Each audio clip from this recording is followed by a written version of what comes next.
Hello and welcome to Six Part. Today I want to start a new series. What if Deku became the ultimate multiversal villain? If you enjoyed this video, please give it a big thumbs up, and to watch more videos like this, subscribe to my channel and turn that bell notification on so you never miss an upload. Now wasting no more time, let's begin. I awoke with a start as my eyes adjusted to my utterly white environment. When I realized there were other people in the room, I got up to try to get my bearings.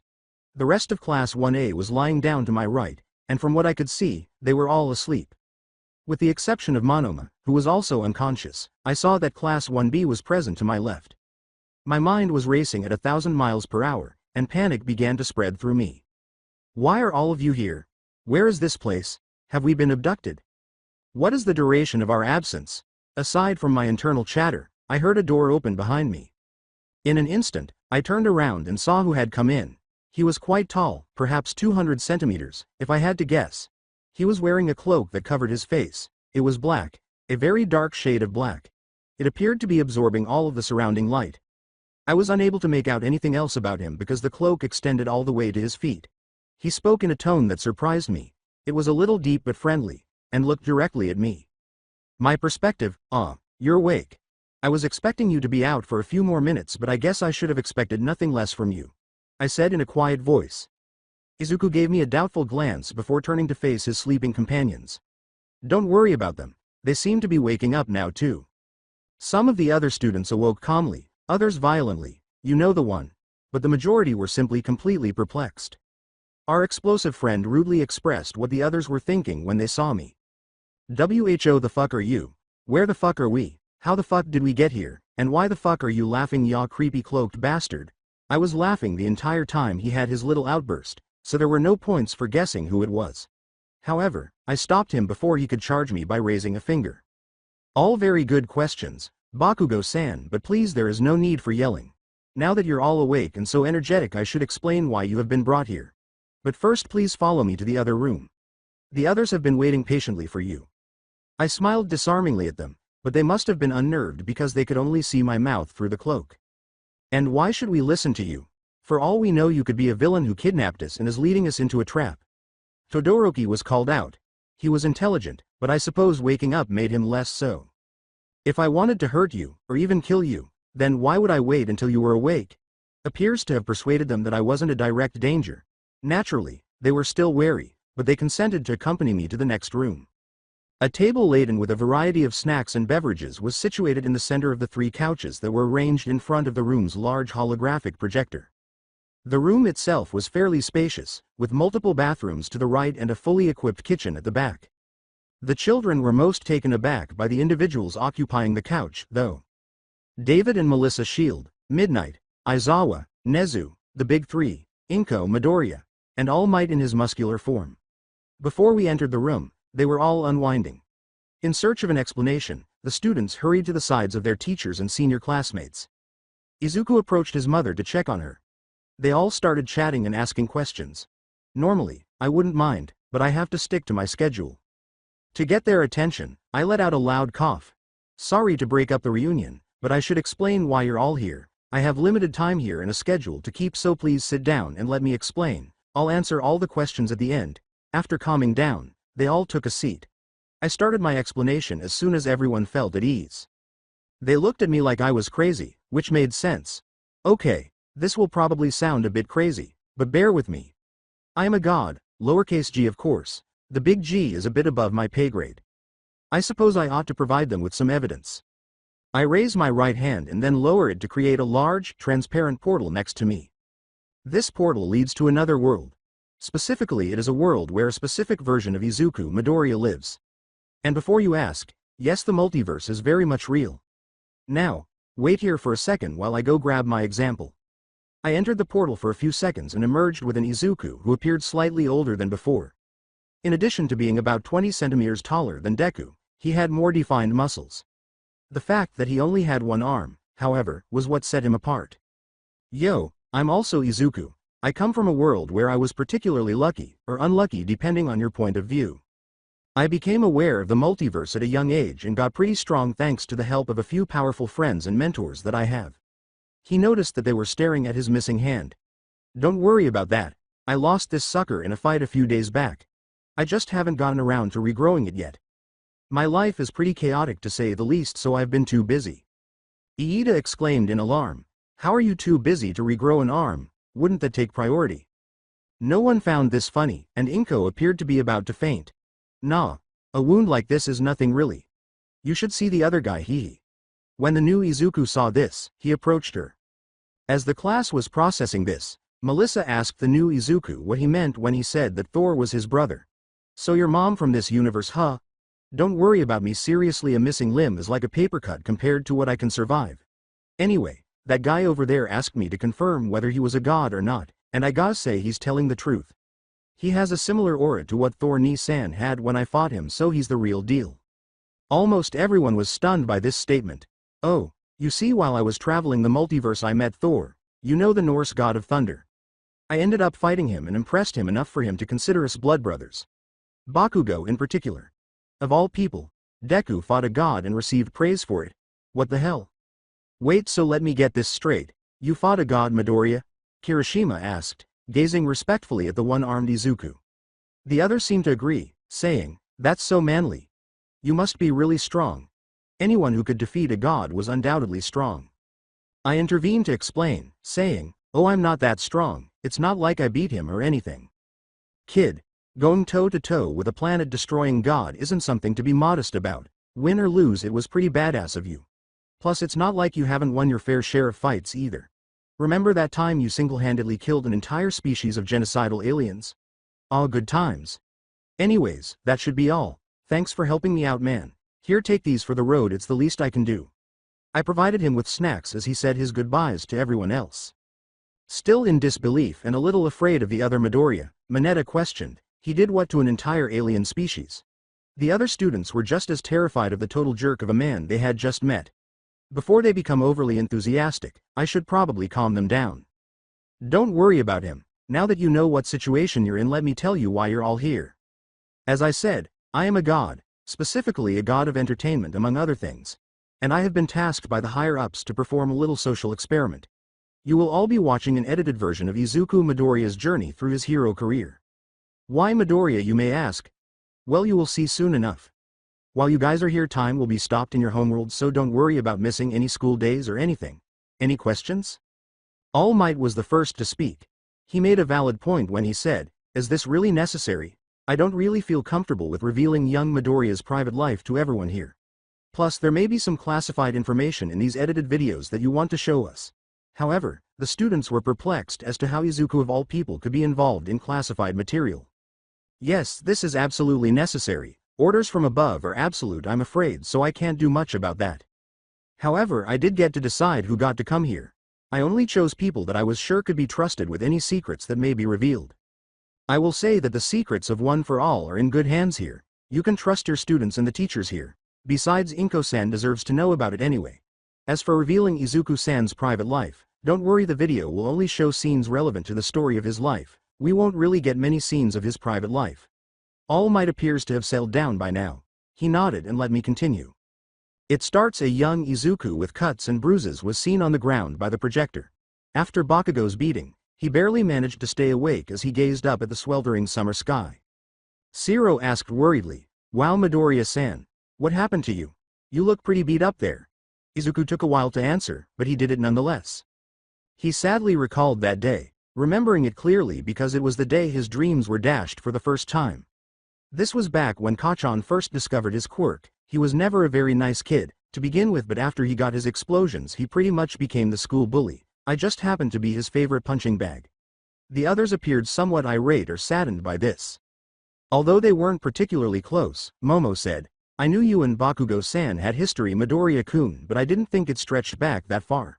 Or that it was this violent. She didn't like seeing her classmates so depressed. Here's the sad truth. All men are not created equal. When I was 4 years old I learned this the hard way. As an older Izuku ran through the streets, Ochako remarked, wait, so Deku-kun is narrating this. And he sounds a bit older than he does now. But I refused to let that stop me. If anything, it helped push me to do better. Iida looked admiringly at Izuku and said, a noble sentiment, Midoriya-kun. It's that kind of thinking that got you into UA, right? Izuku's upbeat demeanor was quite contagious. The on-screen Midoriya abruptly stopped running and turned to face a massive villain that was positioned above Tatooine Station. Wow, that is one huge villain. As he observed the scene before him, Izuku spoke.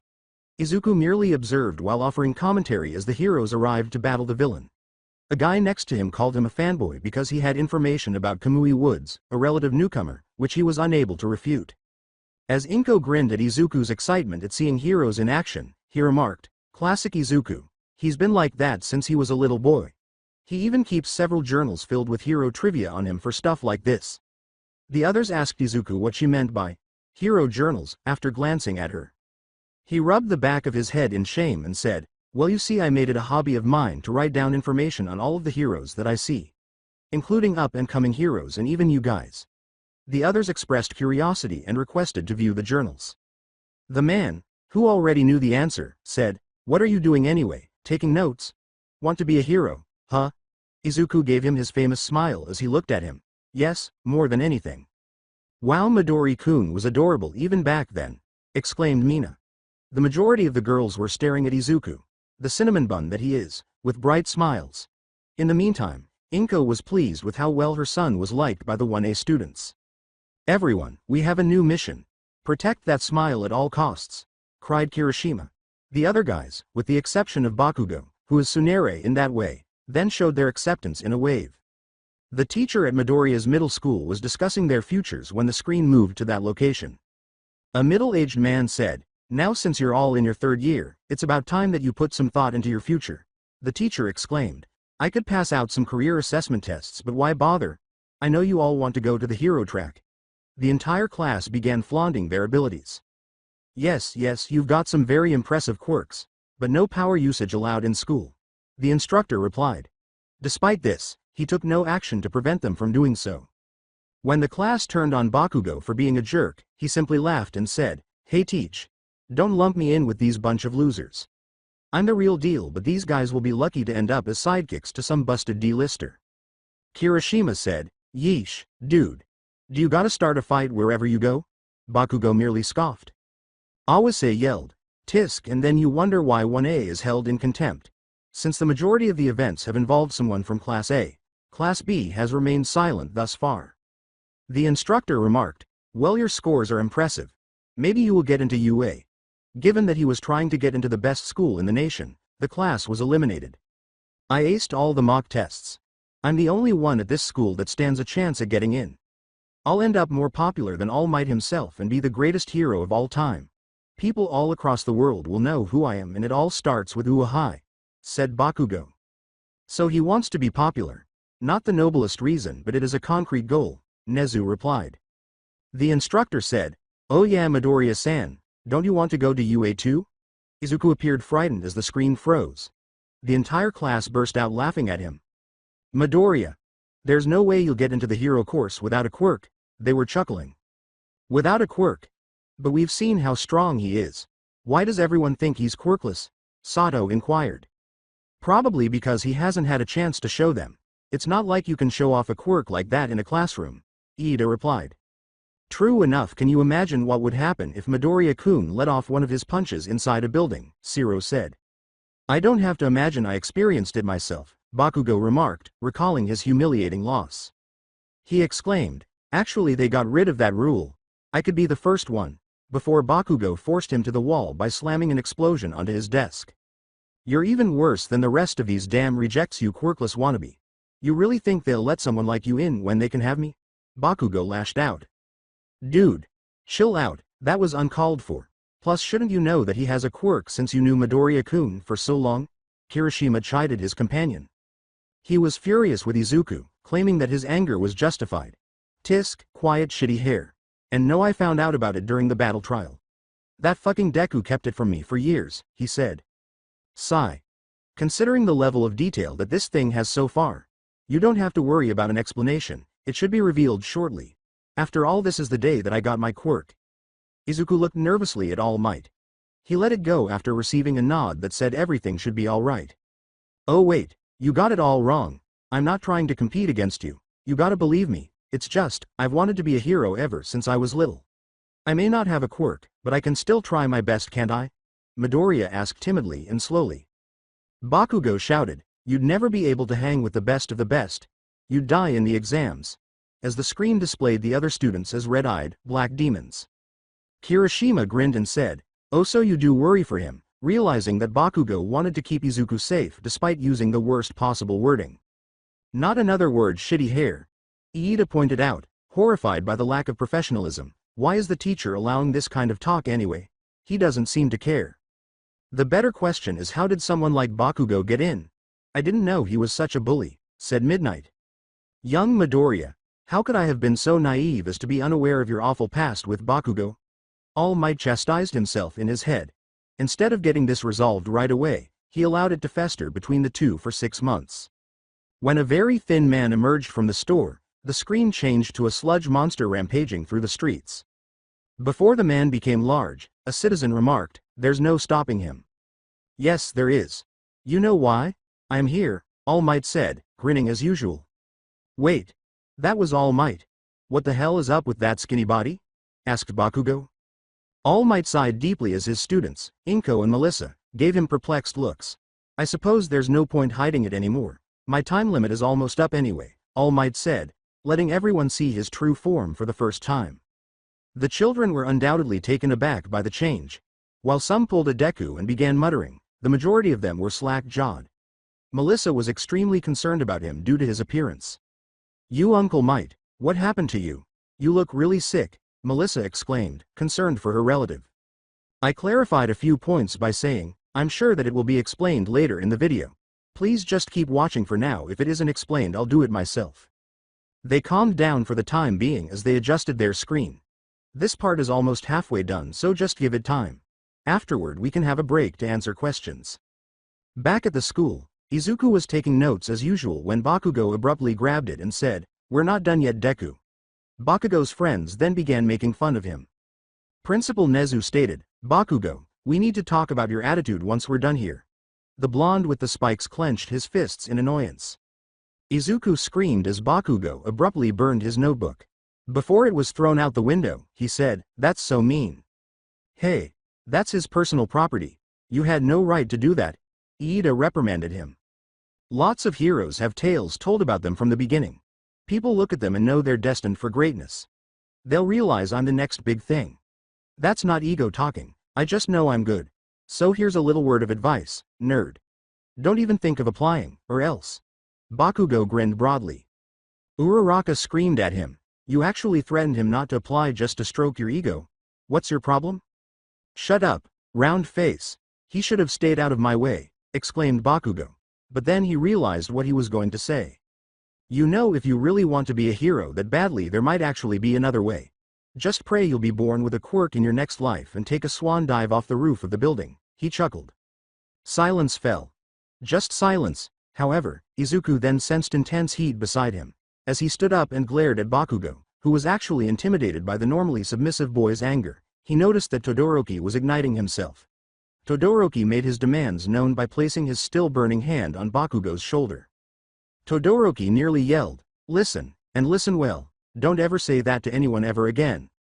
Especially not Midoriya-kun. He's the kindest, most selfless person I've ever met. In fact, he's the reason I'm still here right now. Stay away from him," before taking a seat again. He could relate to Izuku because Endeavor had mistreated him all his life. He was unaware of how much his friend had already endured. After all of this, it was truly amazing that he didn't lose it and become a bitter shell of a person. Despite coming from different directions, I suppose one thing they had in common from the start was being treated like outcasts. I can't believe he really said that to someone, even if he meant it as a joke. How did someone like that get accepted into this school? We can't ignore something like this, Midnight thought to herself. To Aizawa's relief, Nezu agreed, saying, "Starting now, there needs to be more parts for the exam. We can't let people who do that slip through the cracks anymore." He glared at Bakugo before saying, "Finally, I always said that the test was illogical. Who cares if a hero can take down villains if they have no empathy in them?" Even the explosion boy winced as Aizawa glared at him and said, "Brat, once we're done here, you and I are going to have a long chat." He wasn't foolish, but he was strong. He would be helpless if Aizawa became enraged. Izuku spun around as though he wanted to respond, but Bakugo's little explosions in his hand scared him away. "Something wrong?" he inquired. Izuku froze in terror. Izuku found his burned-out notebook in a koi pond and remarked, "Idiot. You can't go around telling people to kill themselves. What if I really jumped, what would he do then, huh? My hopes and dreams have turned into fish food. Kaminari remarked. Oof, that's gotta be rough, as Izuku retrieved his notebook from the fish while muttering obscenities. Then little Izuku appeared once more in a flashback. So adorable! Exclaimed the girls. Izuku began watching an old video with an action figure of All Might in it. He clarified that although it was ancient, it marked the world's first encounter with the greatest hero in history. A large, heavy man could be seen laughing in the distance as the video depicted the scene of a disaster. Looking at All Might, Sato remarked, hard to believe he could go from a giant of a man like that to, well, no offense. None taken. With his trademark smile, All Might exclaimed, fear not citizens. Hope has arrived, because I am here, as he carried a group of people. Some people like Endeavor think that he only smiles like that to be flashy, but in truth, it's an effective technique for giving the public peace of mind. People always feel safer being around a hero who smiles a lot, Dave said. Nezu said, exactly right. Izuku began to laugh like him before the screen switched to the doctor's office. He's the coolest in the universe, and once I get my quirk, I'm going to be a hero just like him, he exclaimed. Izuku froze as the doctor said, sorry kid, it's not gonna happen. The screen turned white. Startled, he let go of the action figure. Yaoyorozu questioned, what does he mean, Midoriya-kun? You'll see. The pain of remembering that memory caused Izuku to start crying. Oh no, you really think there's something wrong with him?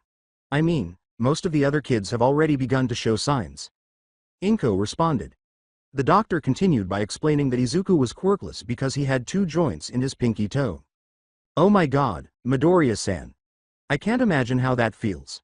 Wanting more than anything to help people but finding out you're unable to do it must be heartbreaking, Jiro replied. Izuku remarked, it really was the worst day of my life. Most people wondered, but if he was quirkless, then how? Izuku was seen watching the video while sobbing as depressing music began to play. Oh no, the man is about to cry. This music is incredibly poignant. Kirishima sobbed manically, and Tetsu followed suit. Wow, he was crying a lot even back then. In an attempt to lighten the mood, Siro said, are you sure that wasn't your hidden quirk all along, Midoriya-kun? Izuku laughed, but the other students just gave him a glare for interrupting.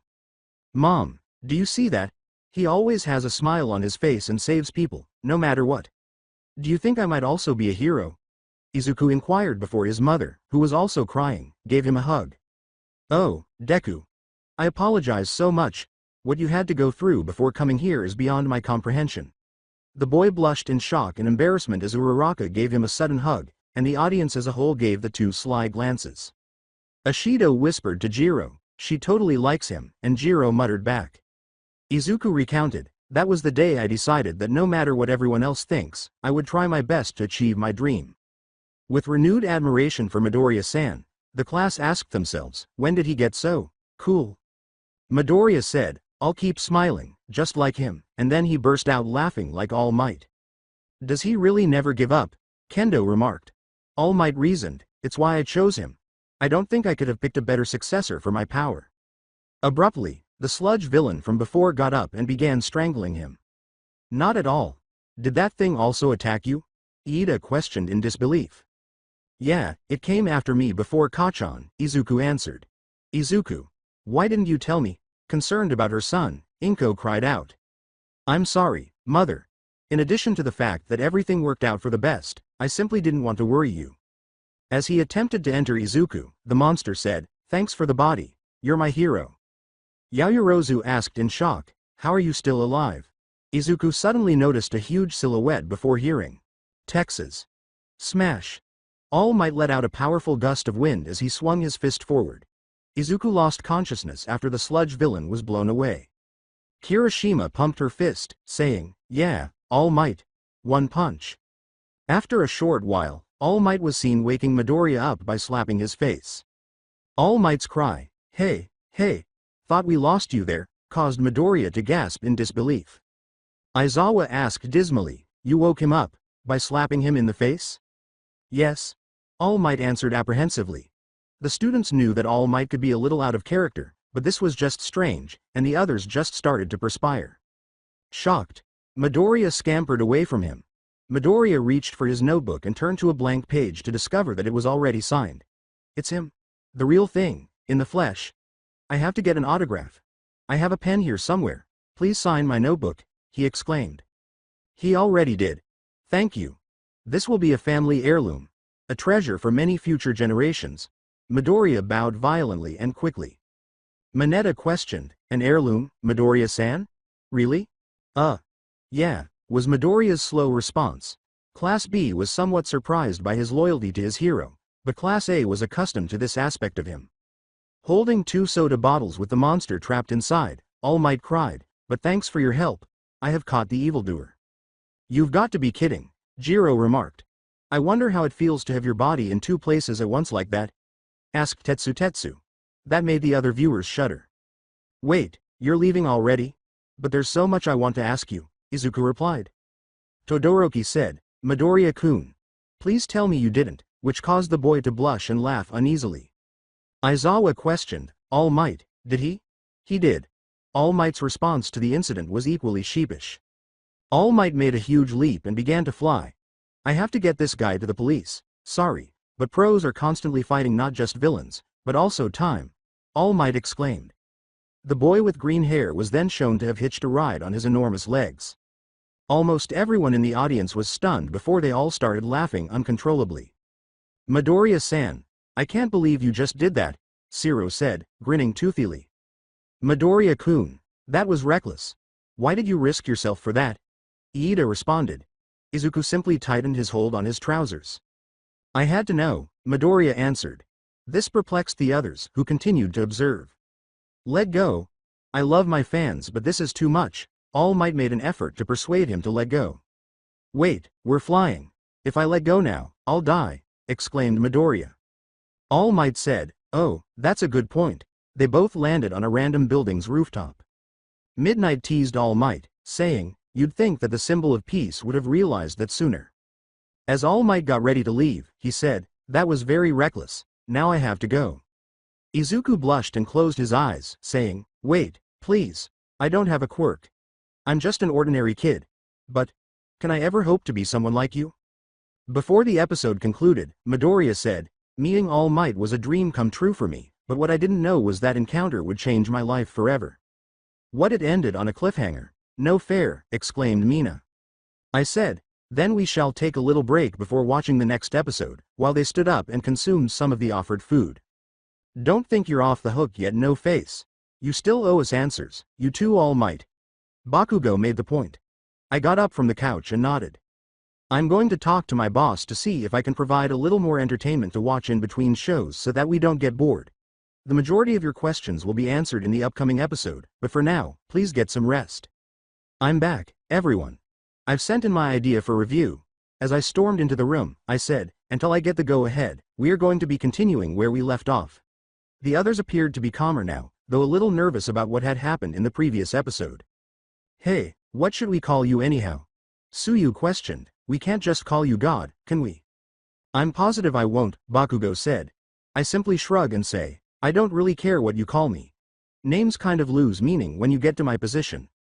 I guess this one would be suitable for the moment, but I have more names than you have clothes. I chose the name, Asobi, because it reflects my heritage as a god of entertainment and is easy for them to pronounce in their own language. This satisfied them, and they resumed viewing the screen. Before returning to Izuku and All Might on the rooftop, the projector switched to a recap of the previous episode. Without a peculiarity? Before he abruptly began steaming, All Might asked. There it is once more. Why is there so much steam? Kirishima inquired. I aspire to be exactly like you. I want people to feel secure when they see my bold smile. Izuku declared, that's why I want to be a hero even without a power. Midnight looked at Izuku with a hint of lust, causing the cinnamon roll to start to perspire nervously. Wow, he truly is a heroic boy. However, All Might reappeared just before the intro, but this time he was extremely thin and resembled a skeleton. Izuku screamed and stared at him in disbelief. Whoa, it's awesome that we get our own intro. The others concur that it was really well done, and Ochako cried out in delight at the introduction. The show's creators worked really hard on it, so thank you very much. They'd be thrilled to see how much you liked it. Ida looked at All Might as she recovered from the thrill of the introduction. So how did you end up looking like that anyway? I can see the shrunken eyes and black sclera being caused by quirk overuse, but why are you so skinny? Ida was curious. It appears that everyone else is wondering the same thing. All Might answered, young Ida, all will be revealed in this video. Just keep watching. After the introduction concluded, Bakugo and his companions were seen in an alleyway. Bakugo kicked a bottle that looked familiar, and a green liquid that looked familiar came out. Oh, I guess this is karma for earlier, Bakugo, Kirishima exclaimed. Bakugo, furious that he had unintentionally caused one of the worst experiences of his life, exclaimed, wait, the sludge monster was inside that thing? One of the other guys said, don't you think you were a little hard on Izuku today? I mean, didn't you guys used to be friends? It's his own fault for getting in my way, exclaimed Bakugo. Mineta yelled, anyone else getting serious flashbacks to the Fairly Odd Parents, everyone, including myself, gave him a strange look. What? It was a good show and we've all seen the Dinkelberg meme. Yeah, just didn't expect you to know about such a retro show. I replied. From their point of view, that show must be at least a century old, even though they come from a planet that is nearly identical to Earth Prime. Before lighting a cigarette, the child remarked, whatever, it's not like it's my problem. Bakugo grabbed it from him and smashed it on the floor, saying, idiot, if I get caught with you doing that there's no way Ua will let me in. Nezu remarked, well, at least he takes his own image seriously. The other educators nodded. The green slime abruptly rose, and it was unclear what would happen next. Oh man, he got you, Kirishima worriedly exclaimed. The image of All Might in his feeble state returned to the rooftop. What happened? Where did All Might go? You're not him. You're a fake, an imposter, Izuku accused his idol. The man spat blood and said, I assure you that I am All Might. Ew. Dude, what was that about?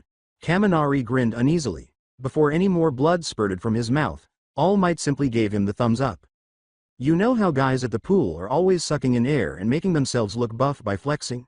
Yeah, I'm like that. This is what my real body looks like. This can't be real. All Might is a giant of a man that saves people with a fearless smile on his face, Izuku exclaimed. All Might raised his shirt to show his open wound. There's plenty of fear behind that smile. I'm counting on you to keep your mouth shut. Don't go telling your friends or spreading it online, even accidentally. Abara exclaimed in disbelief. Oh my god. What happened to you? The terrible injury sustained by their hero throughout the entire ordeal left the other students stunned. Before David and Izuku went to console her, Melissa was on the verge of tears. Dave gave this a nod of approval. Pretty gross, right? I got this in a big fight 5 years back. My respiratory system was basically destroyed, and I've lost my whole stomach. All the surgeries have pretty much worn me out, and it can't be fixed. Right now I can only do hero work for about 3 hours a day. The rest of the time, this is what I look like, All Might clarified. 3 hours. So that's why you're always in such a hurry.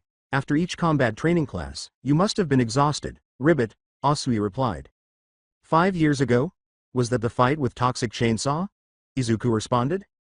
Wow, you know your stuff. But that punk couldn't defeat me. This fight was kept under wraps. I'm supposed to be the guy who's always smiling, right? I'm the symbol of peace. People everywhere have to think that I'm never afraid. But honestly, I smiled to hide the fear inside, the mighty replied. There were conflicting feelings throughout the entire theater. The majority were stunned to hear their idols say those things. The teachers were sympathetically observing All Might. Although they were still wide-eyed, the older students were handling it a bit better.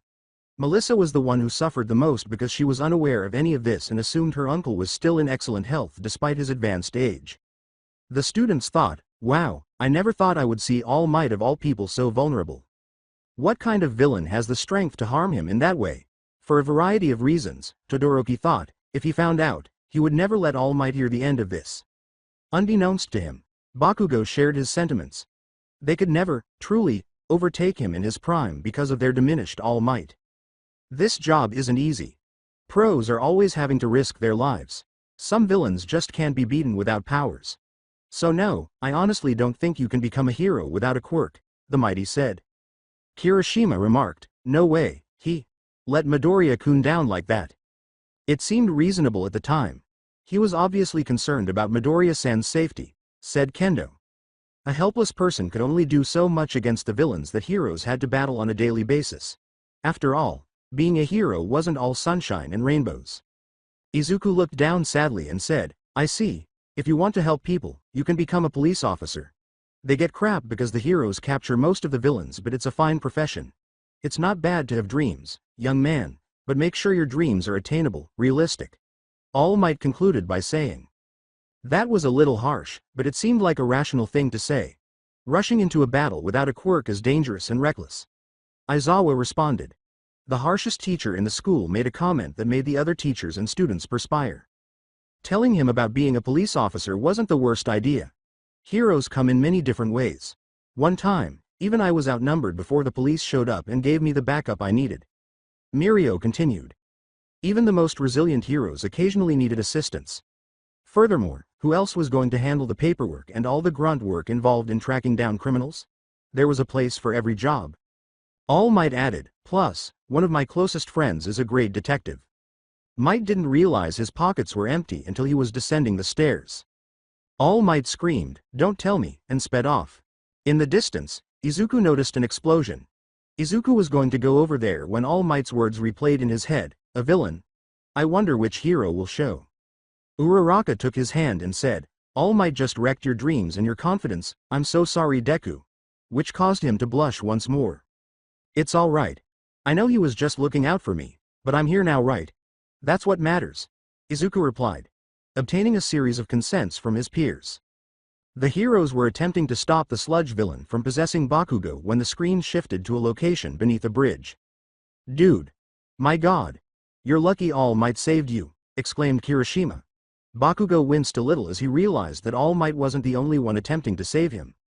None of the heroes had the appropriate quirk for the job, despite their best efforts to get close. Izuku, meanwhile, was once again scribbling in his notebook while strolling down the street. The Mount Lady page featured him. Wait, Midoriya. Why does it say, sexy, on Mount Lady's page? Can it be that you're pervier than you lead people to believe? Mineta teased. Embarrassed, the boy blushed. Well, not that kind of sexy.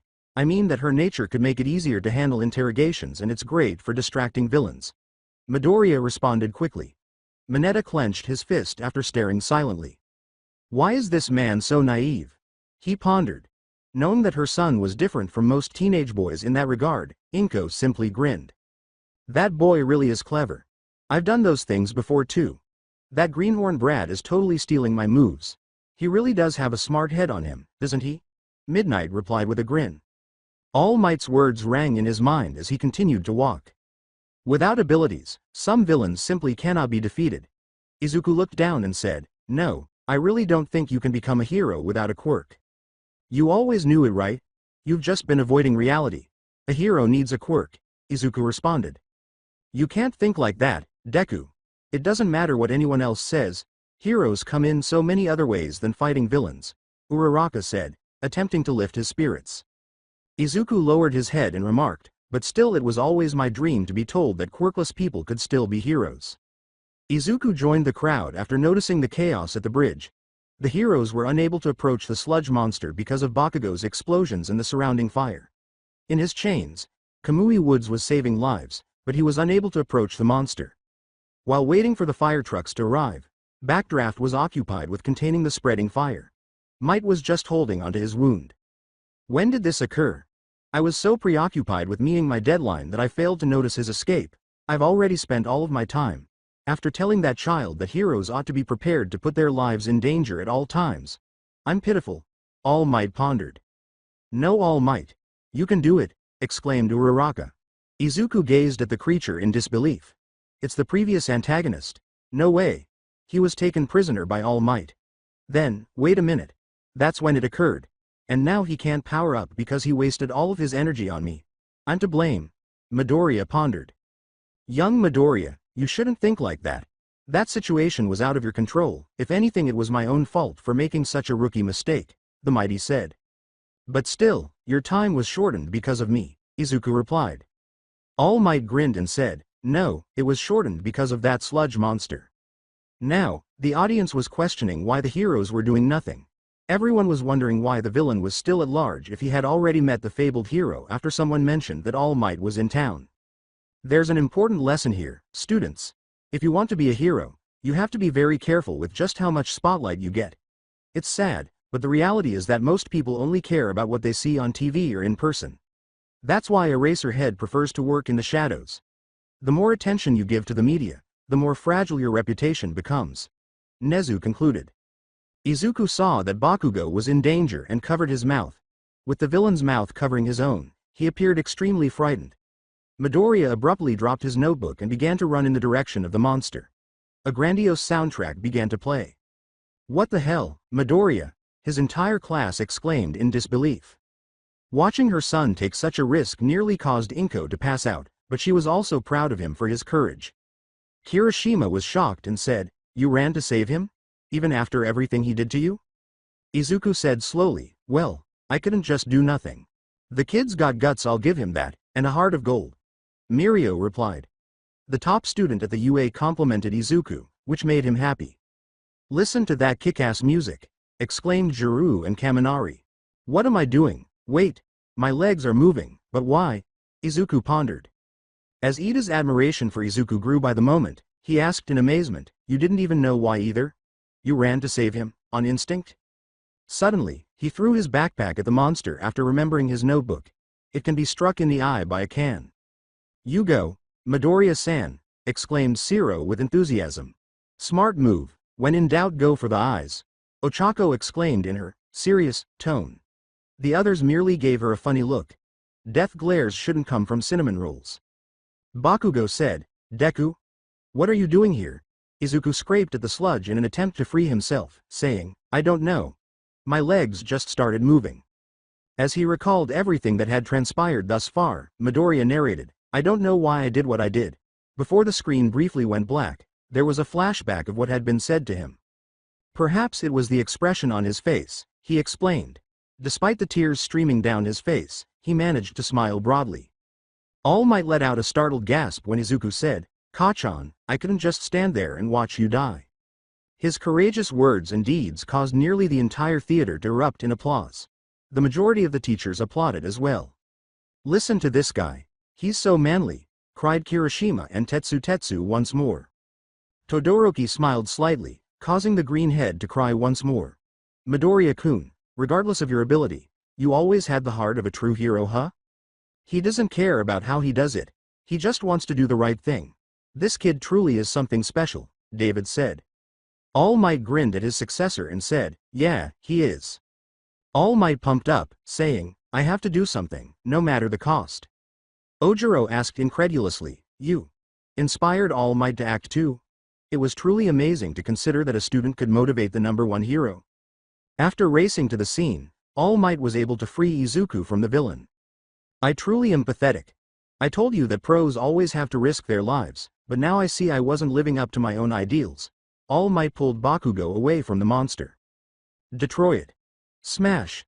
All Might delivered a powerful blow to the antagonist, shattering him and generating a strong wind gust. "Yeah, All Might. Show him how it's done," exclaimed the students.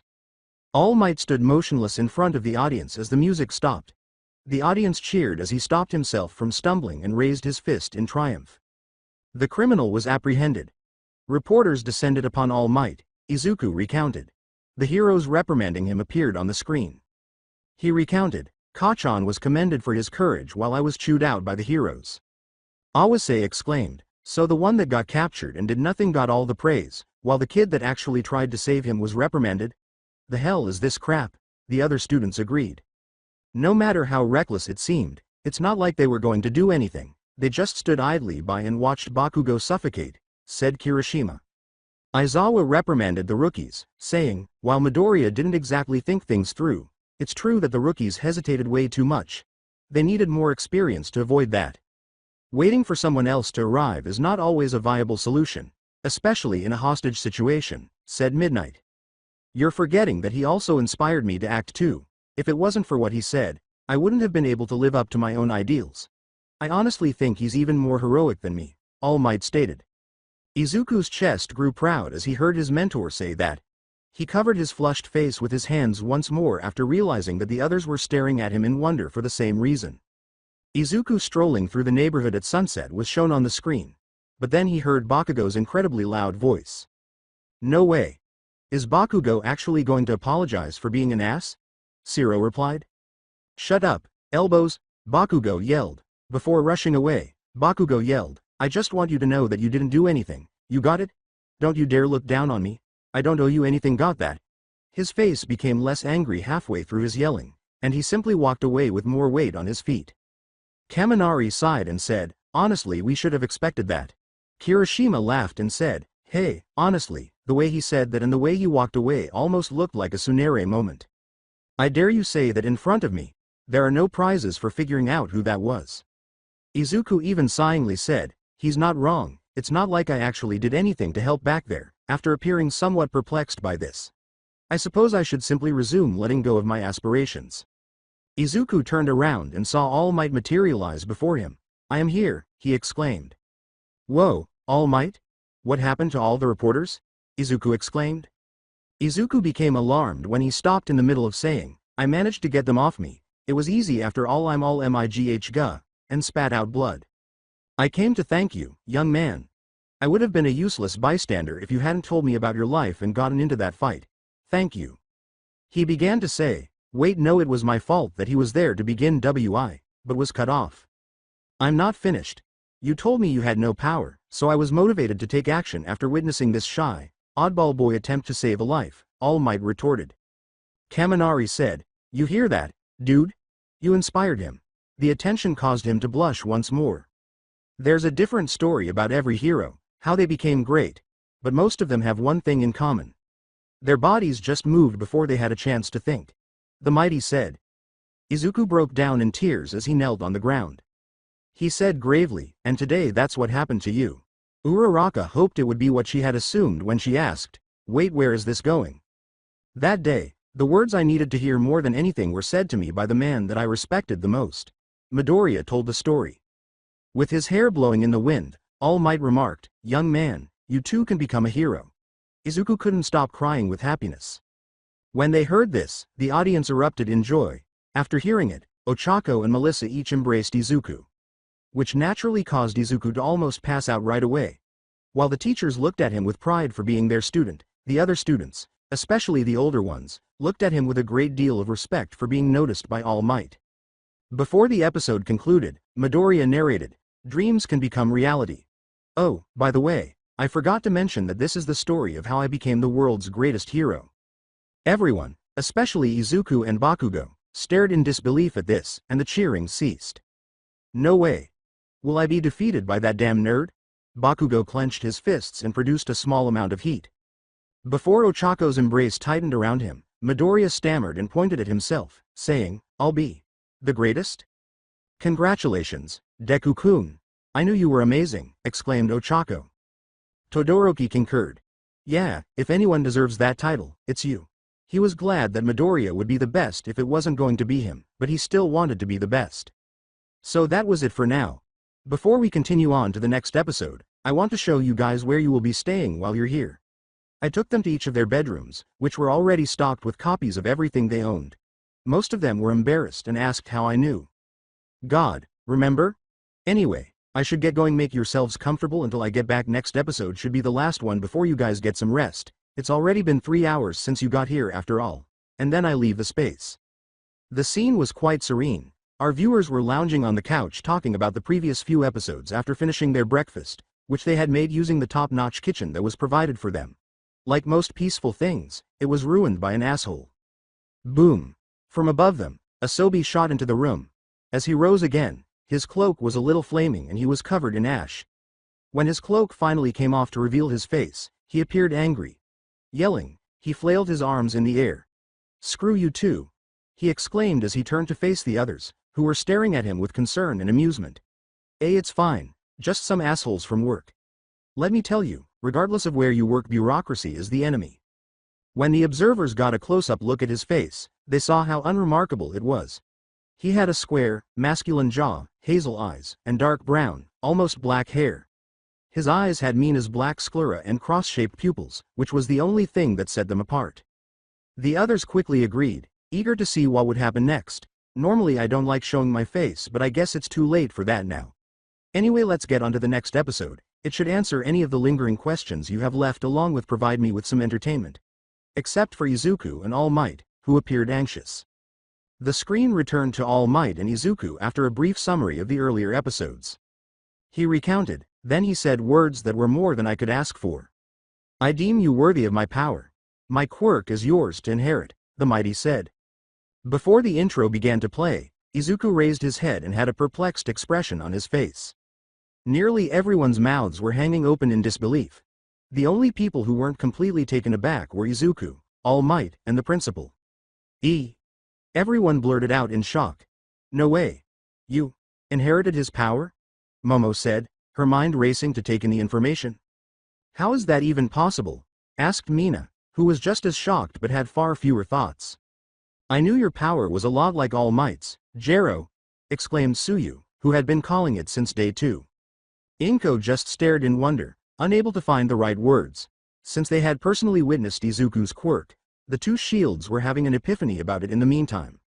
Aizawa was equally taken aback by this, but he kept it to himself. So that's why you have such a soft spot for Midoriya.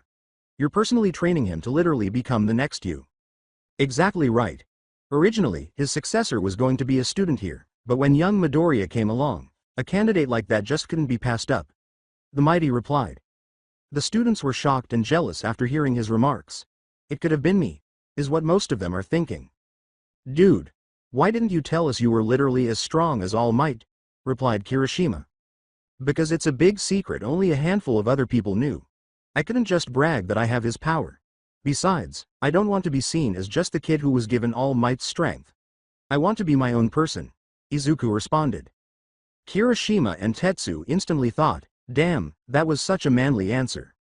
Izuku was completely perplexed as he gazed at his idol. As blood spurted from his mouth, All Might pointed to him and said, look at your face, listen, do you want to accept my awesome power or not? Oh man, I keep forgetting that you're brutally injured, Jero. Suyu replied, concerned about her teacher. I wonder who could have done that to him, Tokiyami remarked. The staff grimaced at the memory, and the other students wondered the same thing. The tabloids guess that my power is super strength or invulnerability, but on TV, if the question is asked, I just dodge it with a funny joke, because the symbol of peace just had to be a natural-born hero. But I'm going to tell you a secret. I was not born with this power. It was passed on to me like a sacred torch. All Might extended his arms and a pulsating picture appeared in Izuku's head. So this is why you were so nervous about us watching this?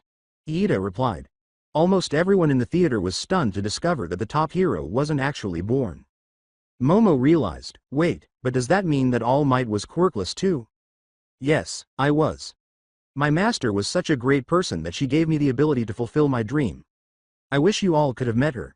She taught me how to smile through any crisis, All Might acknowledged. Izuku was now just repeating, wait. It's true that nobody knows how your quirk works, it's one of the greatest mysteries in the world. But the idea of passing on a quirk to others is mutter. He and All Might were surrounded by the word mutter. Kirishima said, dude, you've got to stop doing that. Melissa, who was also muttering non-stop after learning her uncle's secret, said, honestly I think it's justified in this situation. Looks like you're overthinking this whole inheriting thing. Stop nerding out, the mighty said. Except for Melissa and Izuku, who were obviously embarrassed, everyone laughed at this. Even All Might wants you to stop, Zero chuckled. I was given the ability to stockpile power. That's just one factor of my secret abilities. It's a crystallization of power passed on from person to person, growing over time. And now it's your turn. The true name of my power is One for All. All Might's hand began to sparkle with rainbows. Izuku stumbled, 1. 4. All. Wait a minute. If the power grows over time, then that means. Momo began. Midoriya-kun is going to be even more powerful than All Might, Iida said. Midoriya-san.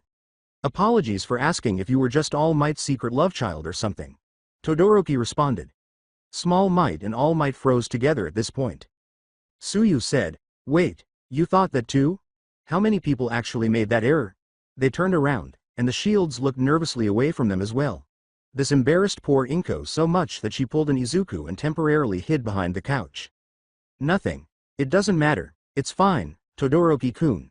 At least you all know the reason why now. Honestly, it's like a huge weight has been lifted off my shoulders, Izuku responded. That fucking nerd. When he told me he got it from someone else, he was being honest. Bakugo clenched his fists. both angry and slightly relieved that he hadn't been misled. Izuku questioned, "Why are you giving me something so grand?" The green head cried once more as All Might answered, "Because you deserve it. You didn't have a power, but you were more heroic than anyone else back there."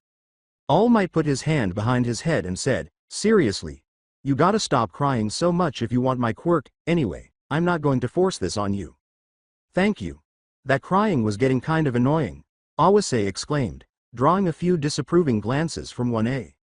"He revealed his power's secret to me. How could I have said no?" Midoriya told the story. Kaminari questioned, "Honestly, who would refuse an offer like that?" As the others gaped at me, I remarked, "You'd be surprised. There are plenty of versions of Izuku out there that refused All Might's quirk and either chose another path or became the first quirkless hero regardless. Maybe when we get approval I'll show you one of those worlds. By the way, this is a big secret. None of you may tell anyone about any of what you've seen or will see today. Not even your families. Is that clear?" Nezu inquired. Everyone said, "Yes sir." They were all aware from the beginning that they had to remain silent. Izuku said, "Yes, of course I will," and got to his feet. "Yeah baby. I have an idea. Midoriya-san's new codename should be Small Might," Kaminari exclaimed, causing everyone else to drool. I said, "Just because that name fits doesn't make it any less cringy. A name like that is truly unacceptable." All Might said, "No hesitation. That's exactly what I expected from you," just before the title card materialized. Kirishima yelled, "Roaring muscles. Awesome, Midoriya-kun's gonna do some workouts." The scene changed to Dagoba Beach, where Izuku was pulling a large refrigerator with All Might on top. "Really? You think that he can push that, especially with you on top?" replied Midnight. "Come on. Men hurl fridges larger than this, and most of them don't have any super strength," said the Mighty. "But don't you add an extra 600 pounds by sitting on top of it?" Izuku responded. As he snapped a photo, All Might said, "Nah, I've lost weight. I'm down to 560 these days, in this form at least. Look at you, you're not ready for my power." "What? But I thought you said I was worthy." Izuku broke down in tears once more. All Might said, "I'm talking about your weak body." "Oh, that makes sense.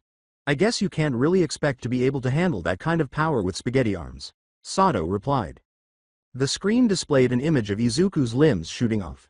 "My power is a bunch of people's strength crammed into one big hurricane of sheer force. If an unprepared body tried to wield it, your limbs would shoot off," the screen said. "Damn, that's pretty hardcore," exclaimed Kyoka. "Shoot off? Oh, I get it. This trash thing is like some hardcore gym workout, and you're my trainer." Izuku nodded. "You got it. But there's another reason too. I did some research yesterday, and I found out that this beach was once clear, but people keep illegally dumping their garbage here," the Mighty replied. The boy next to him blushed when Mina said, "Wait a minute, a few weeks before the school year started, the beach was cleared of all trash and was officially open to the public again. Midori-kun, you didn't?" Izuku nervously answered, "Yep, I did." Mina thanked him, which made him blush even more. "Wow, thanks for that. I love going to the beach, so you clearing that up did me a huge favor," they said. Originally, being a hero meant doing volunteer work. Even if it seemed boring, you can't stray from those roots. The UA entrance exam is in 10 months. So, your first step to becoming a hero will be to restore this section of the beach," All Might said as he gently crushed the refrigerator. Mineta said, "He's not even trying," in response to the display of force. "You know what? How about someday we plan a little field trip to do some community service?" Iida put out a hand. "That sounds like a great idea, Iida-kun," Izuku agreed. Nezu grinned kindly and said, "That sounds like a wonderful idea. In honor of young Izuku Midoriya's hard work, we shall plan this soon." About heroics, it's not something that can be done easily without a quirk. It's not fair, but that's reality. Plus, UA is the hardest school to get into. So to prepare your body, I came up with this. My American dream plan. Follow this to the letter and the beach will be cleaned up just in time. I've detailed every other aspect of your life too. Honestly, this schedule is super hard. Think you're up to it? Asked All Might. Present Mike asked, making him perspire, "Geez, All Might. When did you make that?" All Might answered, "One for all gives me super speed too, you know." "Wouldn't the friction from writing that fast make the paper burn up?" Momo inquired. "Shush, no need to bring logic and reasoning into this," I replied. I have to work many times harder than anyone else. Let's do this, Izuku yelled. Midoriya recounted, and just like that, I began 10 months of absolute hell. Ojiro said, hell? How bad was it? Izuku answered, most difficult time of my life. On the screen, All Might was encouraging Izuku as he lifted various pieces of trash. Izuku's middle school appeared on the screen. The instructor was babbling endlessly about new laws that were passed as authority grew. Izuku was muttering to himself about his training plans. He claimed that even if he was effective, he would still complete 490 hours of real training. Everyone was staring at him as the word mutter spread around him. His classmates gasped, there he goes again. His head was smacked by a flexible hand. Midoriya, I know you had an encounter with a villain, but you won't get into UA if you don't listen, the instructor replied. Kaminari laughed and remarked, joke's on him I guess. Izuku was now seen performing push-ups and bench pressing. Kyoka exclaimed, startled, damn, you did all of this for 10 whole months? A little ashamed, Izuku said, yep. Izuku was seen on the screen studying and eating in between workouts. After consuming an entire bowl of rice, he promptly requested another. Demonstrating how much his body had grown as a result of his training. He was seen running in the intense heat on the beach before stopping and throwing up. Mina exclaimed, oh man, he's working so hard, he's making the rest of us look lazy, and the other students nodded in agreement. He was then seen performing grip exercises beneath the desk at school. Now that's dedication, exclaimed Mina. He's not trying to make it easier, he's trying to make it harder. What is up with this kid? Said Bondo. Then it was shown that he was actually carrying All Might. When Kendo saw the lanky boy carrying a man weighing more than 250 kilograms on his back, he asked, isn't that a little extreme?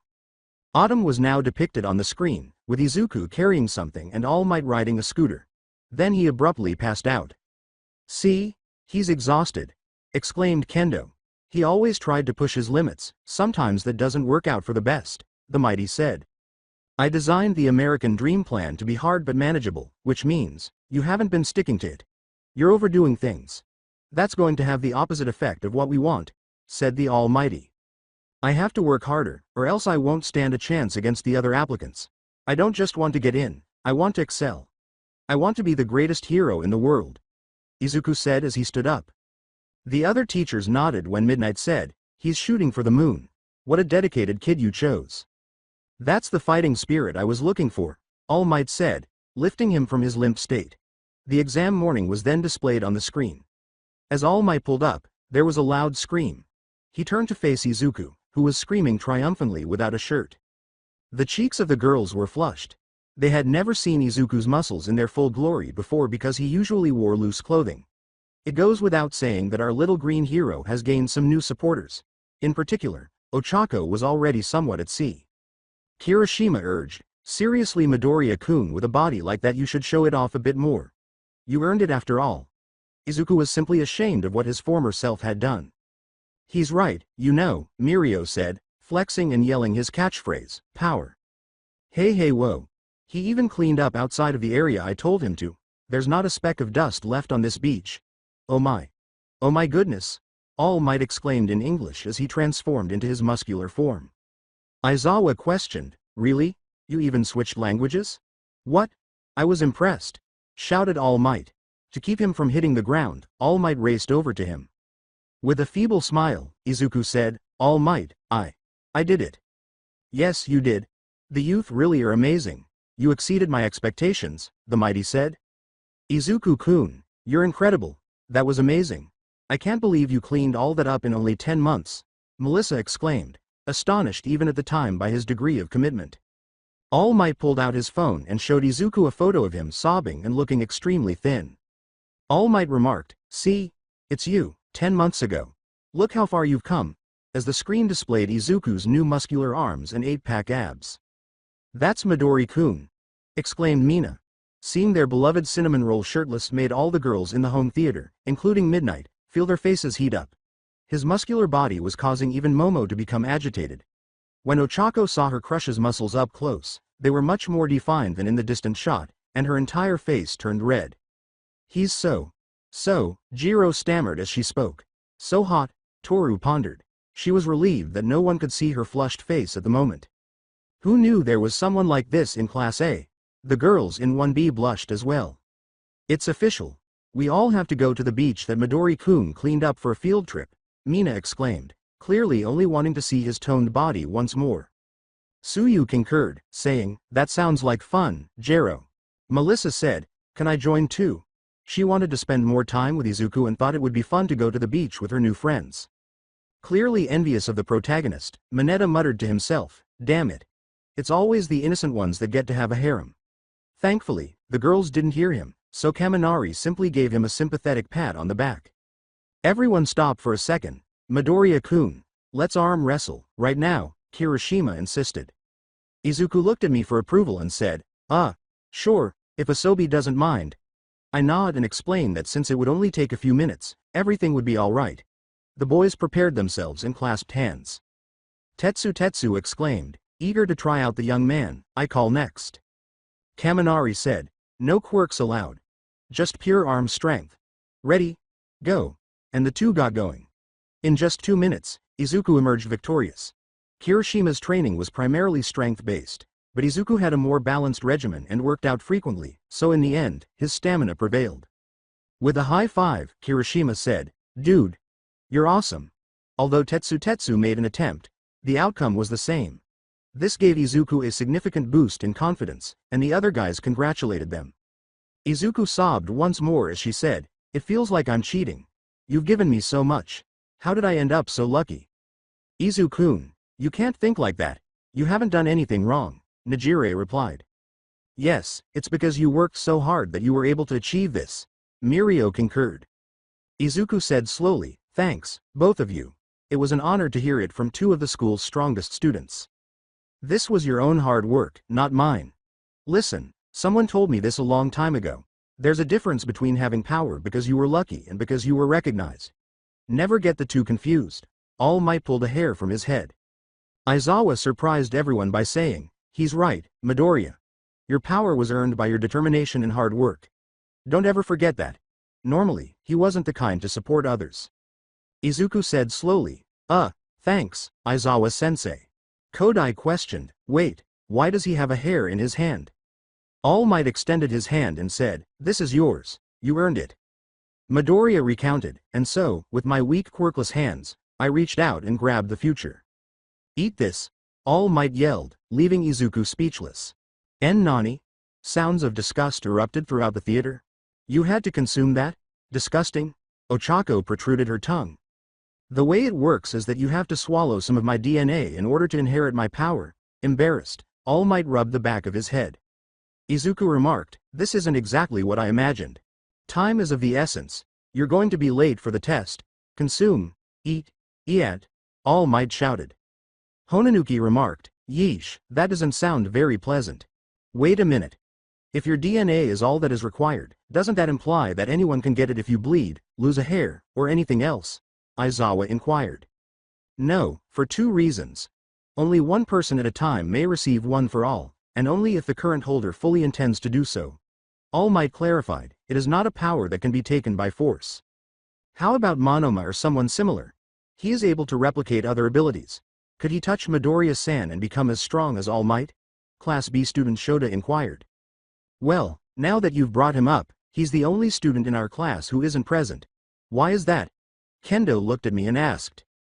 And no, it wouldn't work that way, I reply, merely receiving a sympathetic nod from their class representative. I find him annoying. Recall that one for all functions by accumulating power and then transferring it to another wielder. Izuku would only be able to transfer his own power, which would be at 0, to another person if Monoma touched him. Furthermore, if someone were to take Izuku-kun's quirk at random, they would probably die from the stress because they were unprepared. Everyone gives me weird looks because of that. I'm a god sent to keep an eye on your world. They seem to accept that for the time being.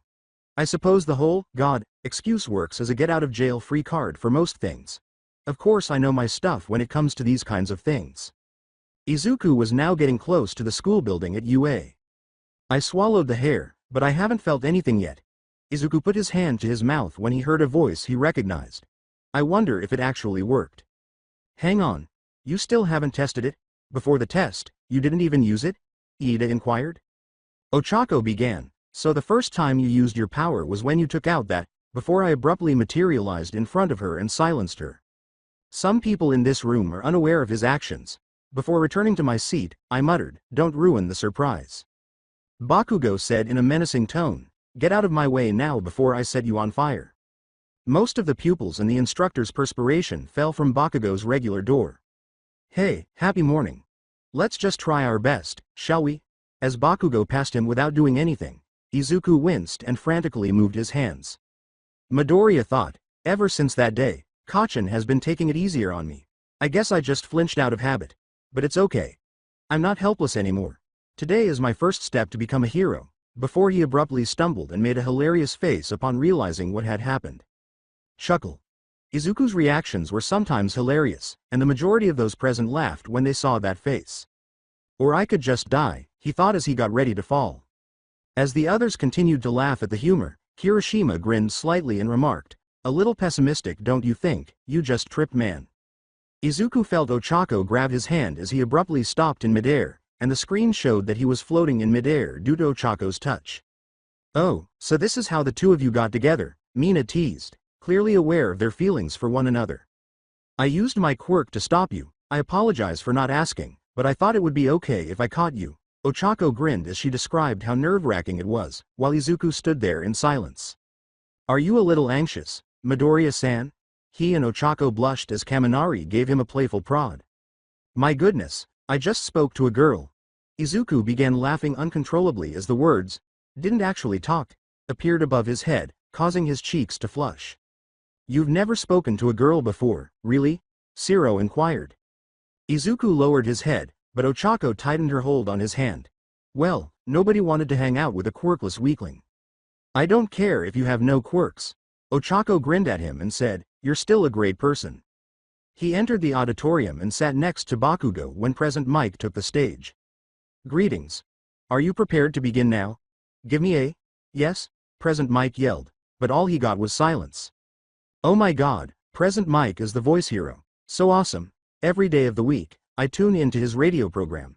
The fact that every teacher here is a professional hero is absurd. Bakugo told Izuku to stop fanboying, but he continued to do so.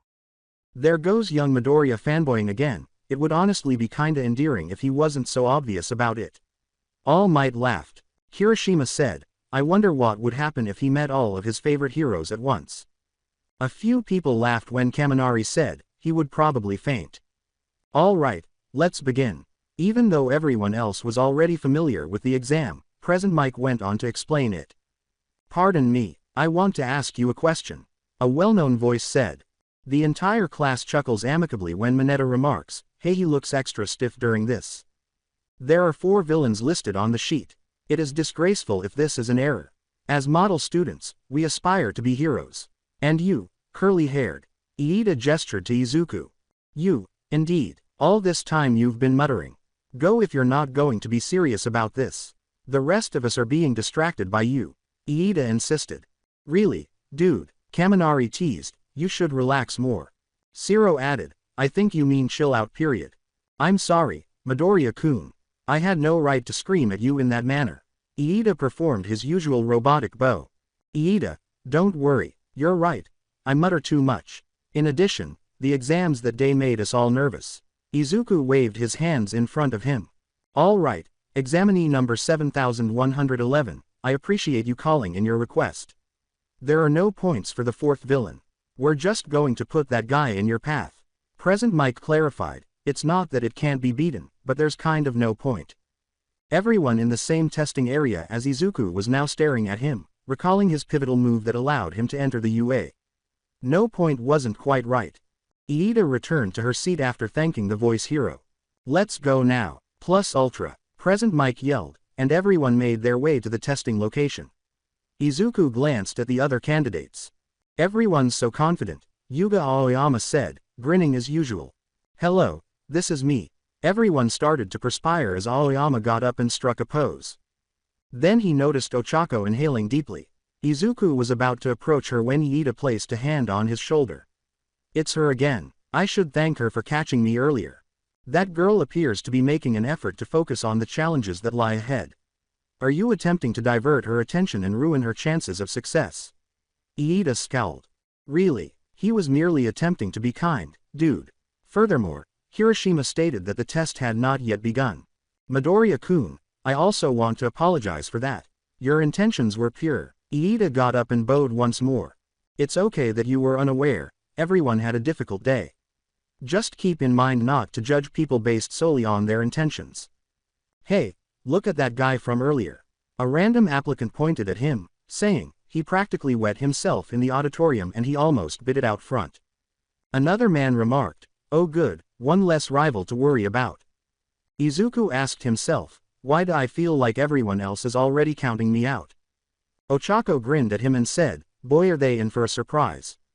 The episode concluded with Izuku clapping his face. Sato complained, aw man. Another cliffhanger. A variety of game consoles, board games, video games, and plenty of controllers appeared out of nowhere as I said, sorry about that, I have some stuff to do so I need to leave you alone for a few hours. While I'm gone here you can use these to entertain yourselves. While some asked me how I accomplished that, the others were ecstatic. I'm a god of entertainment first and foremost, remember. Doing something like that is basically like breathing for me. Anyway, have fun, I should be back in a bit. After saying that, I depart once more, leaving the others to enjoy their new gifts. Ua High School, the nation's best hero school. It's almost impossible to get in. The world's greatest heroes are trained there, Midoriya explained. Nezu looked at the big three and said, exactly right. The basis of our school is the fact that it's extremely hard to get into, and the results speak for themselves. The world's most well-known hero is All Might. Izuku turned to face Todoroki, who clenched his fists at the memory of his father. The peacekeeper with the most crimes solved, the flame hero, Endeavor. The fiber hero who has won the Best Jeanist award for 8 consecutive years, Best Jeanist. It appears that attending UA is just a prerequisite for becoming a great hero, concluded Midoriya. David looked at his closest friend and said, I can certainly vouch for that. Izuku was trying to mentally prepare for the test while he was lost in thought, but Iida reprimanded him. Begin, was yelled loudly from the speakers before he could reply. What's wrong? There are no countdowns in a real battle, exclaimed Present Mike. All of a sudden, people began rushing quickly into the city. Ah, I've already fallen behind. As he attempted to catch up, Izuku thought in a panic. Apologies, Midoriya-kun, it was my fault you fell behind in the beginning. I distracted you by scolding you. Iida bowed at a 90-degree angle. Izuku raised his hands in defense and said, don't worry about it, Iida-kun. We all took a while to realize that the exam started. After eating the hare, the scene cut to Izuku conversing with All Might. Curious, Izuku said, hey All Might, I ate the hare and all but I don't feel any different. As Izuku stood up to go study for the test, he clarified, of course not, why do you think it was taken orally? You need to digest it before you receive the power. Just remember young Midoriya, you may have trained your body to be able to handle one for all but it was still a rush job, so be cautious. You haven't even tried to use it yet. The physical backlash will be immense. Take note, you need to prepare yourself before using this quirk. The way you activate it is by clenching your buttocks and yelling smash from the depths of your heart. All Might ended in celebration. Izuku and All Might, respectively, gave Aizawa a shameless and embarrassed look when she asked in shock, seriously, that's how you activate your quirk? Izuku froze the moment he saw a one-pointer in front of him. One-pointer. I have to avoid him because he's coming straight at me. Why do my legs not move? Before a blue laser blasted through the robot and destroyed it, Izuku thought in terror. His entire class thought, oh no, knowing who was going to enter. Aoyama winked and walked away, saying, I got him. We make a great team with you as my decoy. Although, I doubt I'll be seeing too much of you. Sato remarked, and you were totally wrong, huh? Aoyama said, striking a pose that made everyone perspire, that doesn't matter. I shined brightly during that exam. As Izuku ran through the city, he discovered numerous damaged robot parts. When he saw Ochako, he was taken aback to learn that she had at least 28 points. As he kicked a robot, Iida muttered, that puts me at 45. Izuku gasped, how did he get so many? Iida explained, receiving nods from the others, in an exam like that, with limited enemies and time, it's very advantageous to have a quirk related to speed. Different students have different advantages. Some prefer to gather information and search around. Others prefer to remain calm under pressure. Also, there are those who just have pure combat ability. The students that combine all of those get the highest scores. Nezu continued. Midnight remarked, this group of students looks promising. Snipe said, there's still plenty of time before it's over. Let's see how they react here. After pressing a button, a massive robot materialized and began destroying the buildings. Kirishima cried out, oh crap. Here comes the big one. Izuku blushed tomato red as Ochako smiled and held his hand.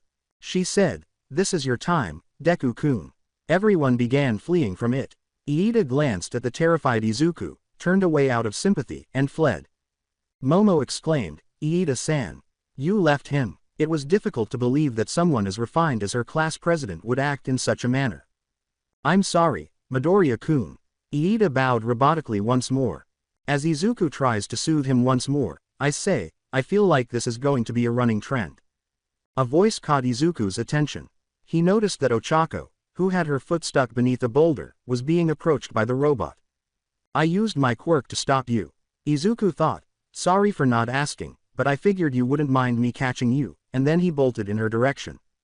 Hold on a second. After all, he didn't see another aspect of the test. He simply made the correct decision. He was unaware that it had anything to do with points. I still underestimated him, damn it. Iida realized what she was thinking. He didn't know he had anything to gain. He thought he wouldn't pass, but he didn't hesitate for even a moment. This kid is seeming more like you every day, Toshi. David continued. All Might turned to face his apprentice and said, yes, he is. But, that's not always a good thing. As Izuku launched himself up in a streak of red lightning, All Might narrated, there are no combat points awarded for taking on that humongous villain. But there is, an opportunity. A chance to shine. Kirishima exclaimed, whoa, that's a cool effect there, Midoriya-kun. Red energy rushed through Izuku's fist, tearing his sleeve and exposing his muscular arm as he clenched it. Go for it, dude.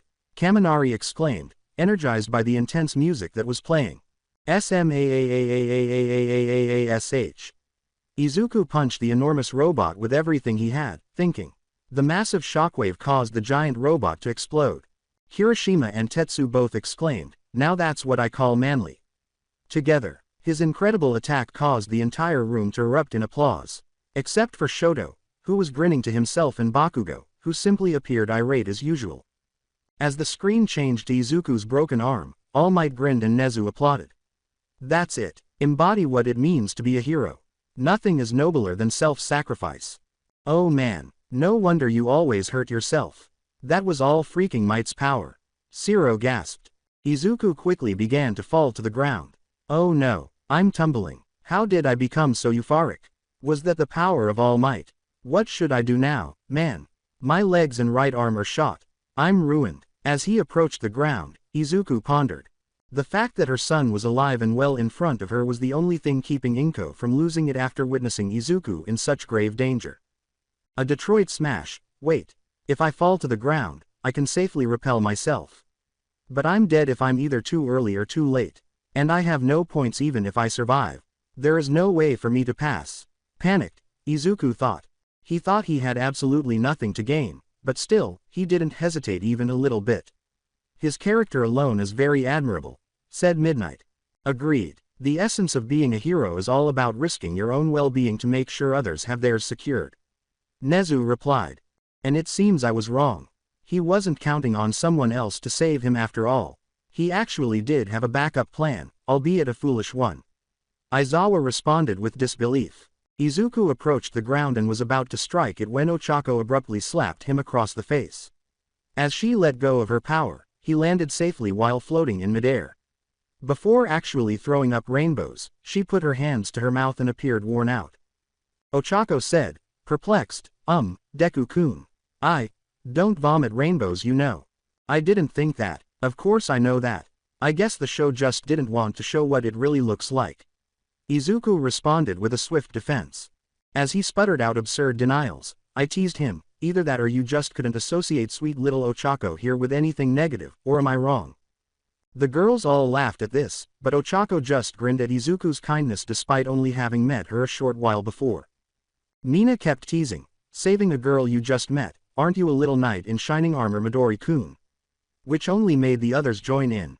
The Izuku in the room appeared even more battered than the one on screen by the end of the entire ordeal. Naturally, mentally, Izuku let out a sobbing cry before passing out as he attempted to move in order to score just 1 point. The others were discussing how they didn't anticipate him doing that. They questioned whether he was intentionally acting weak to confuse everyone. They're all failing to see the point. Did they fail to notice his recent actions? He didn't hesitate even though he knew that villain was worth 0 points. What if I hadn't considered other aspects of the test? Naturally, I would have taken the same action if it hadn't been an exam. Hold on, exam, Iida thought, slowly coming to terms with the fact that the judges had witnessed that. Recovery Girl entered and gave an examinee some gummy bears, saying, "Wonderful work. You're all heroes in my eyes, every one of you. Here, have some candy." She approached Izuku, who was unconscious. "Your own quirk did this to you, Sonny," Recovery Girl thought, puckering her lips and kissing Izuku's head. It's as if his body's not used to his own power. Confused, Inko questioned, "Why is she doing that?" "You're watching a school nurse in action. The youthful heroine, Recovery Girl. Her quirk is a tremendous boost to healing power. She's the only reason Ua can hold these reckless exams. Look, she's saving him months of recovery time," Aoyama said as Izuku's limbs got back to. Inko replied, "Oh, that makes sense." A few days later, Izuku was seen grinning aimlessly at a fish. His eyes matched the fish head's lifeless eyes. Izuku, please stop smiling at that fish," his mother worriedly exclaimed. Despite his slight embarrassment, Izuku was among those who laughed out loud. "I swear man, you really are comedy gold. Why don't you act like that when we're around?" Kaminari chuckled. Izuku began easily lifting a dumbbell after supper in an attempt to decompress. "All Might, I let you down. But I just followed my moral convictions." Izuku thought, "I don't understand what you thought you saw in me." "Then let me tell you, young Midoriya. When I look at you, I see a world without pain, without suffering, and without evil. I see a world that you, along with your friends, will create. I see paradise." All Might laughed at him. Ochako held his hand and grinned, making him blush. "You hear that, Deku-kun? We're going to change the world for the better." Melissa concurred with her uncle, saying, "If anyone can do it, I'm sure it will be you guys." "Izuku, it's here," exclaimed his mother, who was holding a letter. Izuku took it and headed to his room. A video hologram materialized when he opened the letter. "I am here as a projection," cried All Might. Aizawa was irritated and said, "Can you please stop being such a show-off?" All Might transformed into his muscular form and placed his hands on his hips, causing everyone to perspire. "Who's a show-off?" he asked. "I didn't just come into town to fight crime. You were looking at the newest UA faculty member," said All Might. Even though the message was pre-recorded, Izuku asked, "You're seriously going to be working at UA?" And somehow got a nod. Feeling incredibly perplexed, Momo said, "Wait, what? How did you do that?" In a sing-song voice, I asked, "Momo-chan, what did I tell you about bringing logic and reasoning into this?" Before shrugging his shoulders and sighing, All Might said, "Huh. Yes, what's the matter? Who's showboating?" "Oh sorry, I'll wrap it up, but I have to show him something first." "Wait, I have to do how many of these things?" Nearly everyone in the room laughed at his ignorance. Aizawa merely grinned at his antics. "Even though you passed the written portion, you got 0 points in the practical exam." "Sorry," the mighty replied. Izuku lowered his head and began to cry, saying, "I know. Fortunately, there were other factors. You now have a quirk, yes, but it's your actions that inspire others. Check this out." For your viewing pleasure, Ochako materialized on a screen after All Might pressed a button. Momo said, "Uraraka-san. What are you doing?" She smiled and blushed at the recollection, saying, "You'll see." "Hey do you have a sec? So, remember the plain-looking boy? Green curly hair, freckles, doesn't really stand out or anything, you know?" asked Ochako. "She's referring to me," Izuku thought. "Haha, I guess your plainness is your most defining feature," laughed Kaminari. The women thought together, recalling the previous episode, or at least it used to be. "Is there some way to give him some of the points I earned in the exam?" I heard him say, "Just 1 point. That's at least how much he would have gotten if he hadn't stopped to help me. And how could someone who took down that giant villain not have any points? He saved me, I have to make it up to him," Ochako shrieked. Melissa gave her a knowing look and remarked, That was very mature and kind, Ochako-chan. I can't say I'm surprised that you did that though. How could a hero course reject someone who was committed to saving others no matter the consequences to himself? After all, that's what makes a hero. The mighty replied. Yes it is, he just couldn't be passed up. Nezu replied. We still have to help him control his power. A hero is useless if he can't do anything regardless of how they feel, Aizawa stated. All Might exclaimed, so we have rescue points. A panel of judges decide on them as the exam goes on. As the judges displayed 8s and 10s. Izuku Midoriya, 60 rescue points. And Ochako Uraraka, 45 rescue points. You both passed, All Might yelled, leaving him speechless. Kirishima tapped his shoulder and said, Dude. That's awesome, you got 7th place. The others, who hadn't looked at the names of the top scorers, looked at him in astonishment as well. Izuku blushed at Kaibara's acknowledgement, saying, I never would have thought that this plain-looking kid would be one of the top 10 in the year. Then again after your show at the sports festival we shouldn't be surprised. Welcome, Izuku, you have made it, you're now part of the Hero Academia. The mighty said. Kirishima pumped his fists and exclaimed, roll credits. At the conclusion. You really outdid yourself this time Midoriya-kun. I knew you were special after the sports festival but to think that you accomplished so much before even making it into UA is just amazing. Toru exclaimed with an expression of amazement. Not that it was visible to anyone. Everyone congratulated me, and then I cleared my throat to say something. Now that this episode is over, I would like to make an announcement. We got approval. From now on, we will be able to see a variety of other worlds, the only requirement being that they involve Izuku-kun in some way. To start, I've decided to show you all clips of one of my favorite worlds, so please take your breaks and come back here in about 20 minutes to watch it with me, I said excitedly as I prepared the next video. This is going to be entertaining. Thanks for the multiversal Wi-Fi antenna Rick, I owe you one. I called out to our favorite crazy scientist, damn straight, bring more of that immortal booze next time and I'll call it even. I emerged from the other side of the portal before it blinked out of existence. The group took their time getting ready for the next special episode, allowing everyone to stretch and eat lunch. All Might questioned, who was that Asobi-san? Oh, that was the insane scientist Rick Sanchez, who is well known throughout the multiverse. Don't offend him in any way, I promise that even the gods avoid him. I'm just fortunate to get along well with him. The others appeared intrigued but chose to ignore it in favor of the gadget I was holding. It had the appearance of a simple internet modem with pink accents. So that's supposed to let us see the multiverse, honestly it's kinda underwhelming. I shrugged. Rick prefers practicality over aesthetics. I grab the remote and connect the device to the projector. Now, before we begin, I should give you all the standard warning. Formalities and everything. The multiverse is infinite, and I don't say that lightly. What you might see could be pretty shocking. The others appear to understand, or at least act as though they do, in case I hit a blue button on the projector. Anything can and has happened, so don't be surprised if we find some less than savory worlds out there. I have restricted the projector to only display relatively SFW worlds for safety reasons. Thus, there is nothing to be concerned about, including Lovecraftian abominations. They looked perplexed and were about to ask me a question when I said, please note that it isn't perfect and some of the content may be very violent or otherwise exciting in nature. I grinned shit-eatingly. What precisely do you mean when you say exciting? Every time I get that smile, things take a turn for the strange, Momo asked nervously, clearly learning.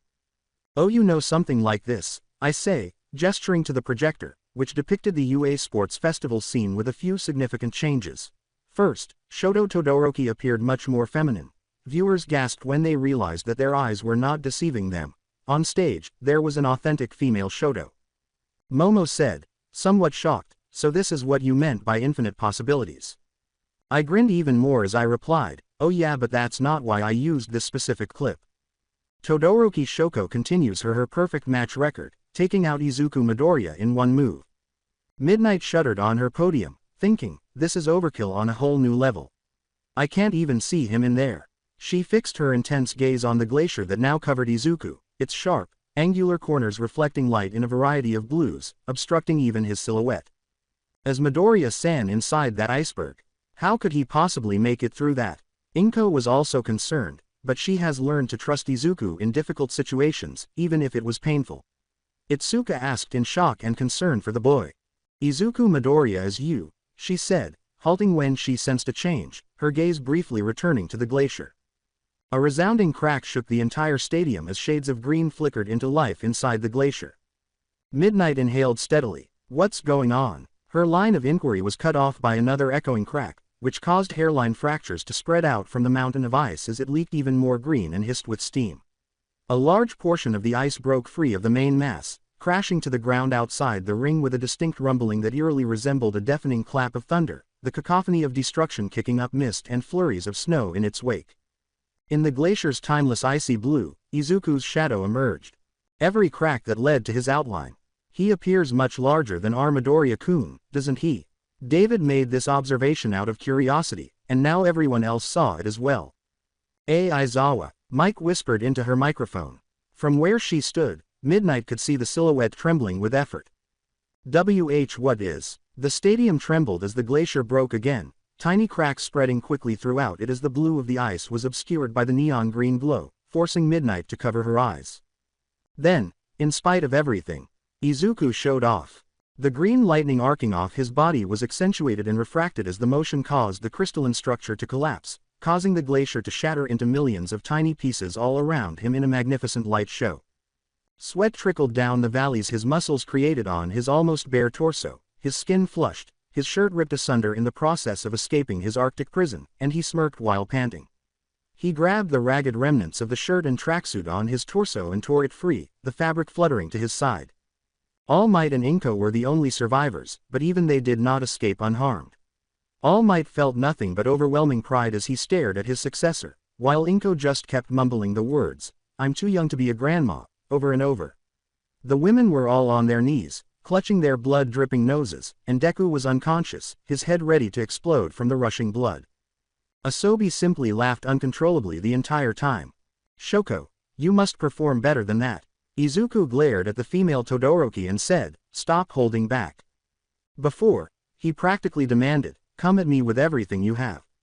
Most of the viewers were startled out of their reverie by the voices, and Izuku was able to get to his feet on his own, having survived the near-death experience of witnessing a clearly superior version of himself perform such a feat of sheer badassery.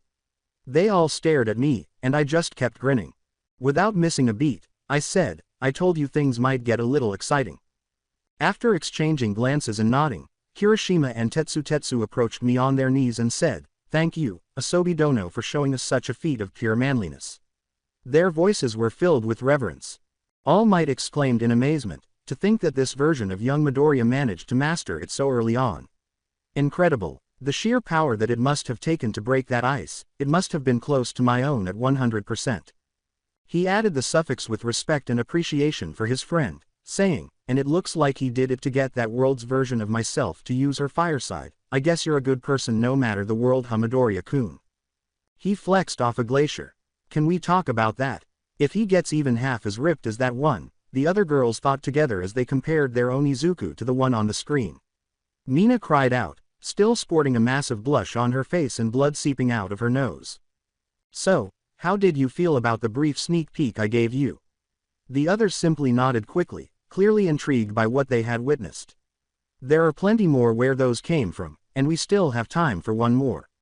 A roulette wheel appeared when I pressed the button on the remote with the symbol on it. It spun and eventually landed on a symbol that only I recognized. Grimori, he. Very well, the next one will be completely random, so even I don't know what will appear. "Wow, what a fascinating world this is." She gave me a wary look and said, "You'll like this one, especially Abara-san."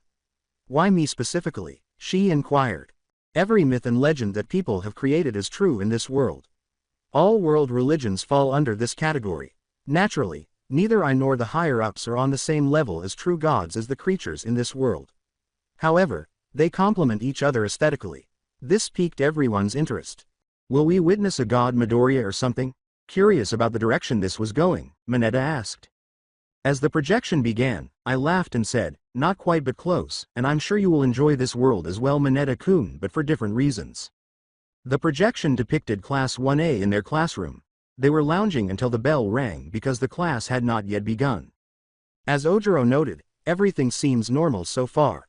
"Hey Deku-kun, have you heard about the new transfer student arriving at UA?" Ochako asked her best friend. They are supposedly going to be a temporary member of one of the hero classes. Toru thought, transfer student sounds interesting, I wonder who it could be. However, if her understanding of clichés is any indication, this individual would be the main focus of the video. I only hope it's a gorgeous girl. Everyone has grown accustomed to Minetta's shameless exclamation, which caused him to perspire. Not really, I've been constantly honing my quirk in an attempt to catch up ever since our internship ended. Izuku apologized, saying, I haven't really been keeping up with news like that. In an attempt to be helpful, Momo said, as the class vice representative I do have some information on her if you're curious. So it's a female, huh? Mineta asked, grinning perversely. Well done. Mineta fist bumped the air and cried out. Unaware of this, Momo goes on, yes, her name is Rias Grimori. Izuku and Bakugo froze upon hearing this name, but Ochako was the only one who noticed because they were focused on Momo. She is a foreign visitor from Europe who was in the United Arab Emirates to advance her career as a hero in training. It seems that her family is extremely wealthy and could afford to send her here without following all the right procedures and at such short notice. It's quite odd that you can't just be rich and expect to get past the formalities here. Nezu remarked, whoever this Grimori family is, they must have some serious influence. The students looked surprised, with the exception of Abara, who was imitating the face that Izuku was making on the screen.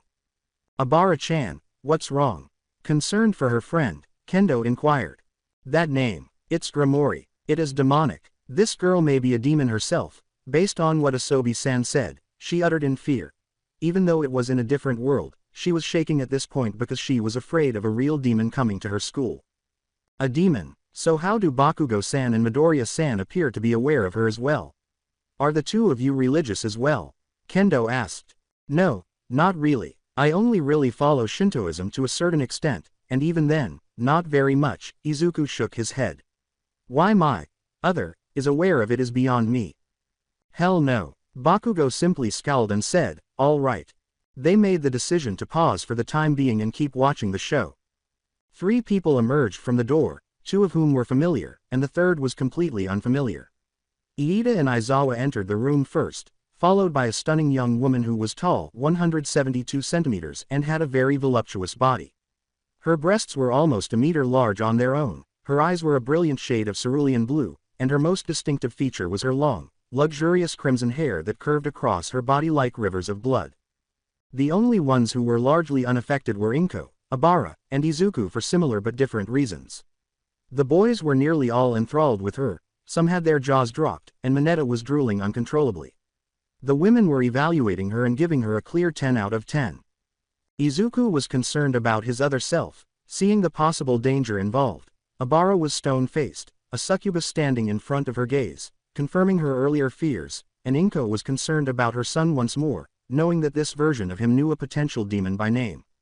All right, class, Grimori, Rias is a new student who will be joining us today. She is coming to us for a few years as a European exchange student. Grimori-san, please introduce yourself.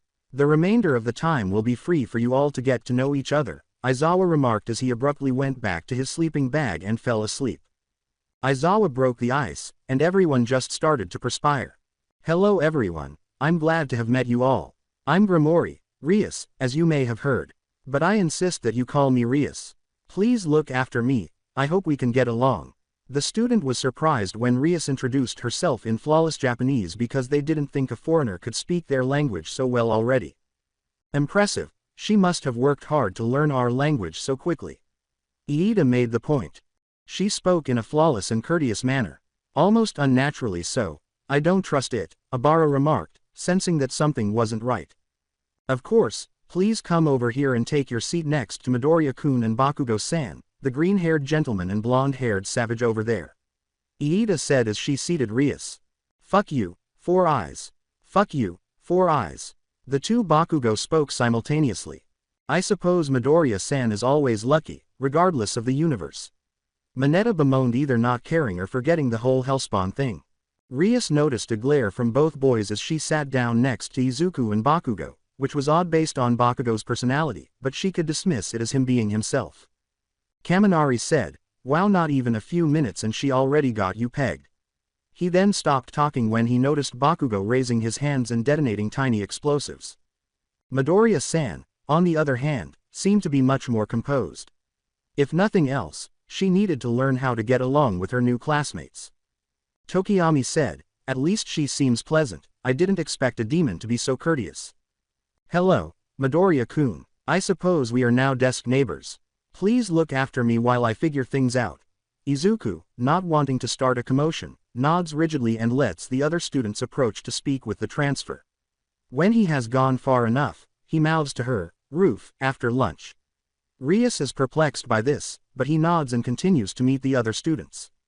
Midnight teased him, saying, "My aren't you a bold one, Midoriya-kun?" The me from that world obviously doesn't trust her, so I'm sure it's not like that. He must wish to obtain some private answers. "You're right." Midoriya-san is staring at her like she's dead. Zero inquired inquisitively, "I wonder if they knew each other before this." One by one, Rias introduced herself to the other students in the class, and she quickly became friends with the other girls because their personalities complemented each other. The boys were also polite to her, though some were too shy to introduce themselves just yet, and one of them, Mineta, was surprisingly too intimidated to bother her like he did most other girls. Is she able to repel Mintea-san? That truly is a miracle. Are you certain she isn't an angel instead? The majority of the girls agreed with Jiro's joke. Mineta's perversion was legendary and transcended class boundaries. It was pretty shocking to see someone who could control this, or at least suppress it, especially since it was such a beautiful woman. When the period ended and the class left for lunch, Rias, Izuku, and Bakugo appeared to vanish along with them. Nobody knew where they had gone or would have guessed that they had all gone to the roof at the same time. The three of them looked at each other as they emerged into the open, with the boys surrounding Rias and giving him a glare. "Will you explain why you two brought me here, or will I have to make a guess?" Gazing at the two, Rias inquired. "Yes, you can begin by explaining to us why a fucking Grimori is attending our school." Bakugo erupted in barely controlled rage, seemingly poised to strike at any moment, but he subsided when Izuku held up his hand. "Is Bakugo-san being calmed down by Midoriya-san?" Everyone else agreed, but Zero teased, "Wow, now I know for sure that this is a different world. Who would have thought he could pull it off?" Izuku tried to calm him down by saying, "That's enough, Kachin, we don't want to cause an incident over a possible misunderstanding." Rias was taken aback that they understood the significance of her name, but she soon got over it.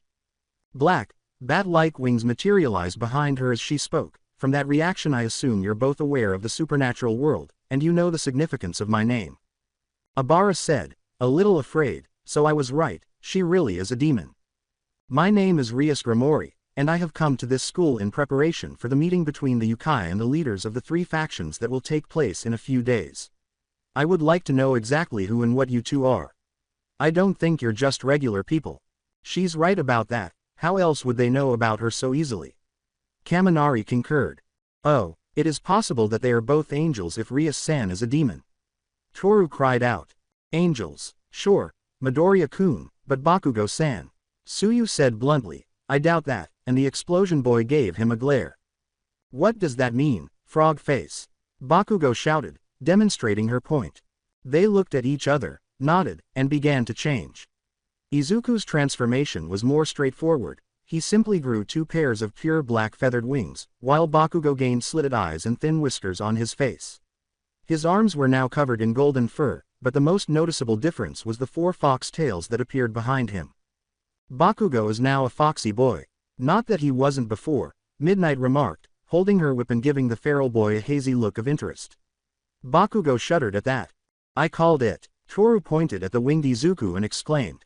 "You were partially correct, but why are his wings black? Angels are supposed to have wings that are pure white, right?" Momo inquired, perplexed. "Maybe he's a fallen angel." Abara looked at Izuku with conflicted emotions. When Rias saw this, her eyes grew wide. She had anticipated seeing two Yukai because she was in their territory, but a fallen as well. They were both pretty powerful. A four-tailed kitsune could challenge her entire peerage, and a four-winged fallen was nothing to laugh at. What is a fallen angel doing in Japan? I was expecting a Yukai. The Yukai were not known for sharing their territory with the three factions so readily, so Rias inquired curiously. I suppose Abara-chan was correct, but what did she mean when she said there were three factions? Kendo inquired. Well, considering that they have demons, or devils as they call them, and fallen angels, it would be logical that angels would make up the third faction. Aizawa made the point. Izuku stated with confidence, I'm a Nephilim, I hold no allegiance to the fallen angel faction, my place is here in UA. He didn't personally have a problem with other races, including devils, but he didn't trust them when they unexpectedly showed up at his front door. Fair enough, I guess anyone would be worried if a stranger from a different faction just showed up in their home without saying anything regardless of who they were. The mighty replied. Nephilim, what does that signify? Is that a particular kind of angel? Iida asked, not knowing what the term meant. Yes, it describes a creature born of both human and angelic parents. Abara responded, pleased that Midoriya-san was simply born that way rather than doing something immoral to fall as she had assumed, because it appears in this world that the child of this union inherits the angel's power. Oh, I see, Rias responded sympathetically, one of my peerage members is a Nephilim herself, but she harbors resentment toward her former race rather than indifference. What is a peerage? That's just a word for nobles, isn't it? To the surprise of the 1B students, who were mostly unaware of his extensive knowledge of such topics, Kaminari asked. A peerage is a group of reincarnated individuals turned devils, exclaimed Asobi. I'll answer that since I doubt that they will in the story. The others laughed at the name, they use a magical artifact called an evil piece.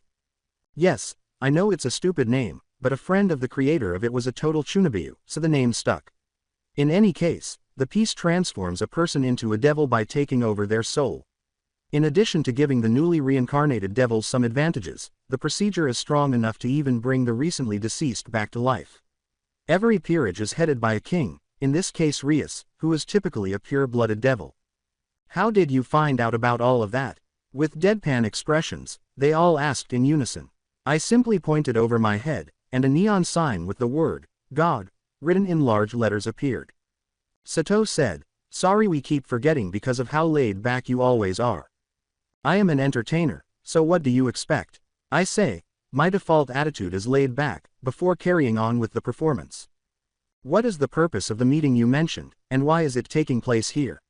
This is the first I've heard of it, and since Yusaka Oba-san will be there, it must be something significant, Bakugo inquired, drawing a startled glance from Rias. You weren't informed. The events that transpired in Kuo Town a few days ago prompted the decision to call the meeting. In an attempt to rekindle the Great War, Kokobile, a renegade cadre-class fallen angel, attacked our town and stole Excalibur's pieces. Rias described the battle with Kokobile. Fortunately, we were able to stop him before he could do any serious damage, but he released some dangerous information that forced the three factions to come to a truce. The Book of Apocrypha mentions Kokobile, a well-known fallen angel. Abara remarked, these devils must be very powerful to survive and even win a battle with such a legendary figure. Bullshit, a weakling like you could never defeat Kokobile. In fact, I could probably kill you with ease. Bakugo yelled, not believing her, I ain't buying it unless you have a dragon in that peerage of yours. Calm down, Kachin, in case you forgot, she is the current Lucifer's sister. Strong peerage members are not unbelievable. However, I take it that if the other factions are involved, then they also took part in this battle. Izuku inadvertently dropped a bombshell on our viewers by asking. She's the sister of Lucifer. Was the common reaction to learning this. Izuku wondered how his other self knew that. Mineta understood why his counterpart was so afraid even if it was instinctive, and Abara almost passed out at that. Well, aren't you aware that even though I have a cute Sekiryute, he isn't yet powerful enough to battle someone on Kokobile's level? Aiz-kun simply managed to keep him at bay long enough for the Hakuryute to arrive and put an end to the altercation. In case you were wondering, he is on the fallen angel's side, but Azazel-sama gives him direct orders. To think that the Drake's current host would be a high school student. Izuku shook his head, looking surprised but accepting. That answers most of my questions, he said. I'll get in touch with Yusaka-sama to get her confirmation. Izuku began, for now, feel free to interact with others as you like. However, I'll tell you this now. His wings glowed, and two more green spectral wings appeared above his physical ones. He then flared his magical power, adding a good percentage of one for all to it. I'll send you back to hell the old-fashioned way if you hurt any of them. When Rias saw the formidable Nephilim towering over her, she began to perspire. Do I make myself clear? The scene concluded when Rias regained her bearings and responded, of course, I had no intention of hurting anyone. Okay, He is protective of the students here. Good to know, Rias said, bowing deeply before departing. With a newfound respect in his voice, Kirishima remarked, "Wow, who knew Midoriya-kun could be so intimidating? To keep us safe, he threatened someone so powerful. Our tiny hero." Izuku began to blush from a storm as Mina hugged him from behind. That, then, was our first formal exploration of a different universe. How did it go? I questioned the onlookers. The angel Deku-kun in particular was amazing. Ochako exclaimed excitedly. I was curious about the topic of this meeting, so it was definitely interesting. Unfortunately, we can't watch it, Aizawa continued. Maybe if we're lucky, we can get another look at it in the future, but for now, we can only choose another random world. I nodded at him. That should be enough for now. Go ahead and relax while I make my report to the higher-ups. I then left the room and headed to Hell, which is a dull office building.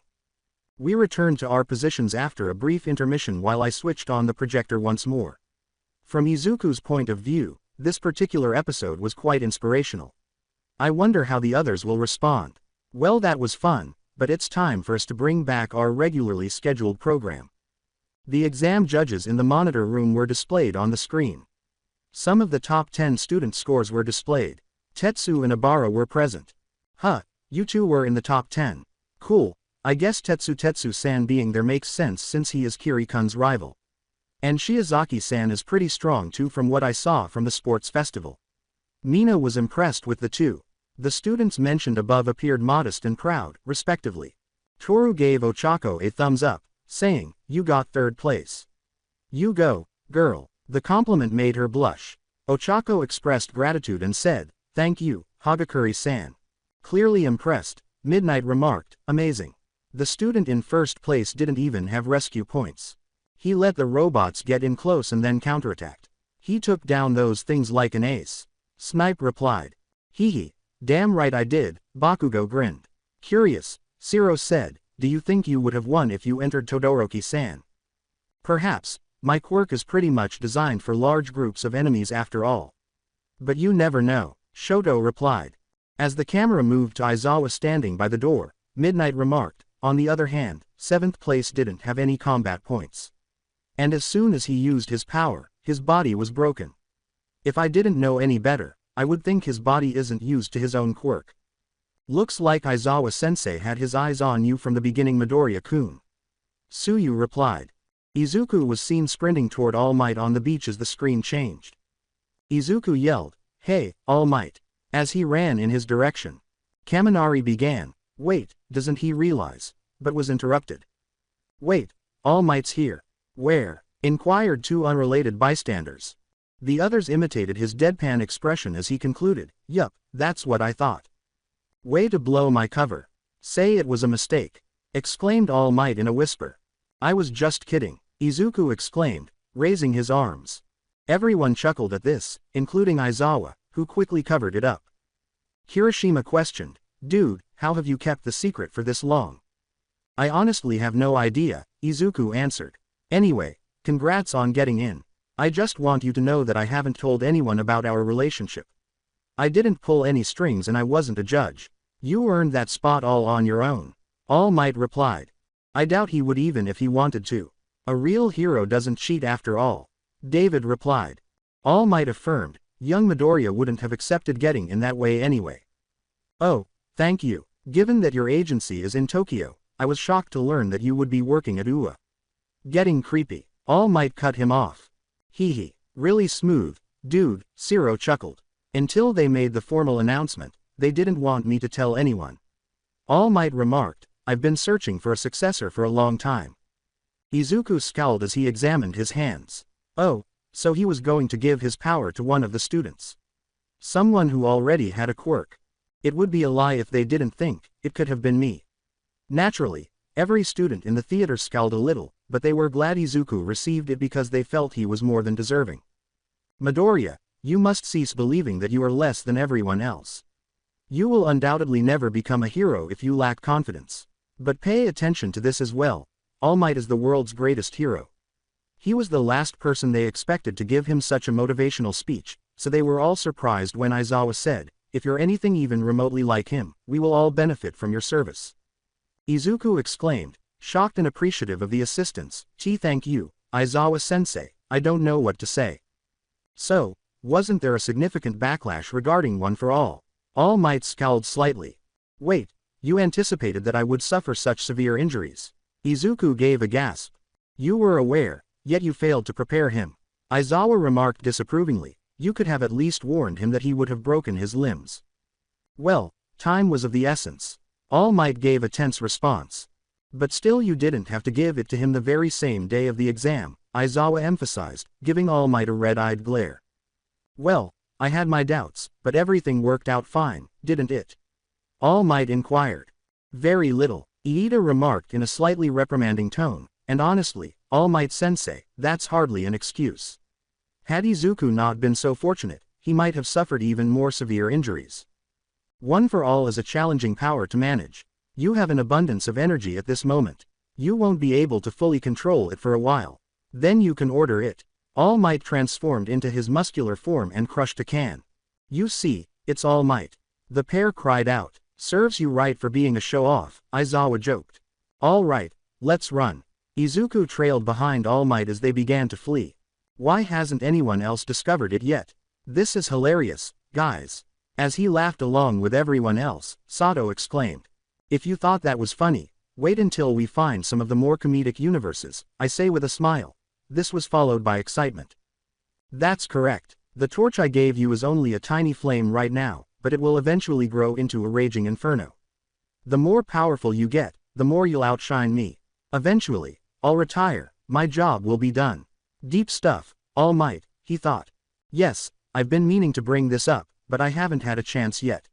Since I took your quirk All Might, I haven't grown any stronger. Izuku said, startling All Might a little. I have better control now, but the 100% blasts haven't gotten any stronger. That is definitely novel. By now, the results should normally be visible. All Might grinned. Normally I would wait for you guys to get to that part, but it's still a while away, I said, choosing to speak up. The last user of One for All is Izuku. He won't become any more powerful than he is now. Nevertheless, you will receive additional bonuses from the quirk that the prior users did not receive. All Might struck a contemplative pose as I concluded my explanation. That's all I'm willing to say for now. Curious, Momo questioned, how do you know so much about it, even things that haven't happened yet? We are given a few days to get to know the universe in which a god has been assigned. Even though I'm a god of entertainment, I take my work seriously. I explain with a little more gravity than usual, and I can see that I gain some respect from the group's intellectuals. You won't find a more knowledgeable person that is on my tier or below. Tier, do gods have levels? Shota inquired. Yes, we use tiers to vaguely present the power levels of individuals in an understandable format, I clarified in an attempt to be helpful. Maybe I'll explain the tiers to you all later, but for now let's keep watching. Izuku was shown packing in his All Might action figures as he prepared for his first day of high school in his home. Kaminari remarked, your fanboyness knows no bounds, dude, to which the others sort of shrugged. The joke was becoming stale. Izuku, Inko inquired. Yes, mother, Izuku answered, I'm going to be late. As the camera panned to him grinning in his school uniform, she said, you look great. Miori-kun, that is adorable. So pure. He blushed as Mina cooed during the family moment. His smile alone has the power to make someone's day. Momo remarked, I guess you already resemble All Might in that way. Izuku's blush intensified, but he felt a little proud of himself for being acknowledged. As he ran through the hallways, Midoriya recounted, the acceptance rate of UA was as small as it had always been. Only 1/300th people were accepted. 4 students got in through recommendation, and 36 through the regular exam. We were split into 2 classes of 20 students each. Come on, Class 1A, where is it? When he finally reached the enormous door, he asked, are there giants in this room, man? Okay, he said, recalling Bakugo and Iida, the most talented students in the nation are waiting behind this door. Nice impressions you two made, Ojiro jokingly remarked. Iida apologized once more, but this time he was a little more subdued. I apologize again, Midoriya-kun. He let the door open. Now get your feet off of that desk, Iida demanded, but the spiky blonde only made a questioning noise in response. You cretin, you're already disrespecting this place by damaging school property on the first day. Iida reprimanded. It's not that big of a deal, even though I appreciate the sentiment, Iida-san. Nezu said, you don't need to scream at the boy. Even though you and many other great heroes have occupied those desks, I still cannot support this kind of behavior. Iida cried out.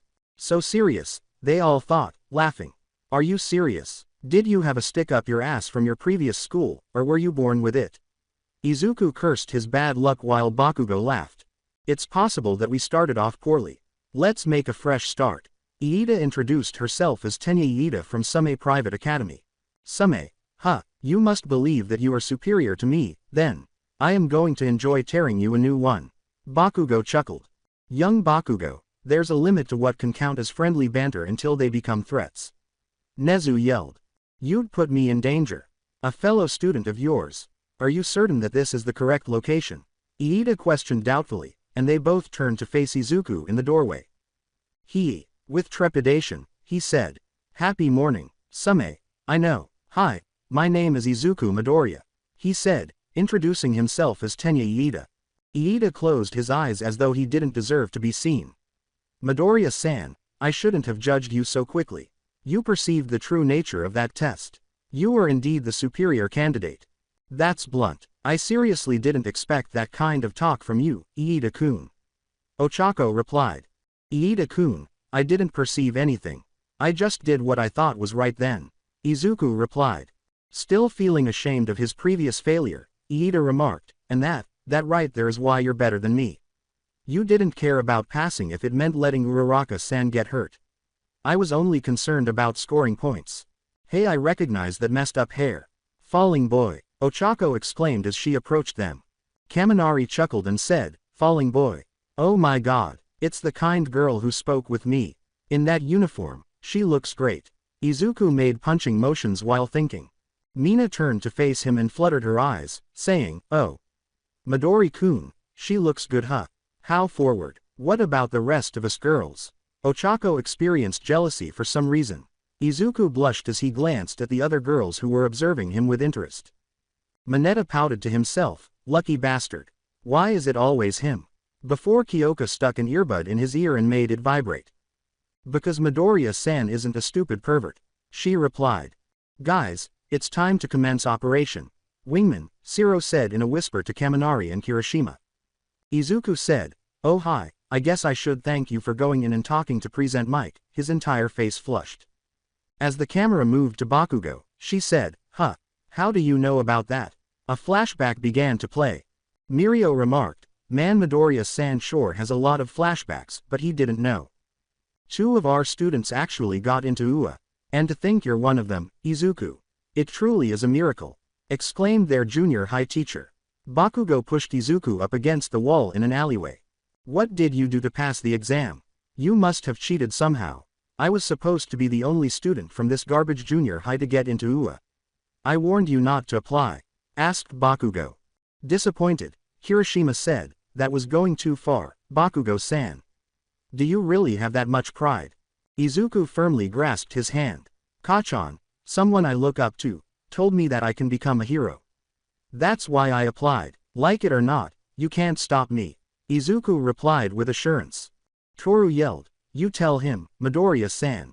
Pretty brave of him. At that point he had no chance of winning a straight-up fight with Bakugo-san. Sato remarked. Bakugo thought, I'm going to ruin that little bastard, right after I figure out how he got in. Ochako yelled, What do you think we're doing today besides orientation? I wonder what our teacher's like. I can't wait to meet everybody. While Izuku simply turned away, attempting to cover up his flushed face. By switching honorifics and making their Izuku blush once more, Shiro teased, Sometimes you're way too obvious Midoriya-kun. If you're just here to make friends, then you can pack up your stuff now. Aizawa said. He was lying on the floor in his sleeping bag when Ochako and Izuku gasped. Eraser, we really have to talk about that. Last year, you almost gave a student a heart attack. Nezu responded. Aizawa retorted, rational students wouldn't get scared by that. The man sucked a juice bag into his sleeping bag and said, Welcome to UA's hero course. What is that thing? The 3 of them thought. Kendo remarked, Our teacher just walked in and greeted us like normal. Despite Vlad King's excessive behavior, Kendo was suddenly relieved to be in 1B, and Momona was better left unmentioned. It took 8 seconds for you all to shut up. Rational students would understand that time is precious. Aizawa rose from her seat. Is he an expert? Izuku thought. He doesn't really look like it. Aizawa crossed his arms and said, that's kinda the point, Midoriya. An assassin shouldn't go around looking like an assassin after all. The metaphor made Izuku perspire. Aizawa said, hello, I'm Shota Aizawa, your teacher. Our instructor. Izuku gasped in his head. Aizawa held up a blue gym uniform and said, let's get started. Put these on and head outside. The outdoor field was captured by the camera. Everyone asked, a quirk assessment test. But what about orientation? We're gonna miss it. Ochako replied. If you all want to excel, you can't waste time on pointless ceremonies. The country's still trying to pretend we're all created equal by not letting those with the most power excel. It's not rational. Bakugo, you scored the highest in the entrance exam. What was your best score for the softball throw while you were in junior high? Asked Aizawa. While I agree that the process has been a bit inefficient, it is a dangerous thing to have middle school children using their quirks in school. Not everyone has recovery girl up their sleeve. Nezu made the point. Aizawa nodded, understanding that there were valid reasons why nothing changed. Bakugo answered, 67 meters, I think. Aizawa said, great, try doing it with your quirk. Bakugo thought, I'll add a little heat to my pitch and drop their jaws. Die. Bakugo let out a tiny explosion as he threw the ball far out. The call for death impressed and somewhat surprised everyone who wasn't in Class 1A. Aizawa held up a remote that read 705.2 meters and said, you've never had the opportunity to use your quirks in physical tests before, but doing that now will allow me to figure out your potential as a pro hero. Kaminari exclaimed, 705 meters, are you kidding me? I want to go. That looks like fun, exclaimed Mina. This is what I'm talking about. Using our quirks as much as we want. Shiro said. Aizawa's eerie smile made everyone gasp. So this looks fun, huh? Very well. Today you'll compete in 8 physical tests to gauge your potential. Whoever comes in last has none and will be expelled immediately. Yeah, we're also going to have to talk about that. Nezu replied. With a cunning smile, Midnight said, hey Eraser. You said that, but there are still 20 students in that class. Did something else happen that day? Hiding a tiny smile, Aizawa said, I don't know what you're talking about. As he read his file, All Might exclaimed, oh crap, he got Aizawa. Young Midoriya's gonna be singled out from the start. Momo exclaimed, you expelled nearly 100 students. She had no idea that her homeroom teacher had such a record. Aizawa answered, none of them had any potential. David intervened, saying, and who are you to decide that on your own? He thought that anyone could be shaped into something beneficial. It just didn't make sense to him to throw out children on the first day. Aizawa answered, qualified, and with approval. With a record like that, Aizawa-kun, that may change soon. We can't exactly have an entire class be expelled on a whim again. Too many resources would be wasted for nothing. Nezu made his peace and ended the dispute. You can't send someone home. It's only the first day, and even if it wasn't, that isn't fair. Said Ochako. Oh, and you think natural disasters are crimes? No, the world is full of unfairness. It's a hero's job to overcome that unfairness. So go beyond, plus ultra style. Show me it's no mistake that you're here. Aizawa made a creepy motion with his finger. Kendo winced. Yeesh, that's creepy. Might want to tone down the intimidating teacher shtick, Aizawa-san. It might be a bit too much for some. Said Midnight. David reiterated, receiving additional support from the teachers. While the general sentiment might be true, that doesn't mean that the system to decide who becomes a hero should be unfair as well. The children are there to learn, to grow, not to be cut off from their opportunities before they even have a chance to do so. Aizawa remained silent because he was outnumbered. Izuku thought, a big test on the first day of school, and I still don't have any control over one for all. The first test appeared on the screen. Tsuyu and Iida got up first. Tsuyu made good time with her agility, and Iida aced it with his engines. Bakugo boomed past Izuku when he was awake, somewhat slowing him down. Bakugo turned to face Izuku and said, my quirk has more uses than anyone else in this school. Pathetic. David remarked, this kid has way too much pride. Hiroshima defended his friend, who he knew had changed somewhat since then, saying, he's been working on it, thankfully he isn't as bad as he used to be. How to control one for all. It's simple. You have to feel it. All Might said, extending his arms. Really? You're going to go all mysterious sensei on this one? Replied Kaminari. Aizawa brought All Might to his knees and said, no, he's just that bad at being a teacher. A thundercloud appeared over his head. I simply whistled naively as the others turned to face me. All Might said, remember one for all. What it felt like. Izuku answered, yeah, I remember a lot of broken bones. All Might said, no, I mean the rush. The energy. Remember what it felt like. Oh yeah, like whoosh, or foom, or, oh. Like an egg about to explode in a microwave. Replied Izuku. Kirishima remarked, seriously, an egg, that's kinda boring. Kaminari concurred, makes sense coming from Mirodia-kun I guess. Really, that's a little boring but okay. If that's the metaphor you want to go with, then lower the wattage or decrease the cooking time, keeping the egg from exploding. Just keep that image in your head. All Might replied. Izuku said, yeah, I can do that. The grip strength test appeared on the screen. Shoji received more than 500 kilograms, while he received an average score. Izuku glanced at his tentacled classmate and said, Shoji-kun, how did you get that strong on your own?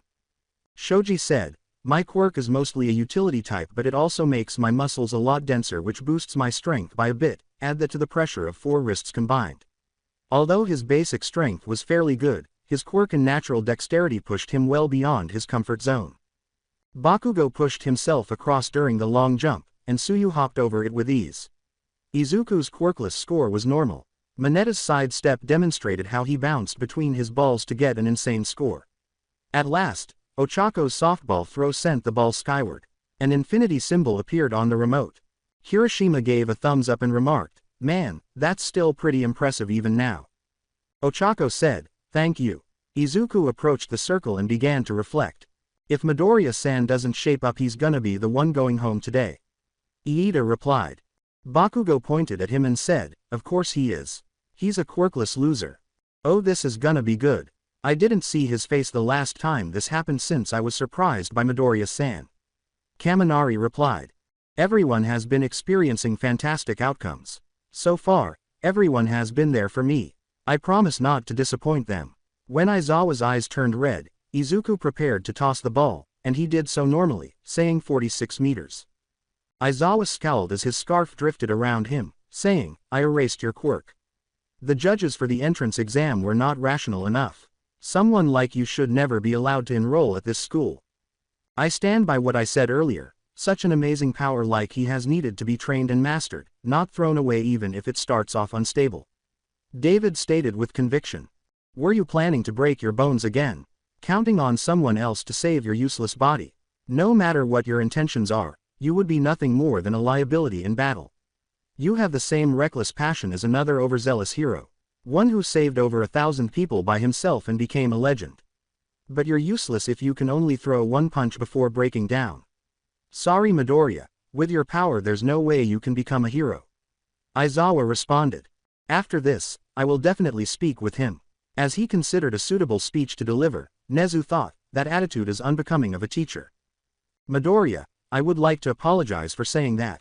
I didn't know you were at such a disadvantage. If anything, I should have scolded All Might for not teaching you more about controlling it. Aizawa stared at the peace sign. Everyone was shocked by what he just said. Eraserhead could only be forced to apologize by Izuku Midoriya. David remarked with approval, at least you're aware of when you make a mistake. Nezu made the decision to go a little easier on him when we have our talk. As Izuku walked back, Aizawa remarked, I returned your impractical quirk. Now hurry up and get your throw over with. I must attempt something. Izuku began to move his arm in order to toss it. Mister, one thing Aizawa was correct. If I can't manage my power, I'll never be a hero. I'll concentrate on what I can do at this moment. Izuku launched the ball into the air with a powerful gust of wind as his finger erupted with energy. Yeah, that's how you do it. Kirishima and Tetsu exclaimed, thrilled by their comrade's commitment. His finger was dark red, and he thought, it hurts, but not as bad as before. The ball was shot 705.3 meters. Kaminari exclaimed, oh god. Haha, look at Bakugo-san's face, it's great. Bakugo yelled, shut up you defective Pikachu. Izuku said, Mr. Aizawa. You see, I'm still standing. Aizawa grinned astonished. You tell him, Deku-kun, exclaimed Ochako, patting Izuku on the back with encouragement. Izuku's rapid growth has truly impressed Melissa, who said, you learned how to use your quirk in a new way in a matter of minutes. Impressive Deku-kun. After only a few days, a quirk has already been used in a novel way to get around its shortcomings. You were aware that you would be knocked out if you fired at full strength. So you used the energy in your fingertips to propel the ball just in time. Young Midoriya, what the hell? How did you go about becoming so awesome? All Might pondered. As the credits rolled, everyone chuckled. As All Might pulls a Hinata with his fingers and turns away, Mina remarks, he just keeps acting like the world's biggest dad. It's so adorable. As the title of the upcoming episode appears on the screen, I explain, so before we continue, I'll just say that for now, every third viewing will be of another universe. So after the next one we'll turn on the multiversal receiver again. Rage, you damn nerd. Izuku is seen clutching his arm tightly at the beginning of the scene, one of his fingers broken and swollen. However, it was worthwhile because he at last accomplished something heroic. Great job, you finally got a record suitable for a hero, exclaimed Ochako with joy. Iida thought to himself, your finger is swollen, like in the entrance exam, what an odd quirk. Aoyama looked directly into the camera and remarked, it's not stylish enough. Kaminari nervously said, hey, do you guys see him looking right at us or is it just me? I approach him and speak softly in his ear. Don't grab the attention of the Dark Lord Aoyama, it would be best if you just forgot you saw this. Kaminari made the decision to stop asking questions. Bakugo, meanwhile, was trying his hardest to portray One Piece's Enel. Quick, somebody save that image, exclaimed Ashido. Momo exclaimed, I got it, while holding a camera she had made on the spot. Bakugo tries to seize the camera but fails. Don't you dare spread that around, princess, he exclaims. What the hell is this? It is impossible for a quirk to appear out of nowhere, they usually appear by the age of 4 at the latest. At the moment, Bakugo was filled with unrelenting rage. This wasn't out of the ordinary, but there was also a great deal of confusion along with that feeling. That was like pulling the grenade's pin. Bakugo yelled, Deku, you owe me some answers, you fucker. As he hurried over to give Izuku a beating. Or at least he attempted to, but was immediately stopped by a sturdy piece of cloth. Don't make me use my quirk so much. I got dry eye, damn it, Aizawa exclaimed, causing the students to perspire due to her pathetic weakness. Yeah, I didn't exactly win the lottery with these eyes. I guess they needed a weakness to balance out the versatility, Aizawa said. Oh no, you've only been a pebble in my path thus far. What on earth took place? With flashbacks to their early years, Bakugo asked himself. The trials were over. Despite my performance in the softball test, I struggled in the other tests. For that, the pain was too great. Old Midoriya narrated, I was certain I was going to be fired, but Aizawa casually lied once more, saying, by the way, that whole expulsion thing was a lie. Nezu remarked, a liar to the end, that's not a good quality for a teacher, Aizawa-kun, and was met with a shrug. Iida was deadpanning on the screen, and Ochako and Izuku were looking at each other with wide-eyed incredulity. So cute. Both of them blushed as Ochako sputtered in denial as Ashido said, you found someone a lot like you, haven't you, Izuku? Inko simply looked at Izuku and said, you found someone a lot like you, haven't you, Izuku? Deku-kun is much smarter, stronger, and braver than I am. Both then and now, and even more so. Ochako acknowledged, to be honest, I look up to him. Izuku was a great friend, and his desire to become a hero always motivated her to do better. It was a sensible ploy to give your best performances. With his renowned troll face, Aizawa uttered those words. EHHH. Together, the three would-be friends uttered these words, particularly Izuku, who was trembling so much that he could challenge Kaibara. Momo said, not at all surprised, come on guys, think about it, of course it was a lie.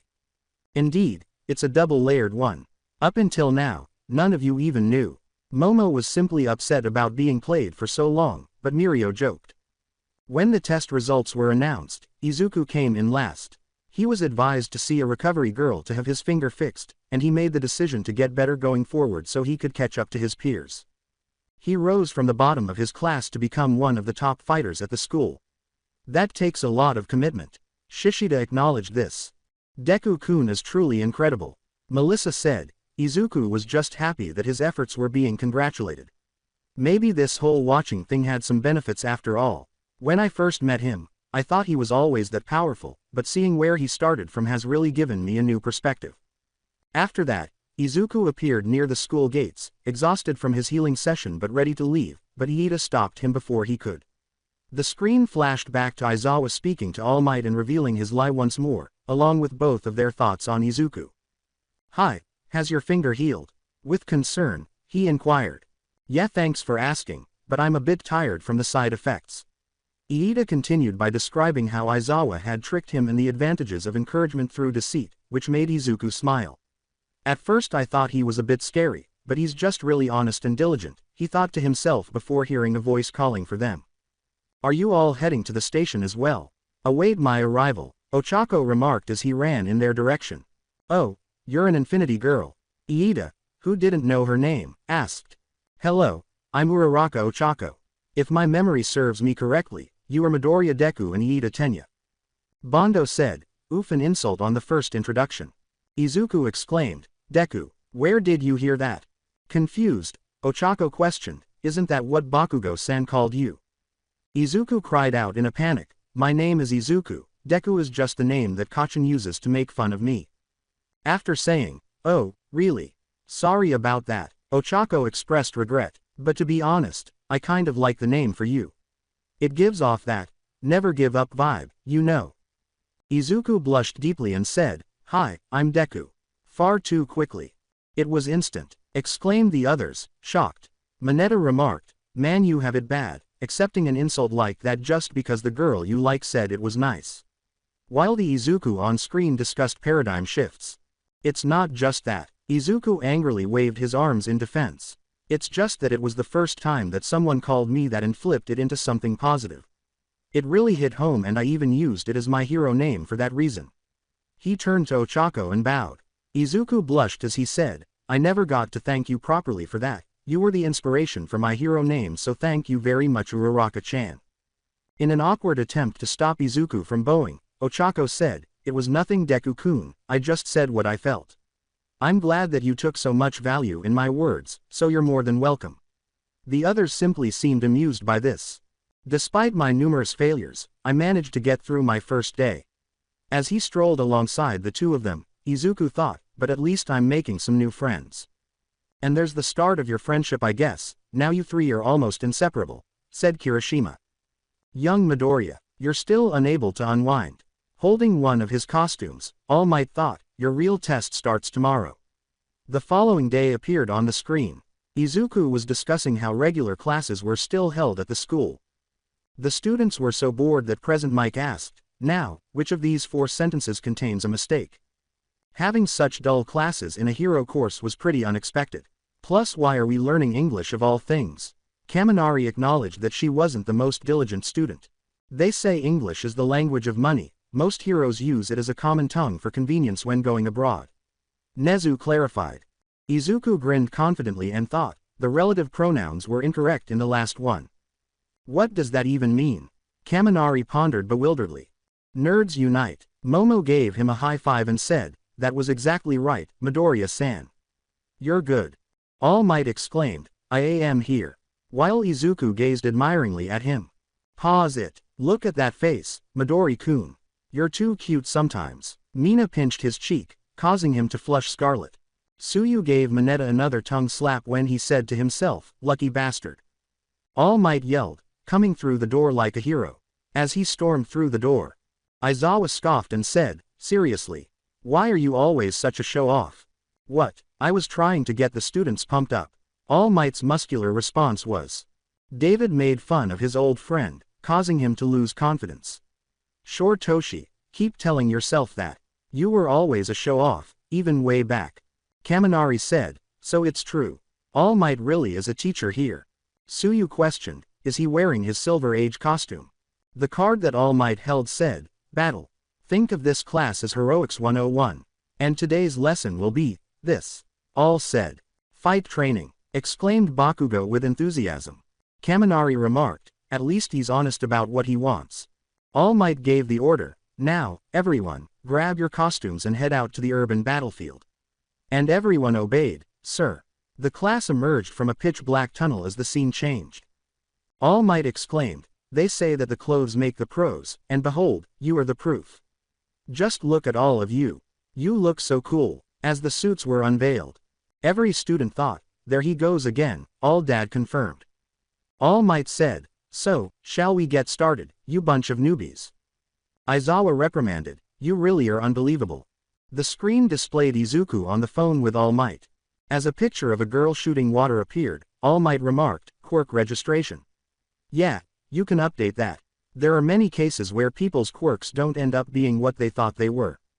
"It's true. At first I thought I could make anything I wanted, but then I realized it only applies to inanimate objects." Momo replied. Inko hung up on All Might as soon as he got there, realized his error, and freaked out. All Might waved it away, saying, "It's fine, young Midoriya. You were caught off guard." She held up a green jumpsuit and said, "Here, Izuku. I'm so proud you got into UA." Izuku questioned, "Is that a costume?" The screen displayed a costume drawing. "I might have jumped the gun. I walked in while you were asleep studying, and I might have seen one of your drawings in your notebook." Mineta laughed and said, "Does anyone else think that looks a little bit like All Might?" Looking at the rough sketch, Awase remarked, "Looks more like a rabbit with a psychotic grin to me." "Why me?" Izuku lowered his head and thought. "To tell the truth, I've been feeling pretty awful lately. I think I gave up on you too soon. However, you persisted like a true champion and continued to pursue your dream." She gave him the jumpsuit and said, "I promise to support you with everything I have right now." Izuku thought as he dashed through the tunnel and exposed himself, "It's the suit my mom got me, so of course it's what I'm going to wear. I didn't want to say this in class, but dude, you look like a rabbit." Mineta and Kaminari both laughed. "I always thought he looked cute in it." Suyu said bluntly, "It matched his personality back then too." Izuku blushed atomically, and Ochako nodded in agreement. "Hi, Deku-kun, I adore your outfit. You know, not too gaudy. I ought to have been more explicit about my desires. This is a skin-tight bodysuit. Not really my style," Ochako said, rubbing her head in shame as pink bubbles appeared in the distance. So, Uraraka-chan's costume appeals to Small Might, huh? Ashido made fun of him, causing them both to blush intensely. "Yeah, I suppose." Izuku nervously answered, "It does give her a nice space aesthetic." Mineta gave a thumbs up and said, "I love this school." The little pervert was scowled at by all the girls. The resemblance between Izuku's face and his costume caught All Might's attention. "You're so obvious," he thought, trying not to laugh. Everyone chuckled at All Dad's response. "Let's get going now." As he described the exercise, All Might pulled out a script. "You will be competing in 2-on-2 indoor battles, heroes versus villains. Let's reveal the teams." As the teams were assigned, All Might cried out, "What are the odds? We work as a team." As she was paired with Izuku, Ochako yelled. Izuku thought nervously, "Holy crap, I have to make a good impression on her." He blushed even more when she whispered to him, "By the way, you did make a great impression, Deku-kun. Now, I predict that these guys will be the first teams to battle." All Might raised the letters to the teams of Bakugo and Izuku. "I think All Might intentionally did that to put the two of them to the test." "I'm not getting a response," Momo said. The heroes were forced to recall the floor plan while All Might sent the villains up. Bakugo said, "Hey, do you really think Deku has a quirk? You saw how he threw that ball. Though I think his power hurts his body," replied Iida. Mineta said, "No shit, Sherlock. Was he truly deceiving me for all these years? Today, I'm going to make fun of that damn nerd?" Bakugo pondered angrily. Izuku protested, "No way, Kachan. I would never trick you, instead." Tisk. "Well, I know that now. Whatever it changes nothing, I'm still not going to let you beat me, Deku." Bakugo responds with his characteristic vigor. "Geez. This floor plan is huge. Do they really expect us to memorize it? You know, All Might's just as cool in person as he is on television. Glad he's not threatening us with some kind of punishment like Aizawa-sensei. We can relax." "Oh. You're sweating through your costume." Ochako laughed out loud. "Haha. Someone's nervous," exclaimed Siro. "Well, he's up against Mr. Living Rocket Launcher over here, so I guess it's justified," says Bondo. "It's just, we're up against Kachan. His athleticism, his judgment, his power, they're all better than my own," Izuku replied. Kirishima said gently, I wouldn't put it like that, but at the start of the year he's not exactly wrong.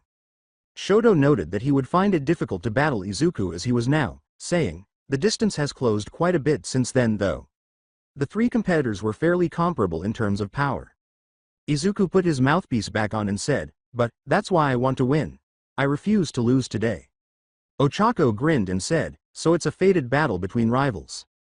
Well, not that I'm trying to get you all caught up in my fight or anything, was Izuku's tense response. Izuku grinned and nodded in agreement as Ochako enthusiastically responded, don't worry. We're a team, aren't we? So let's win this. Some were a little envious of how fast they became such close friends. When they were told to begin, the two entered the building. All Might had a clipboard in his hand in the monitor room. Young Midoriya, you are just another student in the classroom, he thought. I'll grade you the same way I would anyone else, without showing preference. Knowing that his mentor was watching out for him without giving him any advantages, Izuku grinned at him.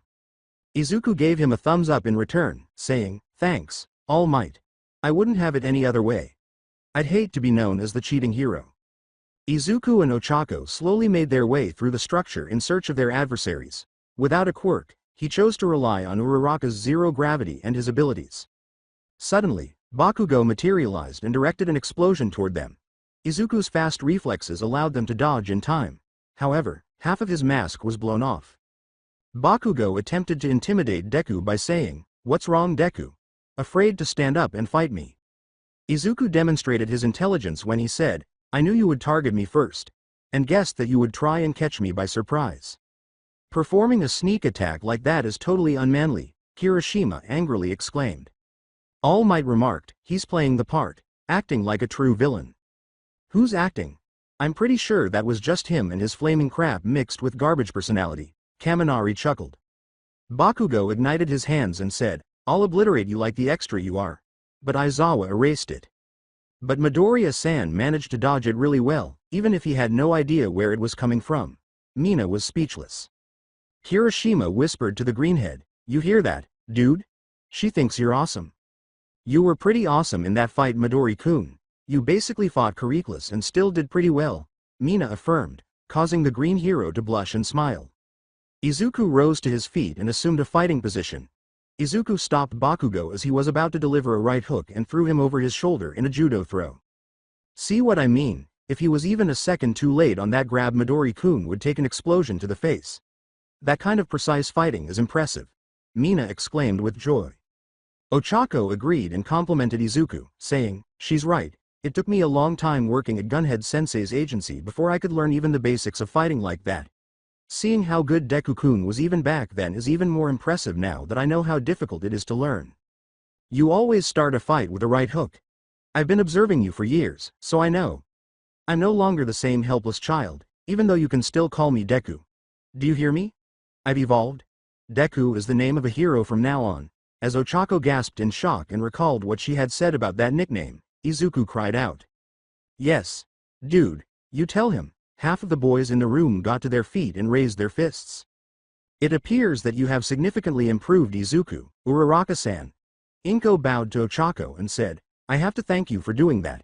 He has always lacked confidence in himself and you seem to have helped him along, even if only a little. Really, Midoriya-san, it was nothing. Deku-kun does the same for me. He's always been a great friend and he inspires me to do better too, Ochako exclaimed frantically, receiving a joyful smile from Inko. When most people saw that, they thought, so pure. You want to fight me even though you're terrified and trembling in your boots. I despise you because of this. Bakugo let out an angry scream. Really? I've never heard anything so stupid, Todoroki remarked. Those who lack authority shouldn't make meaningless pledges. Despite being weak from the beginning, Deku always aimed to be a hero. I detested his behavior because it went against everything I held dear to see the frail Deku behaving on par with me. Bakugo expressed his displeasure at having his viewpoint disparaged. People looked surprised by that. Bakugo usually just got mad and told people to shut up, but now he actually opened up a little. I guess the videos are getting to him, most people thought. Our observers were almost done with dinner. They had all overindulged due to the variety I offered, and they were currently tending to their sore stomachs. All right. You gluttons, that's enough food for now. Now is the moment to return to the rabbit hole. I promised to explain the tier system used to measure threat levels to everyone before we started. The others paused what they were doing to listen, curious about the terms that would undoubtedly be used later. I got a lot of blank looks when I said, the system we use is based on the Hausdorff dimension theory, where each higher spatial and/or added temporal dimension is more than a countably infinite number of times greater than the preceding dimension. Nezu was able to keep up with the majority of it using his enhanced intelligence, while Izuku, Ida, and Momo understood the fundamentals. A two-dimensional universe has infinite width and length. Think of it like an infinitely large size of paper that is infinitely thin, I said, attempting to provide them with a useful example. The width, length, and depth of a three-dimensional universe are infinite, and the fourth temporal dimension has an infinite duration from start to finish, and vice versa. That helped the others grasp, if only a little, the most fundamental ones, such as your universe. I don't blame them. These are rather complex subjects, and it took me some time to grasp them myself. According to the M theory, a multiverse's sum totality, including all higher dimensions, is a structure with 10 to 11 dimensions. We adhere to the standard that an 11-dimensional multiverse is complete. But there are beings that surpass even these standards, to which we have assigned their own tier. After finishing the introduction, I received a lot of blank stares, so I simplified it once more. Listen, tier 10 to 4 is the only significant tier you should be aware of. The majority of you will never encounter those levels in your lifetimes. Anything above tier 4 is cosmic in nature, while tier 11 is reserved for SUB three-dimensional entities devoid of actual substance. In case you were wondering, All Might over here has been labeled as a tier 7B threat, with his prime being closer to tier 7A, I explained. In all honesty, they don't need to know about anything above solar system level, I explained. Tier 7. It was eye-opening to see the number 1 hero categorized so low. Isn't that a little low? Shoto inquired curiously. And what's with the A and B labels? Keep in mind that the tiers are exponential. A person at tier 10A is simply the same as a human without any athletic quirks. An elephant could be defeated by someone at tier 9A. In a matter of seconds, a person at tier 8A could completely destroy a sizable portion of a city. Can you see where I'm going? Observing how it worked, the others nodded. Since the distance between individual tiers is too great to be of any use, the letters stand in for subcategories. For instance, with a little effort, a person in tier 8C could successfully demolish a small building. Regardless of rank, the majority of UA students are in this tier. Even with sub-tiers, there can be a significant gap between individuals in the same tier. The students were unaware that they were all essentially in the same rank and believed that sometimes the distance between some of them was simply too great to overcome. Joker, tell me your tier. With his new moniker, Bakugo asked me, I want to know how strong you so-called gods are. The others gave me a questioning look. All right, don't refer to me that way. I don't want to be connected to certain individuals who have that name. In any case, I'm actually on the lower end of the destructive power scale when compared to my peers. On my own, I'm tier 6C. Most people were taken aback by that. He's a whole sub-tier above All Might, was what they all agreed. They were even more alarmed by the statement, if I was allowed to use my equipment and the private resources at my disposal I would be tier 3B. They suddenly thought, he had enough resources to jump up 3 whole tiers? You mentioned that anything higher than tier 4 was cosmic, correct? What precisely does tier 3B mean? Knowing that the answer would only make her more afraid, Momo cursed her own curiosity. The multi-galactic tier is known as tier 3B. It implies that I have complete control over the creation, destruction, and modification of multiple galaxies worth of space. In order to demonstrate my point, I opened a portal to my home universe, through which I saw a galactic supercluster composed of millions of galaxies arranged in a way that said, Welcome to Amit. Normally, with the limitations of the physical universe, it would take centuries to complete galactic projects, but with some time manipulation, I could do everything I mentioned earlier in minutes. I said, getting bug-eyed looks. My home dimension is right there. To welcome any lost travelers to my universe, I had that small project over there made a few centuries ago, I explained. Bakugo summed it up in the only way he knew how, saying, this carefree bastard has that much power, shit. Most people had similar thoughts but remained silent. And in terms of influence with other factions I have some deep connections giving me an overall threat level of around 2B. The others remained silent this time, still reeling from the realization that their slack-jawed host was so powerful. As I pressed the question mark button on the multiversal remote, the roulette wheel spun once more and landed on a tetrahedral symbol. I guess I broke them. Oh well, maybe starting up the next multiverse clip will snap them out of it. A 14-year-old Izuku Midoriya woke up like any other day, But this day would change his life forever, even more so than his fortuitous encounter with All Might. When he looked up, he saw an ethereal blue message box in front of his eyes that said, "Hello young master, I am an aspect of your new quirk, the Throne of Heroes. It's a pleasure to meet you." A female voice appeared in my head as I read the words. It took some time for the information finally registered, but his eyes snapped open in an instant. That's one method of waking up, then. What sort of peculiarity could create such a thing, I wonder? Melissa's remark, and at the age of 14, how strange, helped the others get out of their mental predicament. He always loved video games, especially battle-based role-playing games, primarily because they allowed him to assume the role of a hero, something his former quirklessness would probably never allow.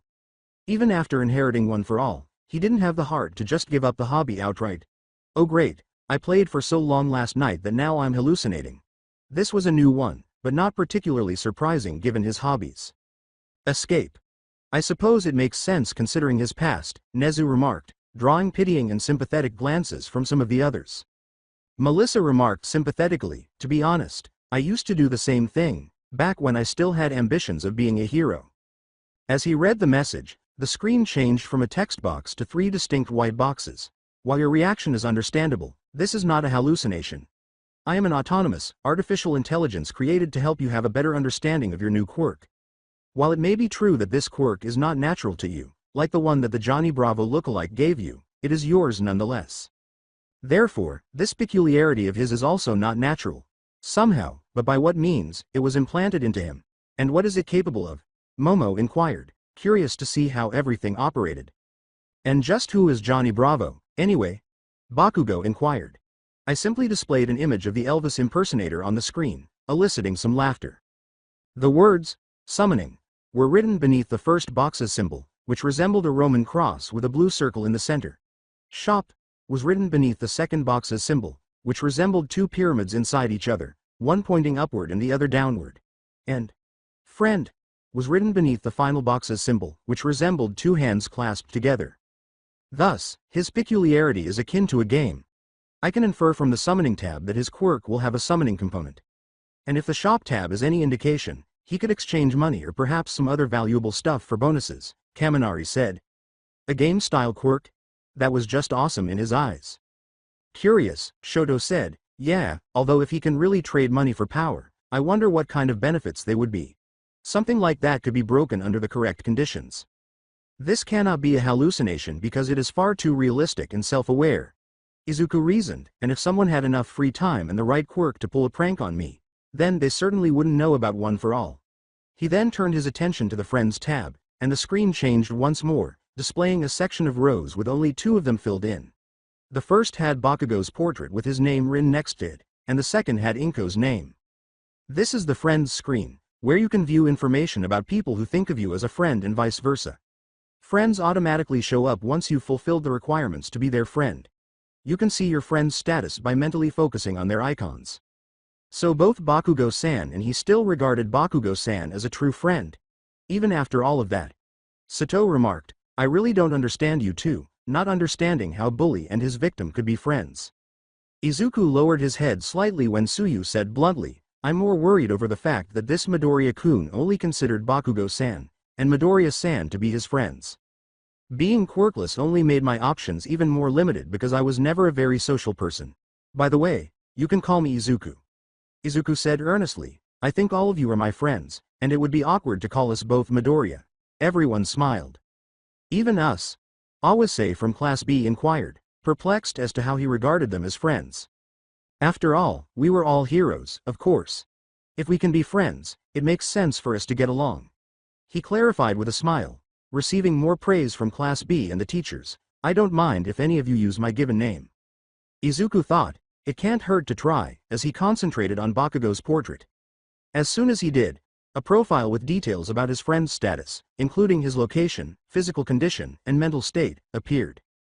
That's actually really creepy, having the constant ability to know where someone is, how they're feeling, and even how they are physically is a bit much, Toru said while trembling. But it's an indisputable useful skill, and it's just one part of his quirk, that's quite something, All Might said. That ability alone would be practically invaluable in a combat or survival situation, and to think that it just came for free as a side benefit. This alone is incredible, having such detailed information on someone so easily available. What about the other 2 boxes? He thought as the screen returned to the original 3 boxes. This time, he focused on the Summon tab, and the screen changed once more, displaying portraits of multiple people Izuku was unfamiliar with, along with 2 buttons that said, Single Summon, and 10x Summon. Izuku twitched an eyebrow and remarked, a gacha game, my quirk is a fucking gacha game. According to All Might, language young Midoriya, is a habit. Knowing the frustrations of gacha games, Kaminari deadpanned, that reaction is completely appropriate.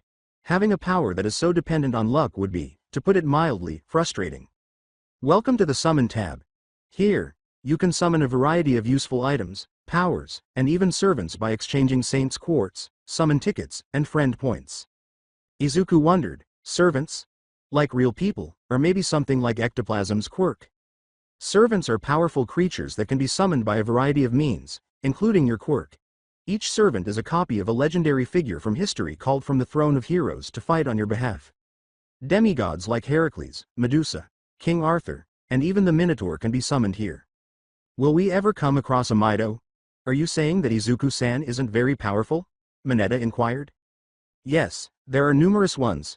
Simply put, Destiny seems to enjoy providing the underdog with an advantage over the opposition. Izuku-kun is either gifted or born with a strong quirk, or he is quirkless but uses his intelligence and skills to become a great fighter. In any case, his steadfast resolve is a relative constant, I said, telling them the truth. Saint's Quartz? Summon tickets? What are those? I'm at a loss for words. I'll venture to guess that they are the currency of the system that his game quirk runs on. Perhaps that's why the store is there. After all, these kinds of games are quite popular in Japan, so Kaminari made an educated guess based on his experience with them. Saint's Quartz is the most common and rarest of the 3 summoning methods. 3 Saint's Quartz are required for a one-time summon, and 30 are required for a 10-time summon. There are only 3 ways to obtain them, the most difficult of which is to complete various significant hidden quests that are created throughout life. Izuku thought, I guess an example of an important quest would be becoming a hero, or getting into a good hero school. Hidden quests. So unlike a game I won't be made aware of them. He got another tongue slap when Mineta joked, or getting laid. Sometimes I wonder if he secretly enjoys it. The third and final method is what makes them the most popular. You can buy them outright using real money with the shop option, the AI explained as Izuku took in the information. The second method is much simpler. Every day you will receive a free Saint Quartz. At the end of each week you will receive 2 more. Each birthday you will receive an allowance of 60 free quartz to use as you please. Kaminari joked, yup, called it. At least he has other ways of using his quirk that won't make him go bankrupt. The drop rates of those games made them look like bandits. Saint's Quartz can also be used as healing items. Eating one can instantly restore all of the members of your summon part to full health and power, or it can completely reset your stamina. And there's the motivation to purchase a large quantity of them. The resident mobile game expert added, gacha games are so predictable. Next are the summon tickets, which can be obtained through quests and grant you a free one-time summon. They can be obtained in the same manner as the second method. You will either receive a single Saint's Quartz or a summon ticket every day. The AI concluded her explanation by saying, lastly, there are friend points. These accrue daily, and for every friend you have, you will receive 200 friend points each. These points can be used for friend point summons. Friend point summons provide a limited number and variety of items compared to regular summons. You get 1 free 10x friend point summon every day. Each 1x summon costs 200 friend points, and every 10x summon costs 2000. By the way, Master, you can speak to me through your thoughts. This system was designed to maximize convenience, she said. Izuku asked the voice, I think I understand so far. This really is a unique quirk. Who gave it to me? And what do I call you? She seemed kind so far, so he hoped she could answer some of his questions. Ah, how impolite of me. You may call me Mash. I was sent here by Elia, who is the embodiment of humanity itself. As you are undoubtedly aware, boredom is one of humanity's greatest motivators, and Elia's boredom is legendary. They have given you this quirk to cure this boredom. A bored god bestowing enigmatic abilities. What a crazy feast of evil. And why, of all people, Izuku-san? Tokiyami inquired inquisitively. Izuku asked, but why me of all people? Shouldn't a hero like All Might have this kind of power? You were that person. That makes you an official part of the counterforce, Congratulations, Master Izuku. Izuku blushed, finally realizing that Mash had been referring to him as Master all along. The quirk was supposed to go towards the person who was the least likely to harm humanity with it, along with being the most likely to use it for humanity's benefit. Izuku said, "Please don't call me Master. I'm not above anyone, including you." "Stay humble, young Midoriya, it's one of your best qualities," the mighty said. "Excellent, Izuku-kun. I appreciate you treating me like an equal. Most people wouldn't give me a chance because I'm not real," she said. Izuku firmly stated, "Of course, a person is still a person and deserves respect regardless of whether you're born naturally or made artificially. Anyway, let's return to the tutorial. To begin, you will receive a free 10x summon, which will guarantee you a super rare servant and, if you're fortunate, the opportunity to obtain more. Please roll now so that we can proceed." Izuku followed the instructions, and as he pressed the button in his mind, a series of light flashes appeared on the screen, with cards. Some with people, some with symbols, and some with places. Appearing one after the other. By the time it was all over, he had 10 cards in order of appearance, some of them gold, some silver. "Izuku-kun, these are your new summons. Let me explain them to you. You have access to detailed descriptions, but for the sake of time, I'll give you a brief synopsis of each. May I say you were quite fortunate with your first summon, as this many gold items are extremely rare?" As she went over the card with what appeared to be a magic symbol on it, she explained, "I will start with the silver cards. They are of the 3-star rank and the least valuable of the cards that you can get from regular summons. This first card is the craft essence called Ath En Gabla, which forces a 1v1 fight between you and a single enemy. No one is allowed to interrupt the battle no matter how hard they try. And the fight only ends after one side admits defeat, or upon death. Additionally, it decreases your defensive capabilities by the same amount while using it. That is already absurdly broken. A forced one-on-one battle that is unavoidable. That would be priceless in the hands of a skilled duelist." Kaminari exclaimed in shock, especially with that speed buff. And this was just a low-ranking card. The location card, Battle of Camlin, comes next.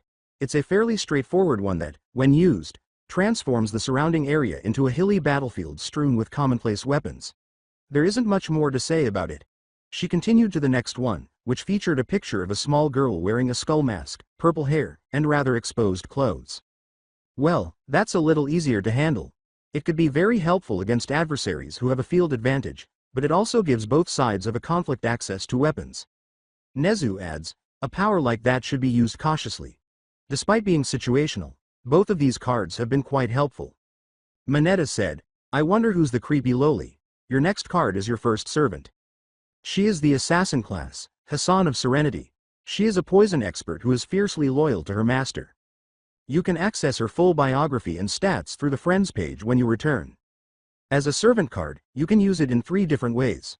First, you can take the servant's main weapon, in this case, a deadly, poisonous kiss that kills, and use it as your own. Second, you can become the servant you use, gaining their experience and strength. And finally, you can summon them outright, though you can only have 6 summoned at once. Each summoned servant will cost more stamina to maintain, and the stronger servants and craft essences will deplete you even more quickly. Izuku-kun can't just call forth an endless army of legendary heroes. At least there's a limit. That would be absurd." Ida summed up everyone's opinions, saying, "That's one powerful quirk, and with the sheer variety of these servants, it's also ridiculously versatile." "But who is this Serenity Hassan?" Kendo questioned. "I never heard of her. Were these supposed to be well-known heroes?" Hassan's title is derived from the root word for assassin. I'm not sure about the Serenity part. It was the title of a group of dangerous Middle Eastern assassins who made their mark on the world by murdering some of the most significant historical figures of their era. She must be one of these members, Momo added, concluding, "Frankly, I'm concerned that she qualifies as a hero. The hero of one culture is the antagonist of another. Most of the world views Vlad Tepes as a genuinely evil man, but in his day, he was a great hero to his people, whom he used fear to protect." I said, "I guess a world of literal professional heroism would give these people an even stronger world view of black and white than usual. Don't forget that the word hero has many meanings." Izuku thought to himself, "That's really amazing. That alone sounds like a quirk in and of itself, albeit a villainous one. And she's only a silver. What kind of power do the gold servants have?" "You'll see, Izuku-kun, but for now, let me go in order. Hector Troy's greatest hero, the Lancer-class servant, is up next. His primary weapon, a noble phantasm. In addition, Setsuna said, mildly badass name. Is his spear Durandana? It's a golden-bladed sword, spear that can change its shape by adjusting the length of its hilt. Though Hector prefers to use it as a throwing spear. The spear was praised all over the world and was said to be able to pierce anything in the world, which isn't totally true, but if thrown correctly, nothing short of a 2-meter thick sheet of steel could stop it. All Might, you're capable of stopping that kind of thing, right? Mineta inquired. Probably, it takes quite a bit of force to do much damage to me, even in my current weakened state, he speculated. He could stop it, but he wouldn't be safe. Regardless of the physical aspects, the spear's conceptual strength surpasses yours, and it would undoubtedly pierce your skin. This world's magic system depends on concept and age. It will pierce anything if your idea is to be a spear. I describe the power system. Whoever has the stronger legend behind them wins if your concept is to be an impenetrable shield. In addition, does this quirk have the ability to call forth historical heroes? So does it also have the ability to call forth contemporary heroes? Izuku questioned me. Generally speaking, no, even though hero is a job title in your world, few people ever reach the level that the name suggests. Your legend and power must be greater than yourself if you want to be a heroic spirit. In order to be immortalized in history, you must become a symbol. All Might is the only hero in your world who can claim to have accomplished that. Endeavor, who is currently in second place, is a successful hero who is even well liked in some quarters. However, he lacks the symbol and legend that All Might invented for himself. I tried my best to explain the idea, and most people understood, so we moved on. Izuku promised himself, again such a powerful and flashy technique belonging to a silver. I should pay attention till the end. I'll definitely look up the detailed description later. The next servant was a woman named Jaguar Warrior, who was obviously wearing a tiger costume, and she carried a staff with a tiger claw on the end of it. Well, perhaps not all of his summons were necessary to understand. That's a hero, but how? Joke heroes occasionally ascend to the throne, Inko inquired. We can't deny them because they are heroes for bringing happiness and memes to the world, I say, lowering my head to conceal a smirk. With the closest thing to a deadpan that a disembodied voice could manage, she said, next is the Jaguar Warrior. A Lancer. This is a joke card, please don't use it for your own sanity. Only summon it, unless you want to own your own fursuit. The card then changed to another craft essence of a man who appeared to be carved from marble. Setsuna said, Mama-like, before Kendo chopped her in the back. We apologize for her behavior, she bowed. Oh, so your Mineta is female? Looking back at the photo, Juru said, it's okay, we can relate to having perv trouble. He does have some pretty punk rock hair though, she concluded, blushing.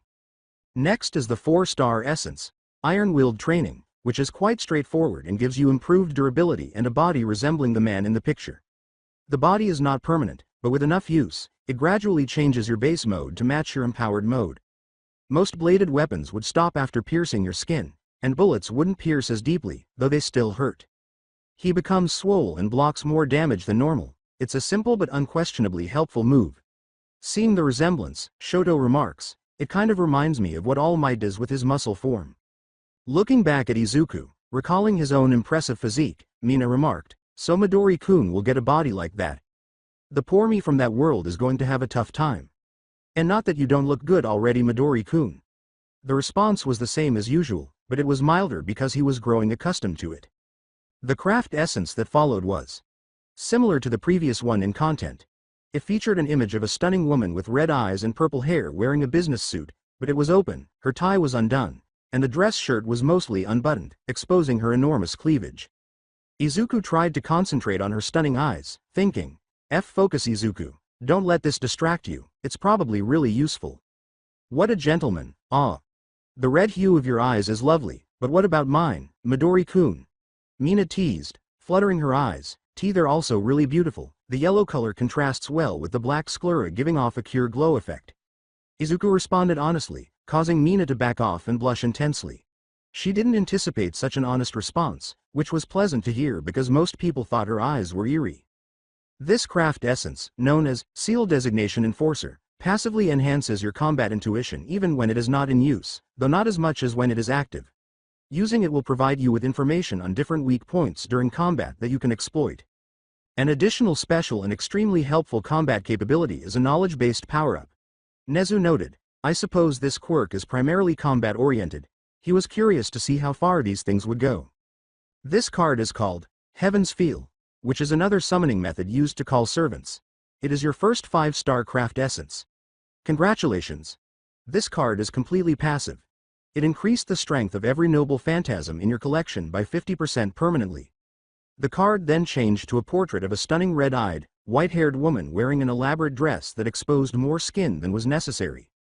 This one is particularly powerful, Mash remarked with a tone of reverence. This craft essence is known as the kaleidoscope. Normally your summons aren't able to use their noble phantasms immediately upon being summoned, but this power circumvents that. Any servant equipped with this can use their noble phantasm immediately. Additionally, if you equip it to yourself, you can access the knowledge of any servant that you possess, essentially giving you their useful skills and combat ability nearly instantly. The card changed again. The power and versatility of a single 5-star card was astounding. So this is a 5-star card. A power like that is really scary. I can essentially skip combat training with something like this, saving me years of work. He could become a pro very quickly with something like that. I'm not kidding, Awase yelled. He basically just found a shortcut to being a total badass.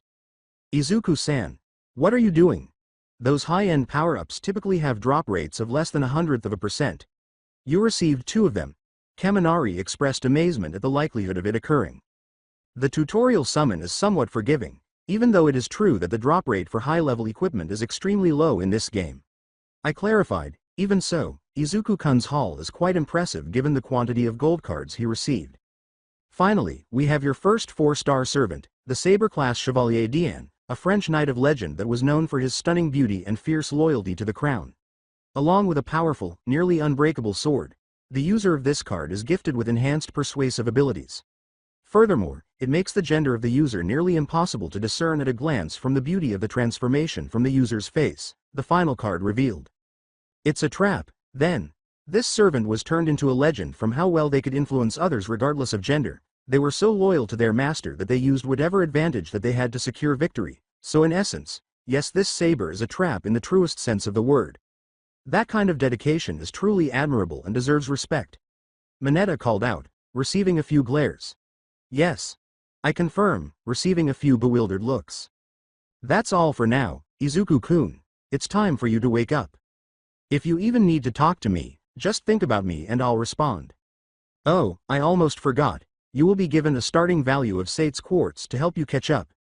You will receive 1 quartz for every day from when you turned 4, plus 30 more for every birthday from then on. Have a nice day. The screens disappeared, and Izuku stood there, trying to comprehend what had just happened. I take it you don't want to be late for your final day of classes? His mother, the most significant individual in his life, spoke up. Well, it's true, especially back then, Mina nearly squealed. Isn't that just the sweetest thing? I guess it shouldn't be too surprising to see that Midori-kun is a mama's boy. Mom was the only person who truly supported and looked after me because I didn't have many friends and my father was constantly working overseas, Izuku said gravely, receiving a few melancholy smiles from the others. He thought to himself, well, I should get going. I'll tell her about my new quirk later. It's going to take time for me to be able to explain it. After completing his daily tasks, he headed to the kitchen, where Inko was waiting with breakfast and a smile, looking much thinner than her contemporary counterpart and exuding a more youthful aura. You look really lovely, Midoriya-san. The woman simply lowered her head, reflecting on how she had allowed herself to be let go. All the comfort food had taken a toll on her, but now that Izuku was a hero, she began to take better care of herself at his insistence. Toru exclaimed upon seeing the younger Inko.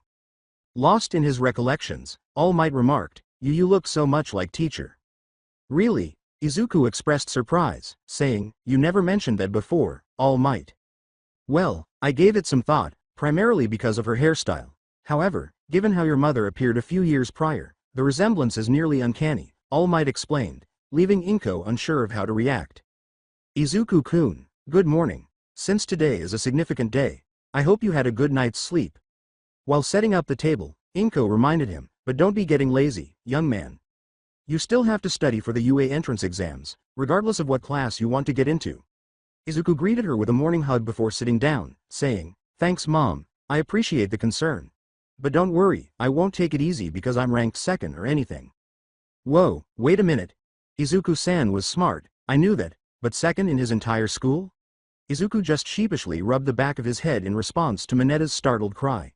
It's nothing too impressive, I could never match up to Kachin, who held the #1 spot the whole time. He was modest as ever.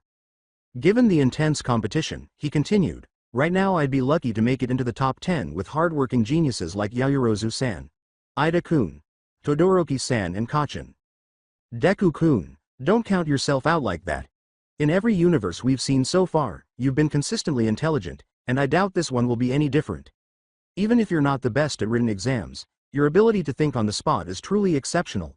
Ochako urged her friend to blush in gratitude, and the other students agreed, including Bakugo, much to their surprise. Well, that's excellent. How is the training going, by the way? I'm very proud of how much you've changed in just 10 months. The mother rejoiced over her son's renewed determination. Everything has been going great. I just hope I can eventually repay Yagi-sensei for all that he has done for me. Oh, I almost forgot. I have to tell you something after school today, but I have to wait until late because it's complicated, Inko said, looking perplexed but accepting. Izuku had dinner and left for school after saying, okay Izuku-kun, I trust you, just have a nice day and we'll talk later. Today would be the final day before he began training his body full-time, and with this new power, he is even closer to his dream of becoming a hero. Well, I'm glad it ended so quickly because that was an interesting world. It would take me too long to describe the power structure of that world. As the screen returned to a picture of Izuku and Bakugo standing side by side, Asobi remarked, anyway, we're going back to Izuku-kun's fight with Bakugo-san. Kachan and I were childhood friends because we lived in the same neighborhood. Because of his fearless nature, he soon rose to the position of leader and troublemaker in our small group. I respected him because he was confident rather than good or bad. However, after his peculiarity appeared, he embarked on the bad path. As the video returned to Bakugo, old Midoriya narrated, I realized at the age of 4 that people are not born equal in our society. It irritates me. Before Bakugo received a call from Ida, he screamed. Subaraba laughed and said, okay, that was either very poorly timed or perfectly timed. I need an update, Bakugo-san. Shut up and keep watch, Ida said through the tiny microphone. I've got this. Before cutting me off, Bakugo said, hey, don't just make decisions on he cut me off, that jerk. Run on ahead, Uraraka, Izuku yelled in response to Bakugo's explosive charge, but he was unable to finish because he had to block Bakugo's kick. Worry about yourself. Izuku thought quickly, next, he'll rage again, and attack me with his usual right hook. I have to dodge low. Bakugo laughed before realizing that the capture tape was wrapped around his leg. He became enraged and tried to blow Izuku away with a right hook. Izuku-san, you were truly incredible, fighting Bakugo-san evenly without resorting to your quirk, Sato gave a compliment. Yeah, and the way you make split-second decisions in combat like that, it's really something else. I never would have thought you would be that good at fighting from how you usually act. Tsuyu acknowledged. With a few moans, Mineta continued, it's always the quiet ones. Bakugo called out to Izuku as he withdrew in an attempt to buy some time. It must have been fun. I've been tricked for years. Concealing such a gaudy eccentricity. Well, it doesn't matter in the end, I'll still crush you, so come on, he yelled. After making that proclamation, he proceeded cautiously to locate Izuku's hiding place. He came after me right away, completely ignoring Uraraka-san. With Ida-kun's mobility he would have been the better choice for a vanguard, so this is probably just Kachan rampaging on his own. Their teamwork is non-existent, Izuku concluded. A 2-on-2 fight would be nearly impossible to win. If I can keep Kachan distracted, Uraraka-san might be able to capture Ida-kun, making it a 2v1 fight. He came up with a simple strategy. I forgot to mention this Kachan, but I take it all back, he concluded. How intelligent is this guy? He's reading the situation like a book. Knowing that he would be one of the greater threats when the two classes eventually clashed, Komori cried out.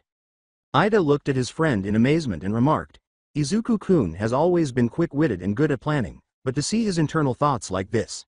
He couldn't come up with a plan that quickly, though it was still impressive despite its flaws. The scene returns to Bakugo looking for Izuku. As he strolls, flashbacks repeatedly appear, revealing his past interactions with Izuku and the reasons behind his hatred of him. He was arrogant from the start, and the way others handled his peculiarity only made him feel more arrogant. Bakugo-san was effectively led to view Izuku-san as a total inferior after learning that he was quirkless. Additionally, Bakugo-san rejected Izuku's attempt to assist him at the time because he perceived it as a sign of weakness. To be honest, it's a very immature reason to despise someone, but at least it clarifies a lot, Shoji said in a detached manner. The two childhood friends found it eye-opening to have their situation broken down and presented to them in such a clinical manner. Izuku had never understood why Bakugo hated him, but now he understood, at least somewhat. Bakugo, on the other hand, knew why he hated Izuku, but seeing it presented in such a childish way gave him a new perspective. The others could tell that it had a significant impact on them because they both fell silent after that. The camera then panned to Ochako, who was trying to sneak up on Ida. However, Ida started talking to himself before turning into a cartoon villain, which made Ochako laugh uncontrollably. You know, instant loss. Kendo remarked, it was pretty funny though hee. Ochako was making herself look small for breaking so easily to comedy. Observing it from a third-person viewpoint, was I being overly dramatic? Ida asked out loud, but no one responded. He's getting really into this. Ochako recoiled as the screen changed to Izuku hiding and attempting to devise a strategy. Ida proudly declared that he expected her and took his time sweeping the area to counter her quirk. Before Ochako called him, he thought, he knows that I'm reading him, so he switched up his usual tactics. I need a plan. Uraraka-san, what happened? She exclaimed. He said, sorry but Ida found me. He isn't coming up to me but I'm not sure how long that's going to last. She noticed that Ida was hesitating, both because she didn't want to hurt his friend and because she knew that her quirk was dangerous up close. Where are you at this moment? 5th floor, in the middle, Izuku inquired. I need to hurry, she said. So above me? Izuku thought as he devised a strategy. Time will run out if I hesitate, Izuku said as he got to his feet, then froze when Bakugo emerged from the hallway beside him. Deku, why haven't you applied it to me? Bakugo asked with a deranged smile. Are you still making fun of me? Setsuna remarked, observing his expression, I think you broke him Izuku-san. No, that's just his usual self, Class 1A collectively responded, perspiring. Izuku gave him a perplexed look when he said, I sweat nitroglycerin, and these gloves are meant to store that sweat.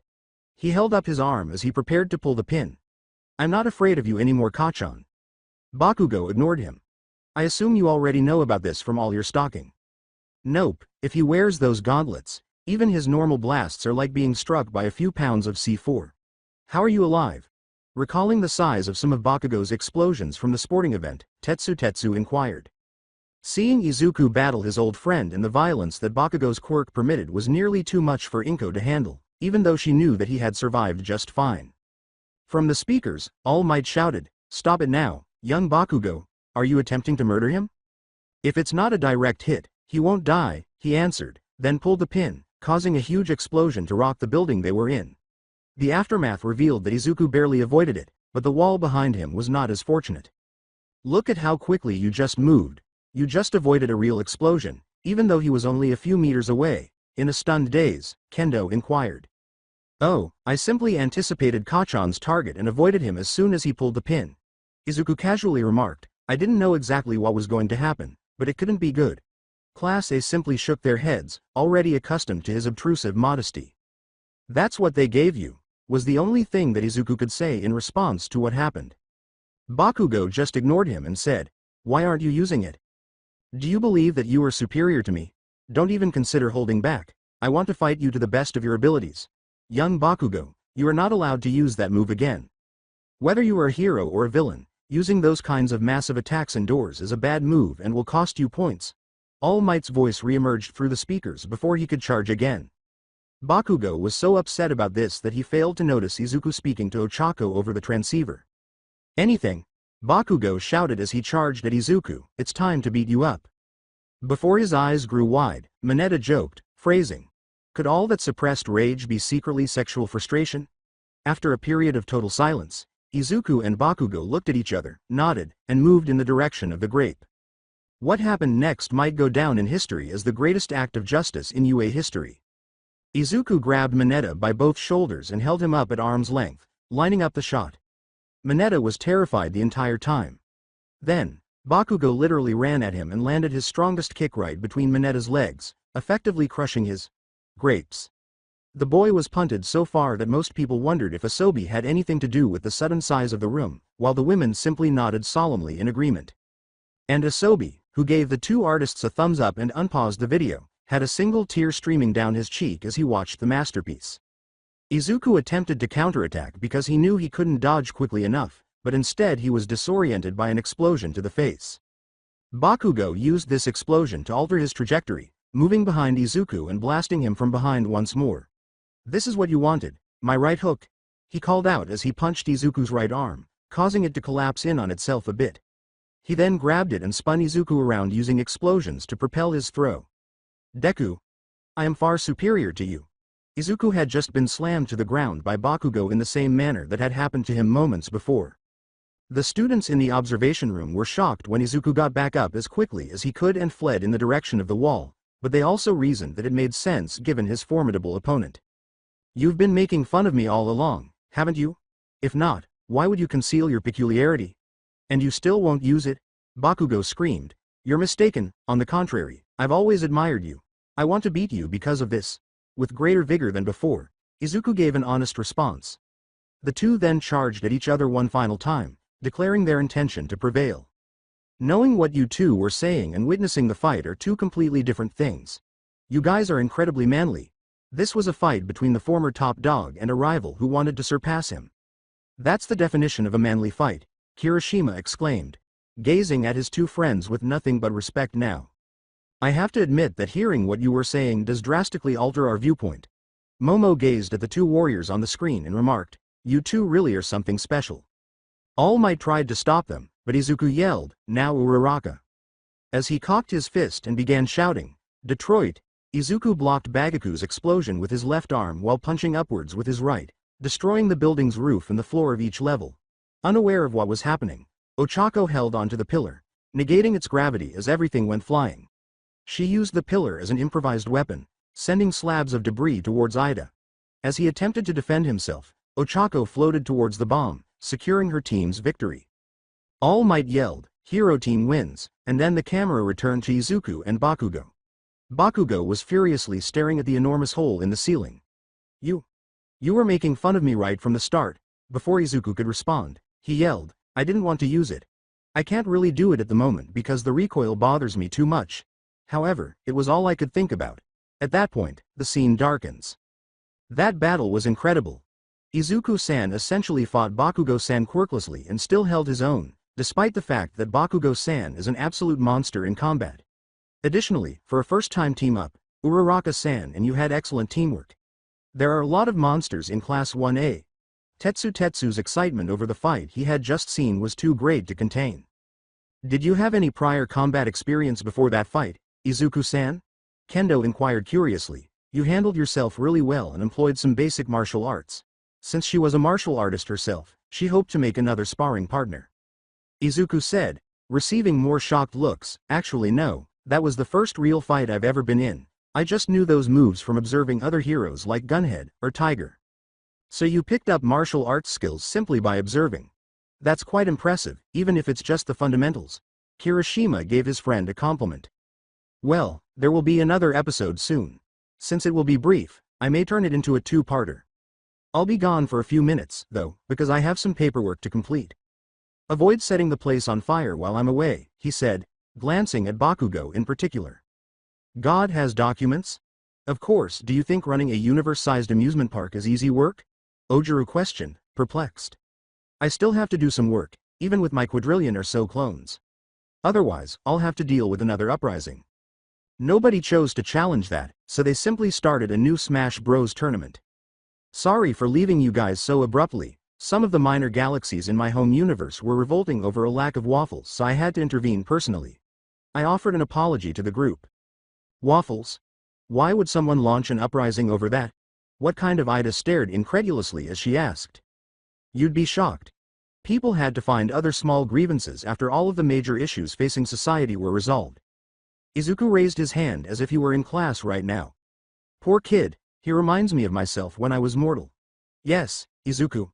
It's just the nature of sentient beings for the most part. You claimed that every issue facing society has been resolved. How? I apologize, but I am not permitted to disseminate that information to any civilization below Tier 5, he said, addressing the elephant in the room. I respond, even I can't break the Multiverse Council rules unless I want the Council of Ricks on my ass again. Ask me again when your civilization has full control over your planet. Well, let's return to the video. This time it will be rather short since there isn't much to see from here until the USJ incident. I explain, receiving nods. Those who weren't present paid attention again because they wanted to see what the situation was like. After we finish here, we will go into the multiverse again. I unpause the video as we take our seats. The hero team triumphs. The voice of All Might announced the winners. The winners are down for the count, while the losing team is almost unharmed. From the monitor room, Shoji remarked, "They lost the battle but won the war, so to speak." Bakugo was having a mental breakdown in the meantime. "My right. Deku read me like a book from the very beginning. He calculated his victory from the start," he said, his jaw dropping and his eyes widening with visible veins. "In other words, even in a full-on fight, I totally lost to Deku." He would have continued, but All Might's hand grabbed his shoulder, snapping him out of his reverie. "Let's head back, young Bakugo, it's time for your grading. You can always learn from the experience and come out on top, regardless of the outcome." With that, they both made their way to the monitor room. "Wow, Bakugo-san was truly frightened by you." With his own wide eyes, Kirishima whispered to Izuku, "I didn't know he took it that hard. I was always the weakest," a footnote in his eyes, so it made sense. Bakugo was staring at the ceiling, trying to block out the memory of his humiliating loss, but Izuku whispered back, "But when I beat him like that, even if it was a close match, it must have been tough on him." "Deku-kun, you truly were incredible." Melissa, who was still in awe of Izuku's strength, both physical and mental, commented, "I didn't know you had such a tactical mind under all that power. You willingly suffered through so much pain in order to lead your team to victory." She concluded by grinning at him. "It was really inspiring." "Yes, Midori-kun, it was really fantastic. A true hero gives their life in order to save others. And you knew how to do that from the beginning," Mina said with a more playful smile. "Keep this up and you'll be way more popular than before." Mina finished receiving blushes from Izuku and the other girls, who were all re-evaluating their thoughts about the young hero. Some of the students gave All Might a startled look when he said, "The VIP in this battle was young Ida. It ought to be one of the heroes, right?" Suyu inquired. "Why didn't I pick one of them, I wonder? Who can guess?" All Might inquired. "I can respond to that, sir. Ida-san was the only one who truly adapted to his assigned role," Momo said, raising her hand in response. "I'll clarify. A personal grudge against Midoriya-san clouded Bakugo-san's judgment. Furthermore, it was a risky move to launch a full-scale assault. Similarly, given the amount of damage he sustained, Midoriya-san's attack lacked sufficient planning. In the middle of the fight, Uraraka-san let her guard down. Bakugo's eyes were shadowed as she disassembled the match, and Ochako's face was filled with regret over her foolish error. And if she treated the fake weapon as though it were real, she never would have used an attack like that." In contrast, Iida-san was ready for the arrival of his opponent. Even though he was ultimately stopped, he had a plan and never lost sight of his goal to safeguard the dummy weapon. Although the hero team technically prevailed, they exploited the fact that this was a training exercise. Momo clarified, they didn't honor the trial's spirit. Ida was moved by this. He felt much better after Momo's support, even though he thought he had failed miserably by underestimating his opponent. She was being stared at by everyone but Class A, with the exception of Izuku, of course. "That was fantastic, Yaoyorozu-san. It was a little harsh but incredibly accurate." She blushed as Izuku yelled. "Well, you're just as observant as I am," she replied with a sarcastic tone. "Also, please call me Momo-san or even Yaomomo, it's only fair since you let all of us call you by your given name." Feeling a little sheepish, Izuku nods. "Yes, well, you missed a few things," All Might thought. "This girl really has a good eye on her. You did a great job," though young Iida could have relaxed a bit during the training. He gave her the thumbs up. "We must fully commit to learning if we are to succeed." As Present Mike recounted that she was one of the 4 students accepted on the basis of recommendations, she said, "That's the only real way to become a top hero." The other battles then had their own brief scenes, with Shoto getting to demonstrate his ice powers while the other fights were largely ignored. "I sigh," Jiro said. "I guess the rest looked kind of boring in comparison after those first 2 fights." "Not at all. You all performed admirably during those altercations. You didn't perform any worse than the rest of us just because you didn't have a flashy power." Izuku spoke with passion, eliciting appreciative smiles from his peers. By the end of the class, All Might was almost out of time, so he disappeared and went straight to the infirmary, where he was later chastised by Recovery Girl for failing to stop Izuku from hurting himself for the third time that week. I acknowledge that heroes will inevitably sustain injuries, but the amount of damage he sustained in such a short period of time was intolerable. It was one thing to anticipate her son breaking a few bones every month, but it was too much to witness his limbs being mutilated every week, Inko added angrily. Don't worry, Mom, now that I've learned my lesson, I can use my quirk without getting hurt. Izuku assured me, you don't have to worry about that happening anymore, not realizing that I was chuckling to myself. Poor naive cinnamon roll. Recovery Girl interrupted All Might's awkward apology, saying, I know you passed on your power to him, but whether he's your favorite or not, you must stop giving in to him. No, you're entirely correct. I hesitated because I felt sorry for him, RG remarked. Would you kindly stop talking so loudly about just one? Only 5 people knew the truth about One for All Might said in a desperate question. Therefore, both she and the principal were aware at all times. Aizawa remarked, I suppose it makes sense, not particularly shocked that the senior staff was aware of it. After a while, Izuku woke up feeling better and went to his classroom, almost certain that Aizawa would tear him to pieces. When he opened the door, Hiroshima saw him and greeted him, and they struck up a conversation as the students wanted to get to know the boy who had shocked them all. Oh, did your arm heal, Deku-kun? Oh, not really, I'm still pretty worn out, Ochako said, hoping he was okay.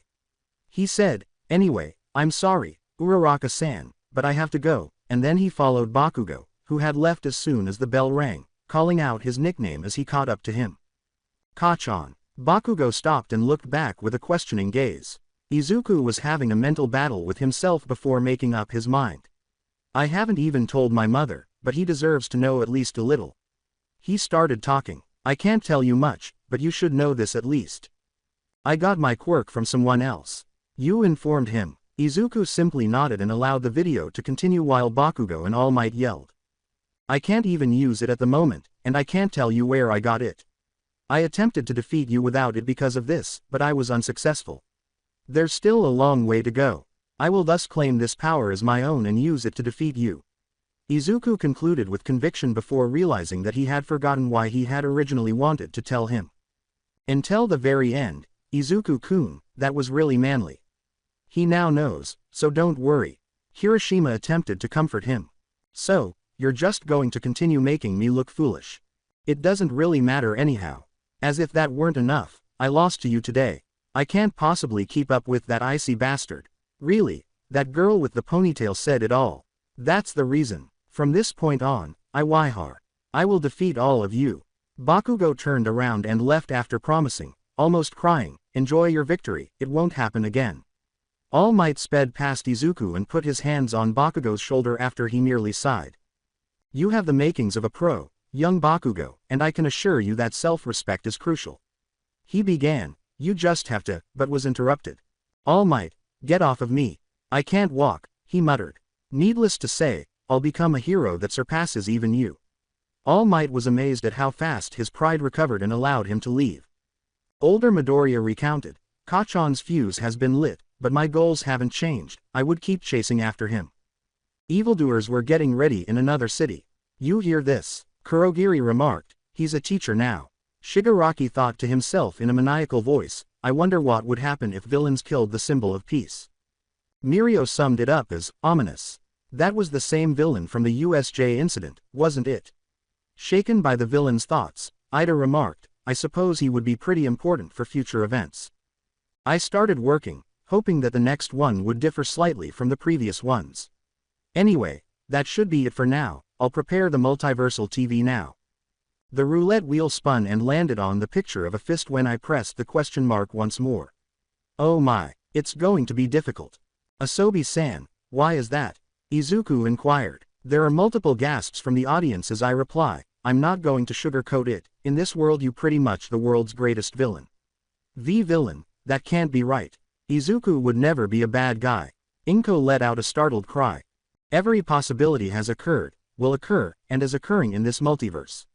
He is quite the sympathetic villain, but there is no such thing as an impossibility, I remind them. I don't even think of him as one, but that's just my viewpoint. Even though they are still in shock, they eventually calm down a little and focus on the screen because morality is subjective and the multiverse simply exaggerates this subjectivity. Izuku opened the back of the truck and said, I didn't think they'd be that hot on our trail. He estimated that the stone would be ready in 5 minutes. As he exited the car, Dabi remarked, You're the kid with the plan. What do we do now? Who is he? All Might filled in, still unprepared for what he might see. That is the arsonist villain Dabi. Apparently young Midoriya managed to work with him. Toru asked warily, looking a little unsettling with all those burn marks.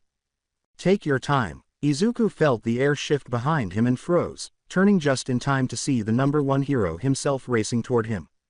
Thinking quickly, he extended the gauntlet and used the space and reality stone to project his epidermal barrier outward, blocking All Might's hand with a blue round barrier only a yard from his target.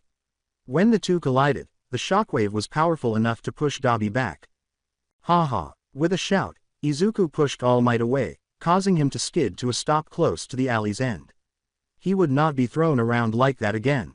Did Deku-kun just retaliate against All Might? Ochako was shocked to see that, even though he was strong, a blow like that would still break their Deku's arm, even though the one on screen didn't appear to be hurt. Midoriya, the boy was stared down by the hero. Izuku grinned and pulled down his hood, saying, Well, aren't you a sight for sore eyes? Come to stop the big bad Izuku Midoriya, he remarked cynically. He's also making fun of him. This Izuku-san has guts, villain or not, Hiroshima remarked. Boy, this is your limit. Why? With his signature smile, the hero assumed a combat stance. Because I am here. Izuku retaliated by raising his infinity gauntlet, saying, same old catchphrase. All Might, guard the machine, and bring me what comes out when it's done, the hero said without turning to face his accomplice after being blinded by a bright red glow and quickly blown back out of the alley. I want out of here as soon as I do, Dabi stated to him. I can help you fight almost anyone, but not the strongest hero in the world. Izuku nodded and followed his opponent out of the alley. As he entered the now evacuated city street, his green eyes focused on the man who had dashed his hopes more than a year prior. How have you been? The last time we met, we were unable to have a meaningful conversation. Thus, this is not the first time they have met. Has he grown so dangerous that he managed to elude All Might multiple times? Still not believing what he saw, Shota inquired. Regarding the incident, Toshinori remarked, You didn't exactly give me a chance to talk to you. Izuku almost sounded sincere when he apologized, saying, I was caught up in the moment of finally obtaining superpowers. Wait, acquiring. This Izuku-kun was also born without any peculiarities. How, then, is he accomplishing all of this? Ida questioned because she didn't think a boy without a quirk, no matter how gifted, could compete with All Might. What's the reason behind this? The question that had been bothering him the most was finally asked by All Might. Didn't you want to be a hero? With a smile, the boy I met expressed his desire to save people. When Izuku heard that, he scowled. You met a naive boy. As he spoke, he levitated off the ground and said, he was weak and foolish. The old Izuku kept trying to reach for an impossible dream. The new Izuku is me. The gauntlet hummed with power as he pointed it at the hero, saying, I'm better than him in every way. Inko frantically asked, what could have happened to him, to make him this way? Her son had a sad expression on his face despite his anger. As All Might noted, that still doesn't answer my question. Are you curious as to why? Izuku chose to explain himself while still carrying the device, saying, the terrible truth is that you broke me, All Might. Inko gasped and started crying when he said, all my life, everyone and everything chipped away at me, the doctors, the kids at school, the teachers, Bakugo, my own mother. Izuku comforted her by giving her a hug. Every word of, but you All Might, you were the hammer that shattered me into pieces, stabbing Toshinori in the chest like a dagger of guilt. I had two options then. He activated the power of the stones, causing the earth to tremble. I could either stay a broken shell of a person for the rest of my life, or I could rebuild myself and make sure what happens to me doesn't happen to anyone else again. The concrete at the hero's feet transformed into a field of sharp spikes, and everyone could avoid it by leaping into the air and clinging to the side of a nearby building. I'll start by eliminating you, the fraud who lies to the world and gives them all false hope, the statement read. Thus, this is the worst possible situation. With wide eyes, Aizawa pieced together what had been said. Of you telling Midoriya that his dream was impossible. It's not the worst case scenario, in my opinion. I said, There are some really messed up Izukus out there, which caused the others to take a big gulp. I apologize, Midoriya, I really am, he yelled, trying to get through to the child. No, you're not. You're not sorry for what you said to me, Izuku screamed in response. You regret the outcome. If I hadn't turned into a villain, would you be here saying you're sorry for me? He argued. After our initial encounter, did you ever consider me again? It's true that he didn't consider Midoriya until Naomasa mentioned him as a possible suspect. That's what I thought, Izuku said, pointing the gauntlet at him and channeling air into the palm to create a tiny vortex of wind before tossing it at the blonde hero. All Might turned away in embarrassment. In retaliation, All Might punched the air, canceling out what appeared to be a miniature tornado, and leapt from the side of the building towards Midoriya in an attempt to grab him out of the air. Izuku saw him coming and Flash warped away in time, and once he was a good distance away, Izuku quickly thrust his gauntlet at All Might, closing his fist with the Reality Stone as pieces of buildings, cars, and concrete raced to the location of the symbol of peace in an attempt to crush him. But All Might just clapped his hands hard and sent the debris flying away before landing back on the ground. Some sort of telekinesis, force field generation, and teleportation. How powerful this man is. I'm shocked and a little excited, Setsuna said. Kendo remarked, unsure of her accuracy. He's like Monoma-san on steroids. It's like he has several quirks, and all of them are powerful. Excellent, as one might anticipate from the greatest of the best. Izuku cheered. All Might told him, you should stop before this gets out of hand. Izuku said, surveying the city from his aerial vantage point. The heroes must have evacuated the citizens because the area appeared deserted. I can see that your struggle with All for One taught you a valuable lesson. Hold on a minute, we got into another fight. Alarmed, All Might asked. Who's All for One? Fearful of All Might's response, Momo inquired. I guess I should tell you since you all already know this much. The villain who caused my injury is All for One. That version of me is so weak in comparison if that version of me battled him once more and ultimately defeated him. I must have taken some serious damage from him, All Might said, drawing shocked looks from his students. Who could possibly deal so much damage to the number one hero? That means I can cut loose a bit, he said, grinning as he brought his left thumb to his middle finger. With a single finger snap, the sides of every building nearby were destroyed, cars were blown away, and All Might had to protect himself with his arms to avoid being carried away by the shockwave as well. Ida expressed relief and gratitude for the minor blessings, saying, at least he isn't villainous enough to risk civilian casualties.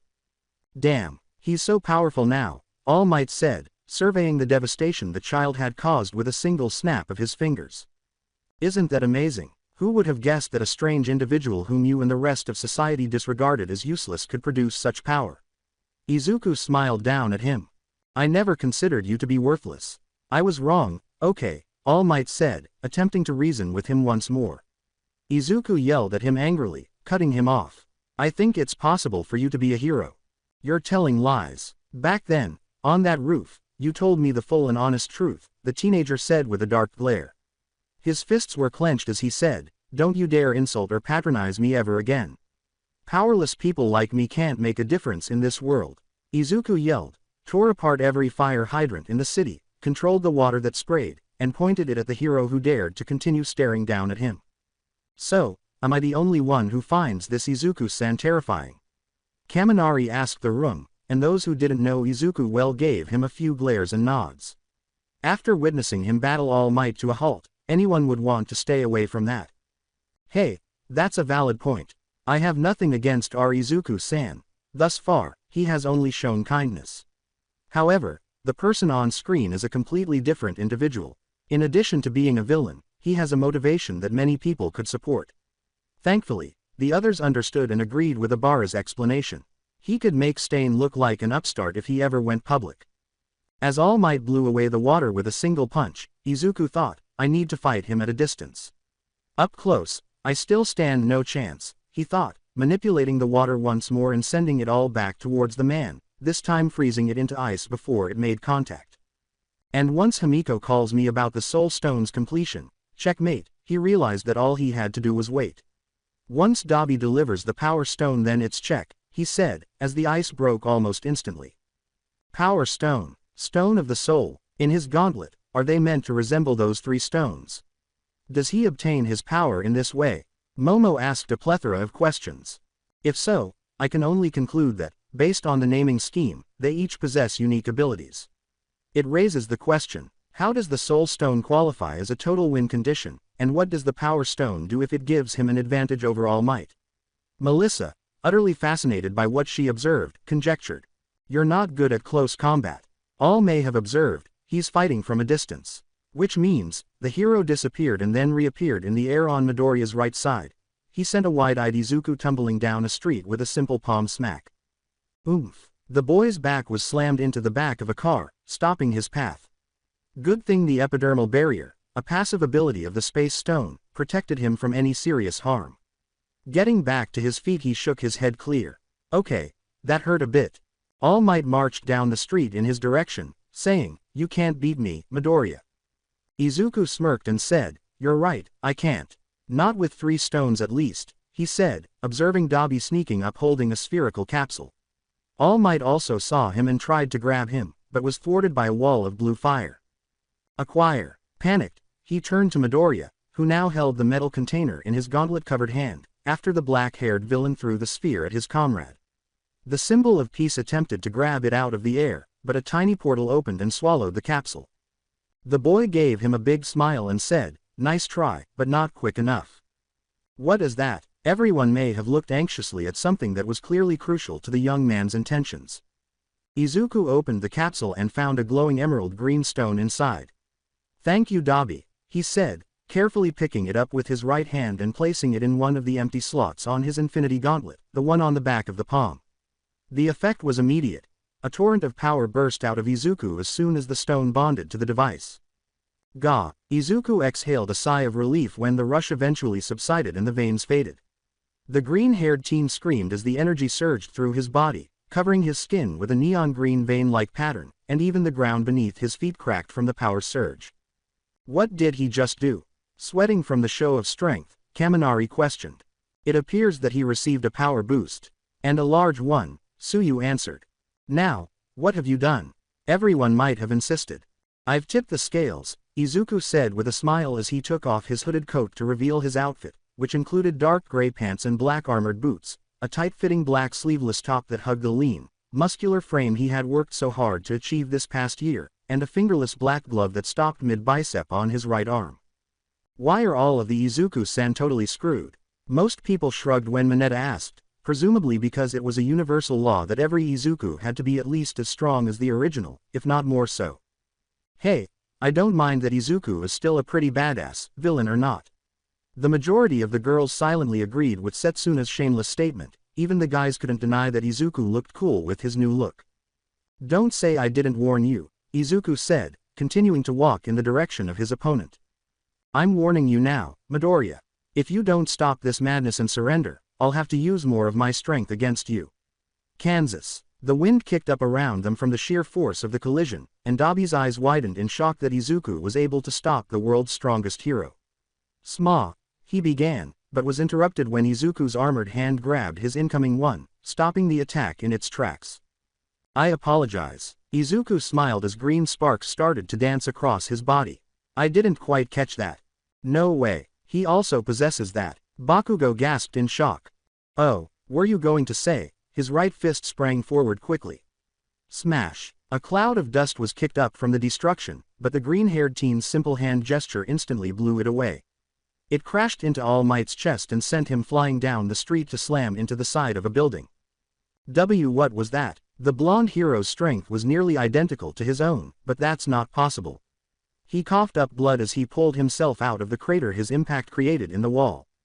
So many questions, so much confusion, Izuku said, wincing in agony as it appeared that the punch had broken his right arm multiple times. Allow me to shed some light, the young villain said, holding up the gadget on his left hand. My greatest invention, the Infinity Gauntlet. A device that provides the wearer with infinite access to quirks by using crystallized replications of quirks that were harvested from DNA. Amazing. Someone could become practically unbeatable with such a device. And to think that Deku-kun was able to succeed at such a young age. Melissa was so excited about this technology that she couldn't contain her enthusiasm. The Space Stone, the Reality Stone, the Time Stone, and the latest addition the Power Stone, Izuku said with a sly smile, even though his arm was still hurting. Or if you want, you can call it by its nickname. Each of these stones glowed brightly as he continued. The stone one for all. When he gave the stone a name, all of his might vanished. No, a look of shock and horror replaced his signature smile as realization dawned on him. You're correct, my gauntlet now includes the power you used to pretend to be a hero. It's ironic, isn't it? The freckled boy chuckled. He simply kept laughing at the expression on All Might's face. All Might was stunned, staring at the screen. He actually did it, so this is what you meant by him being the greatest villain of his world. Oh no, Izuku looked down at his mangled and bruised right arm. Ahahahaha. Despite his pain, he laughed, saying, so much power. My veins feel like they are filled with jet fuel. This can't be, All Might said, staring in disbelief from his spot against the building he was punched into, while Midoriya stood down the street, studying his new stone. How can he have one for all? Izuku grinned triumphantly and said, so this is what it's like to be as strong as you. What have you done? Toshinori insisted. Recall the crystallized copies of the peculiarities I extracted from DNA. It wasn't that hard to make you bleed All Might, Izuku reiterated. The blonde man's eyes widened as he recalled the battle with that robot at Geonosis, where Midoriya had it deliberately target his weak spot and make him throw up a lot of blood. You're constantly spitting it out, he said with a dark smile. That's impossible, my quirk is passed down, not hijacked by others, Izuku interrupted. Yes, I am fully aware of your peculiarity. At first I couldn't find a single trace of a quirk in your genes, but when I added a sample of blood from a previous user, well, it suddenly came to life, he said, flinching as he felt the broken bones in his arm shift. All for One told me everything. It felt almost like it knew someone. All the past users of One for All are long dead, some might say. There's no way you could have got some. I know Sensei told you about her grandson Tamura Shigaraki, he said, causing the hero to pause. Nana Shimura, to awaken One for All and seal it in stone form, I added his blood. Izuku chuckled at his opponent's stunned expression. Tell me, All Might, do you feel weaker? You can no longer pass this quirk on to a successor, because now it belongs to the Infinity Gauntlet, Toshinori said in silence. It was true that he could feel the power gradually draining from him, but he simply assumed it was because he had passed it on to Mirio earlier this morning. And Nana's grandson was under that monster's control the entire time. I truly am a failure. No one knew how to respond to his complete defeat, so All Might moaned. So that's why Mirio can't manifest it, he said, referring to the power of One for All that Izuku Midoriya had stolen. Although Toshinori was emotionally devastated by the loss, he was equally afraid that the quirk was in the hands of a villain. In this world, I was your heir, Mirio asked, startled. All Might acknowledged, you were the logical next choice. If I never met Izuku you would have gotten it, young man. After all, who better to receive his quirk than the best student at UA? You can't even handle it properly, the hero said, referring to the harm he was causing to his own body. You nearly destroyed your right arm. Perhaps if he could persuade Midoriya to see what he was doing to himself, he could persuade him to stop and return the power. Did I? Izuku lifted his infinity gauntlet and the yellow stone flashed for a moment. In the next moment a neon yellow shimmer covered the wounded limb, healing it almost instantly. Good as new, he repeated his explanation after noticing the man's bewilderment. The time stone has a rather intriguing ability called restoration. In essence, it enables me to repair my injured body and heal any wounds. However, it was unable to address issues like fatigue and missing limbs, but that may not have been necessary for everyone to know. Power, reality, space, and time. Each one stands for a distinct eccentricity. Although he claimed that it provided him with a passive barrier defense, I can presume that the space stone is what is enabling me to teleport. However, no quirk could be that powerful by itself. He could only accomplish all of that if he combined several quirks into one. Izuku explained what he saw, and it goes without saying that the others were both impressed and a little alarmed by how fast he figured it out. Izuku-kun, how did you think of that? Momo questioned, impressed by his use of deductive reasoning. We were only given small bits of information. I simply reasoned that he must have a unique quirk for each stone if each one grants him a unique set of powers that originate from the crystallization of a quirk. However, as I mentioned, strong peculiarities like the one he is displaying simply do not exist. Izuku explained his reasoning, wide-eyed, but he didn't notice, so he continued. The only logical conclusion is that he somehow combined the powers of multiple quirks that had similar properties into one container. I can infer that the space stone possesses non-physical abilities, such as teleportation, non-physical barriers, and possibly even the ability to manipulate gravity. The reality stone could account for the matter manipulation he has demonstrated, while the power stone is clear, it is simply one for all. The time stone can now reverse any injuries he sustains, though I doubt that's all it can do if the pattern continues. It's not just telekinesis, then, but true matter manipulation of any kind. Izuku started mumbling halfway through, but it was sufficient. I don't even want to know what something called the Soul Stone could do. The others were officially afraid of his intelligence. Initially, they believed that the Izuku on screen simply had a genius-level intellect compared to their Izuku, which would explain how he could create such a dangerous piece of technology. However, after realizing how intelligent their Izuku was, they realized that, given the correct conditions, he could be just as intelligent as his villain counterpart. Everyone in the room had the same thought, regardless of gender, age, or class. Avoid messing with Izuku. I can now repeatedly correct myself until I become proficient with the Power Stone. You fake, you can't defeat me. I've considered every possibility. He is incredibly powerful, Aizawa said. I don't think we're going to win this fight. No, I won't allow this power to be abused and misused, he said, clenching his fists. Misused, like how you abused the quirk to become a false hero celebrity who lies to the world, Izuku said, tilting his head. I didn't tell lies, Toshinori answered. Anyone is capable of being a hero. Izuku smiled, doing an imitation of All Might's deep voice, and laughed. Ha ha ha, all you need is the will and the drive. The irony of it all made him laugh. Unfortunately, that is untrue. The real you believes that all it takes to be a hero is a strong or practical quirk, but if you preach the truth, you wouldn't be a world-renowned celebrity enjoying fame and glory. To keep them safe, I don't tell the truth. You just contradicted yourself. This was not All Might's day. You claimed that you never lie, but then immediately confessed to lying, Aizawa said, causing All Might to simply fall into a fetal position. What is it? From putting you on stage. Do you have any idea how angry I was when All for One told me that you used to be quirkless? Izuku scowled at him. The boy's eyes hardened into emerald steel as he spat. You taught me the truth of this world, All Might. You who were once just like me, looking down on other quirkless people, he said. Why couldn't I achieve the same level of success as a quirkless loser like you? He frowned angrily as he looked down at the gauntlet on his hand, saying, unlike you, though, I didn't have Nana Shimura around to take pity on me. I had to make my own power. He gazed at his image in the metal and said, I put all of my hopes, dreams, and desires into this. I've come too far to be stopped now. I'll make this world a better place. Stop depending on false heroes and lies like you, All Might.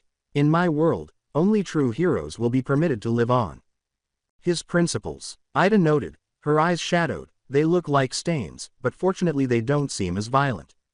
His resolve is strong. He truly believes what he is saying, and with what happened to him, along with society's prejudices, he may be right to a degree.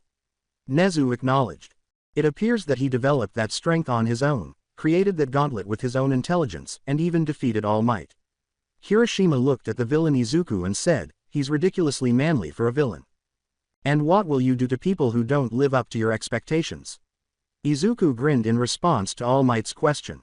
He replied, everything will be put right, and they will cease to exist. Not as violent, Awase remarked cynically. To be fair, he didn't say he would kill them, just that they would cease to exist. Bad wording, but still, Asobi continued. I'm sorry, Midoriya, the hero said, looking down in embarrassment. I promise you, I will bring you back, even if I have to knock some sense into you, he said, turning back to the boy he had transformed into a powerful, insane villain. Speaking of knocking things around, he complained, easier said than done, before a smirk returned to his face. The green and red stones glowed as he said, in theory, the power stone should also be able to amplify the strength and range of the other stones when combined. Let's test it out. With a quick upward chopping motion, he flattened his left hand and, in a matter of seconds, the entire street between them was cut in half, cutting all the way down to the building that All Might was up against. How is that to you? Izuku chuckled, reminding him that he was still present. Dabi said, if you're done showing off, I'd like to leave now. As much as he wanted to watch, he'd rather not be caught in the crossfire between two gods, so he quickly fled before things got out of control. Alright, if you don't want to stick around and enjoy the show, Izuku said, creating a portal behind his ally. Say hello to Tamura for me, he said, waving Dabi away. Izuku closed the portal and warped away just before All Might could try to grab him again. Missed. Midoriya, I'm warning you. I'll stop holding back if you don't surrender. Everyone might chase after him. Izuku grinned at him and said, oh please do. I really want to test the full capabilities of my Infinity Gauntlet, so give me your best. Tear me apart, beat me, and crush me. He used his thumbs to push his cheeks upwards and force the ends of his lips further up. Do it with a smile. Hee hee, like the heroic figure that you are. With everything he's accomplished so far, I don't blame him, he's intoxicated by his own strength. To transform from someone without a quirk to that, in a short while, Shoto remarked, that would get to anyone's head. The camera then panned to what appeared to be a junkyard, where Ochako was present for some reason. In the interim at Raxus Junkyard, Ochako approached the scrapyard's outer gate, which had a faded and worn sign that suggested no one had been there in a long time. The girl arrived in her hero costume, carrying her new staff weapon on her back just in case, and she used her quirk to float over the old rusted gate. As she looked around the vast wasteland of broken cars, boats, airplanes, appliances, and even some old robots, she noticed a large, dilapidated building with smokestacks that were probably used to melt down the trash in the past. If Izuku was hiding out here, that would be the best place to start looking. Instead of using the door, Ochako floated up to one of the shattered windows to peek inside. She didn't see anyone at first, but then she heard a noise, and as she peered further into the abandoned building, she noticed an odd machine that didn't belong in the condemned facility and seemed to be operating based on the lights and drumming noise it was making. Okay, let's take a look, she whispered to herself. After lowering herself to the ground, she crept inside and looked around for Izuku. Since she couldn't find him, Uraraka decided to investigate the machine. Before she could even look at it, Ochako felt a tremendous amount of bloodlust from behind her, so she instinctively jumped out of the way of a combat knife and spun around to face her assailant. Excellent as always, Himiko Toga smiled broadly. You, Ochako instantly recognized her as the girl who had attacked her at the training camp. Hey, I have no idea either, the other said, glancing at Ochako. Perhaps we'll cross paths later, she shrugged. I don't think we've been properly introduced, the girl said with a giggle. You're Ochako Uraraka, and I'm Himiko, Izu-kun's future girlfriend. Her smile turned into a frown. The girl that Izu-kun was so interested in. Cats fighting. When Mineta asked, Ochako slapped her in the face. Izuku-kun must have a yandere fixated on him. Concerned for his classmate, Kaminari remarked, poor guy. Yandere shouldn't be messed with, villain or not. Where is he? Ochako insisted. So you can take him away from me. I don't think so, Toga said, drawing a matching dagger for her other hand.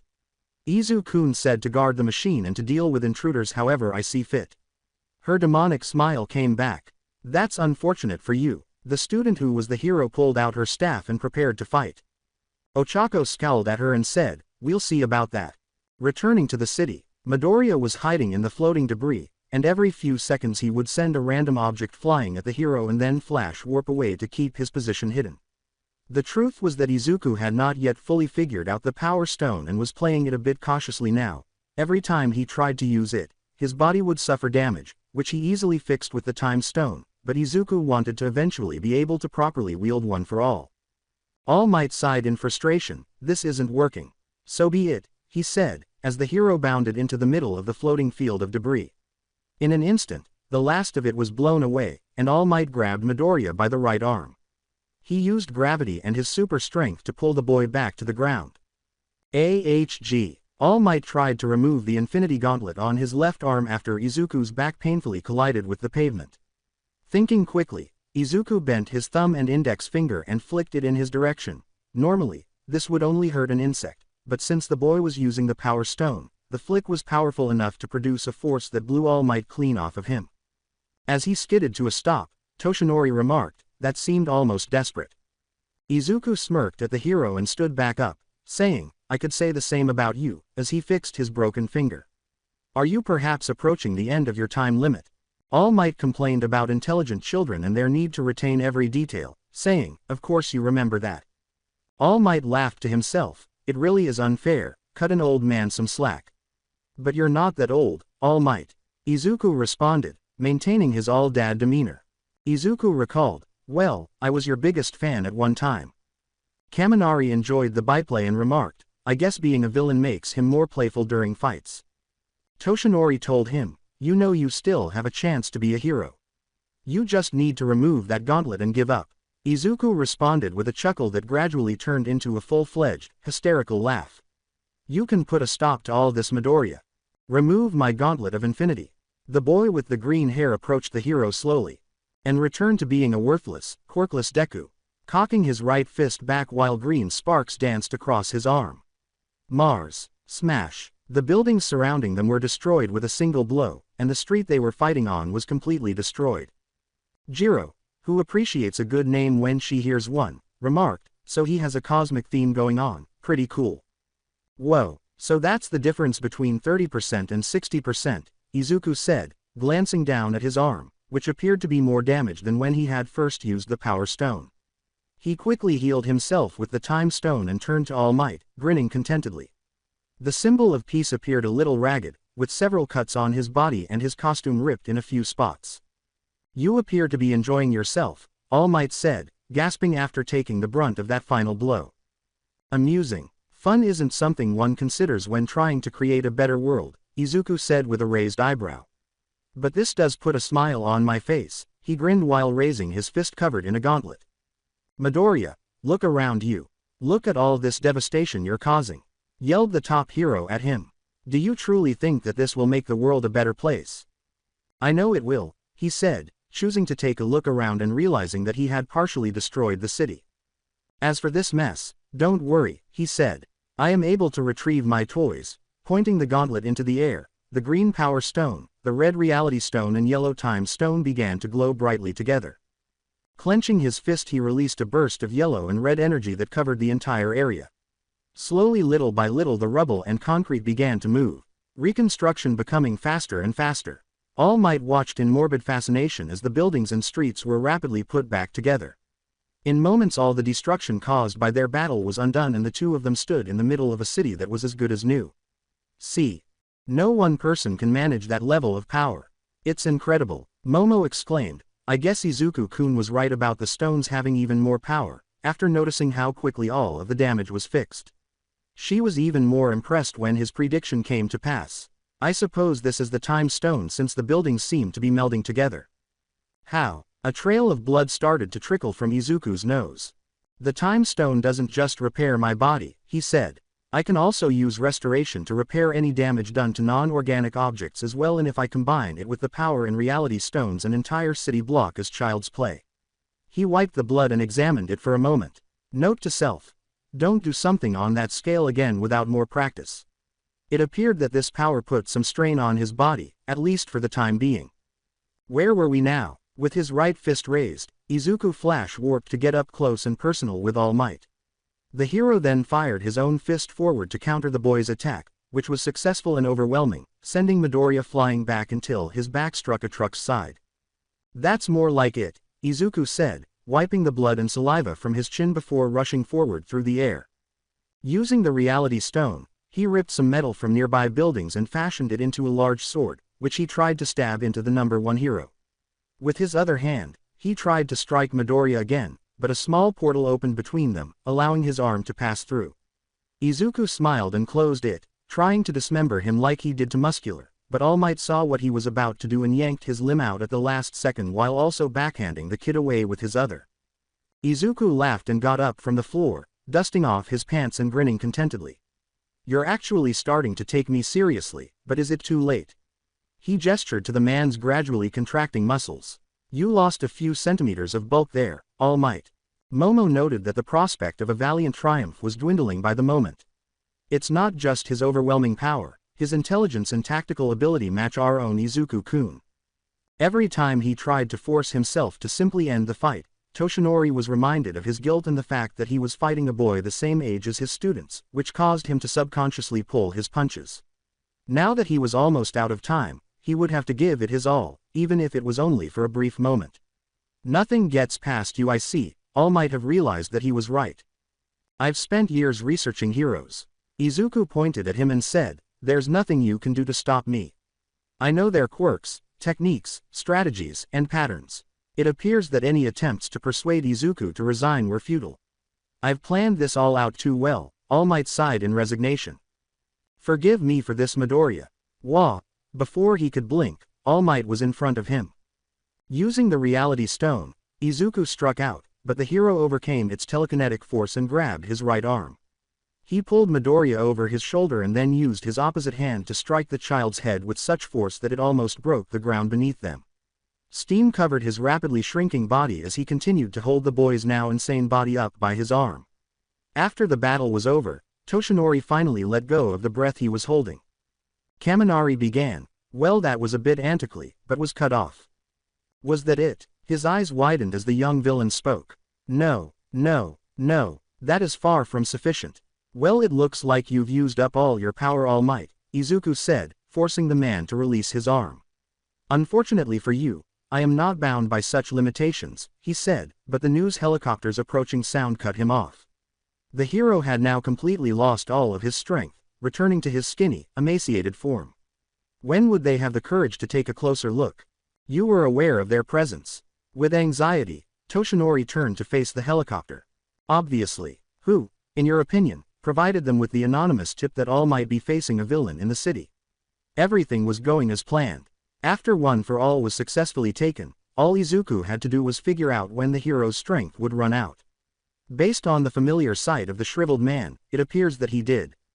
Don't you think it's time all your adoring fans get a good look at the real you? Toshinori stopped. No, All Might thought, fearing the next move. You wouldn't. Izuku merely gave him a sly smile. I'll be right back, he said, stepping back into a human-sized portal that had opened behind him. Helicopter inside. Keeping the camera on the battle, the reporter observed, it appears the destroyed buildings have miraculously repaired themselves. Observe. The pilot indicated the battle below. A flash of blue appeared in the back of the copter, and they looked back in shock to see Izuku Midoriya seated in the back seat. The villain that All Might is fighting appears to have vanished. Izuku said, hello, and took 3 of the extra cameras. I'm borrowing these, he said before flash warping off. Awase said, drawing a few looks, okay, that was pretty cool. What? His teleportation abilities are always interesting, especially in light of the surrounding blue lighting. It was pretty cool, he said, receiving a few shrugs.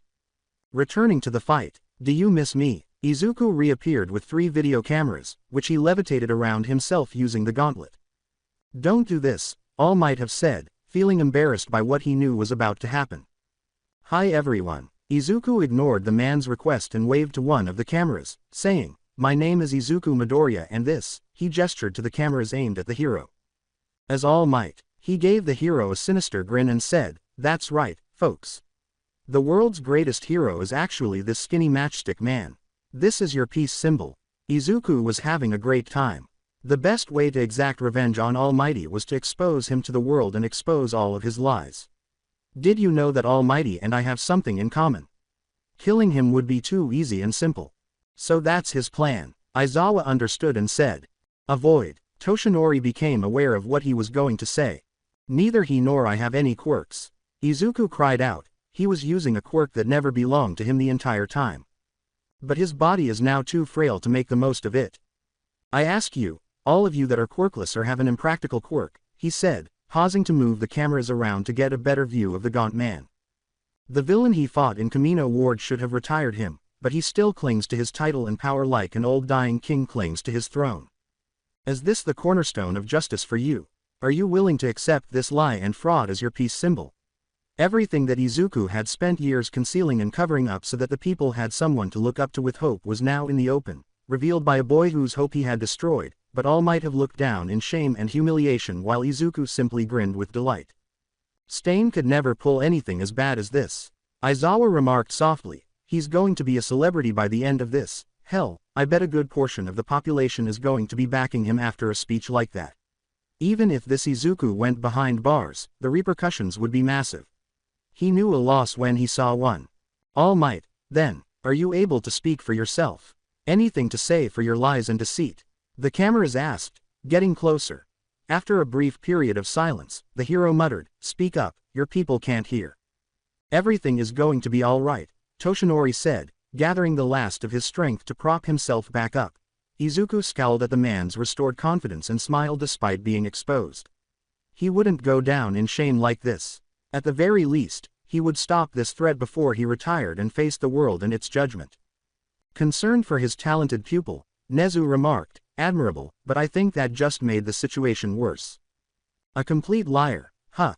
With a flick of his wrist, Midoriya destroyed the cameras and aimed the gauntlet at the hero. "I'm so disappointed in you," he said, but before he could fully unleash the reality and power stone, carbon fiber bandages wrapped around his device and pulled him back to Earth. "That's quite enough," Shota Aizawa said, glaring at the boy while tightly gripping his capture weapon and using his erasure quirk. "What?" Izuku let out a cry as all of his strength appeared to disappear. As he sent more of his scarf out to trap Midoriya, Aizawa kept his eyes fixed on him and remarked, "That was easier than I thought it'd be." "Damn it, it's me. You had to jinx it, but why?" Furious that his other self would tempt fate in such a way, Aizawa screamed. "I'm joking. Oh my god. Yeah, not to brag, but your quirk erasure has no effect on someone like me who doesn't possess an ounce of any kind of quirk in their genetics," Izuku said, running his hand through his disheveled dark green hair. "Nice try though," he praised them for at least trying. Before he could continue to boast, a whip caught his right arm. Midnight attempted to pull him off his feet by saying, "Hey cutie, mind falling asleep for me?" Izuku just gave her a manic smile as she tried to use her quirk to render him unconscious with her mist. Simply flicking his fingers with a tiny bit of one for all, enough to blow away her mist, he said, "Sorry, but I'm not into older women." He then grabbed her whip and threw Midnight down the street, turning back to face All Might and Aizawa and pointing his gauntlet at them. With a hint of disappointment, Midnight remarked, "Well, that's a blow to my pride."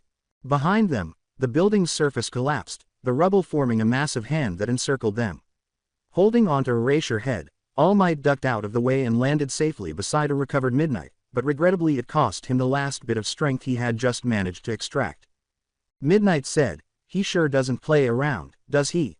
So, Plan D." As Toshinori deflated back into his slender form, Aizawa spoke. "Were we on Plan D already?" Aizawa said nervously, "That's not a good sign." "Is he positioned?" "I'm afraid I won't be much help for the rest of this fight," the peace symbol coughed. "What are the three of you planning over there?" The boy grinned as he levitated back into the air in response to Izuku's call. "Not going to say huh. I'll come to you, all right."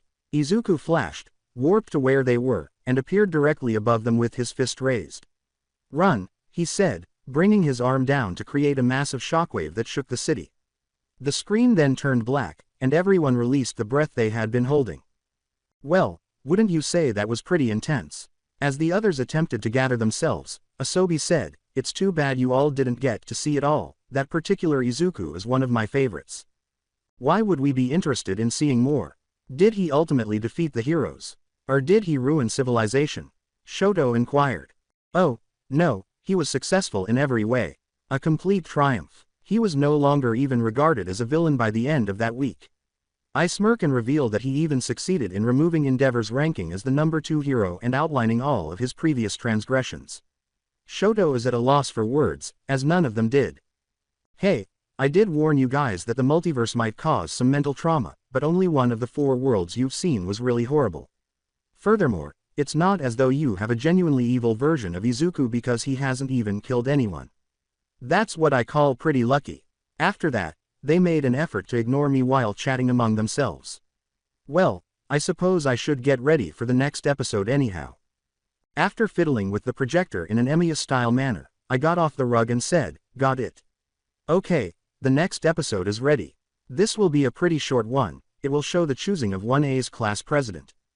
Frankly, I'm still processing the whole villain Izuku-san thing. Are those worlds particularly common?" Sato responded. "I simply shrug. There is no such thing as common, or rare in the multiverse. Infinity is a tricky thing in that way. But as for the worlds that at least vaguely follow the course of yours, yes, it's pretty common. A good 30% of them end up with a gray or full-on villain Izuku, the rest either have him becoming a hero or something. I choose not to go into further detail." Before they could ask me what I meant, the projector began the next episode. It showed the press harassing Izuku, Iida, Ochako, and Bakugo before Aizawa ordered them to leave right away. Feeling a little sorry for the 1A students, Kamakuri said, I guess fame has its downsides. I would hate to be bothered by the press by just coming to school. Personally, he never cared for all the talk of fame. Midnight sympathetically remarked, classic Aizawa-san, I can see why he hates media attention so much. Aizawa simply shrugged and turned his head away. The UA barrier prevented the press from moving forward, keeping them confined. Naturally, they voiced their complaints, but the man with the blue hair who was briefly visible approached the wall and attracted the viewers' attention. Hey, wasn't that the villain from last time? Replied Pony. I suspected as much. This just confirms that he was the one to plan the USJ attack from the beginning, confirmed Aizawa. He yelled, good work with yesterday's battle training. I've looked over your scores, Bakugo. To get his attention, he turned to Izuku after saying, grow up already, stop wasting your potential. His face crumpled at this, but he simply said, got it. Izuku jolted when he casually remarked, and it seems Midoriya ended up with yet another broken arm. Just learn to control your quirk better. I don't like repeating myself, you may have some potential but for now it's wasted if you can't improve. Izuku gave a firm nod of agreement. He began to agitate the students by saying, anyway, it's time to get to business, sorry for the sudden announcement, but today. After that, there was a round of, so normal. You'll pick a class president. Nezu laughed and said, you just love seeing your students sweat don't you Aizawa-kun? The stoic teacher did not respond. Iida then spoke up, saying, leading the many is a task of heavy responsibility. Every student began raising their hands excitedly, wanting to be the class president of a hero class. Bakugo was raising his hand angrily, and Izuku was just quietly doing the same. However, ambition is not the same as skill. I propose that our true leader be elected if we are to have a democracy. This holy office needs the confidence of its constituents. Iida raised his hand as high as everyone else and spoke passionately. Kendo teased her fellow president, eager, aren't you? 1A laughed a little because they knew how stiff and childish he could be. Tsuyu noted, but Iida-san none of us know each other very well. Kirishima continued, and everyone will just vote for themselves anyway. That's precisely why anyone who receives more than one vote is unquestionably competent. With passion, Iida said. Izuku and Momo were the only two students to receive more than one vote after all the votes were cast, and I received 3 votes.